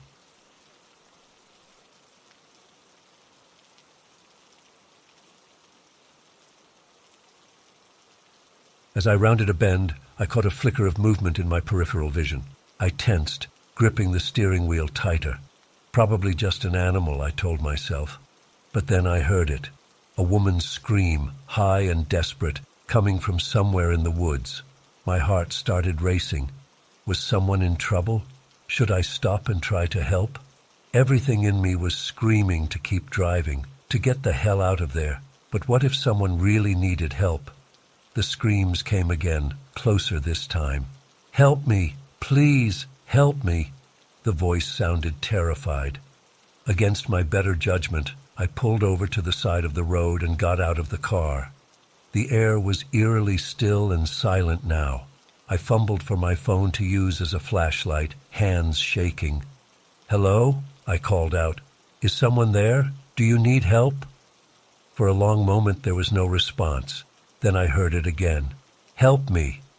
But fainter now, as if moving deeper into the woods. I hesitated at the tree line, every instinct telling me not to go in there. But I couldn't just leave if someone was in danger. Taking a deep breath, I plunged into the forest. The trees closed in around me immediately, branches snagging at my clothes. My phone's light seemed pitiful against the oppressive darkness. I stumbled forward, straining my ears for any sound. "Where are you?" I shouted. "Keep calling out so I can find you." "Here, I'm over here." The voice was so faint I could barely make it out. I pushed on, tripping over roots and getting smacked in the face by low-hanging branches. After what felt like an eternity of stumbling through the pitch-black woods, I emerged into a small clearing. My light fell on a pale figure standing at the far edge.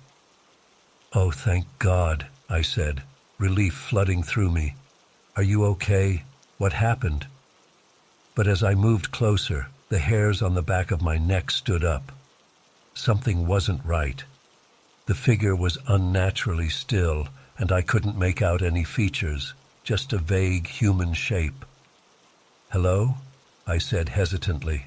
The figure's head snapped toward me with inhuman speed, and then it spoke, in a voice that was somehow both a whisper and a shriek. "Help me!" I stumbled backward in terror as the thing rushed at me. In the bobbing light of my phone, I caught glimpses of a woman's face, but wrong somehow, distorted and twisted. Long hair streamed behind it as it flew at me with impossible speed. I turned and ran, crashing through the underbrush in blind panic. Branches whipped at my face, but I barely felt them. All I could hear was my own ragged breathing and pounding heartbeat, and right behind me, that awful voice, "Help me, help me, help me, help me." I ran faster than I ever had in my life, driven by pure terror. But no matter how fast I went, that thing was right behind me. I could feel its cold breath on the back of my neck. Suddenly, my foot caught on a root, and I went sprawling. I hit the ground hard, the wind knocked out of me. As I gasped for air, I felt icy fingers close around my ankle. "No!" I screamed, kicking frantically. My foot connected with something solid, and I heard an inhuman shriek of rage. I scrambled to my feet and took off again. I had no idea which direction I was going. All that mattered was getting away from that thing.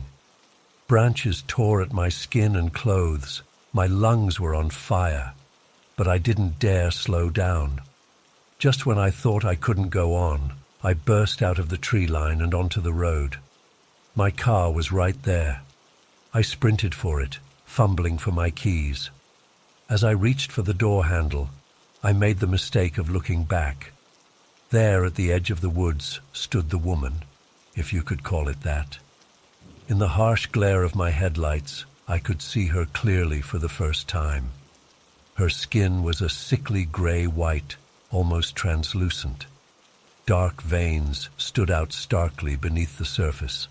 Her hair writhed around her head like living tendrils. But it was her eyes that would haunt me forever. Pitch black and gleaming with malevolence. For a moment we just stared at each other. Then her mouth opened impossibly wide, revealing rows of needle-sharp teeth. That awful scream poured out again. "Help me!" I dove into my car, slammed the door, and peeled out of there so fast I left tire marks on the road. I drove like a maniac, taking random turns, just trying to put as much distance between me and those woods as possible.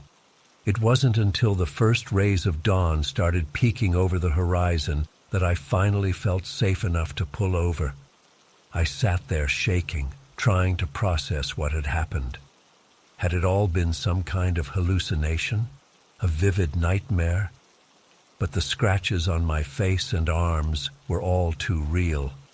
And when I looked in the rearview mirror, my eyes were wild with lingering terror.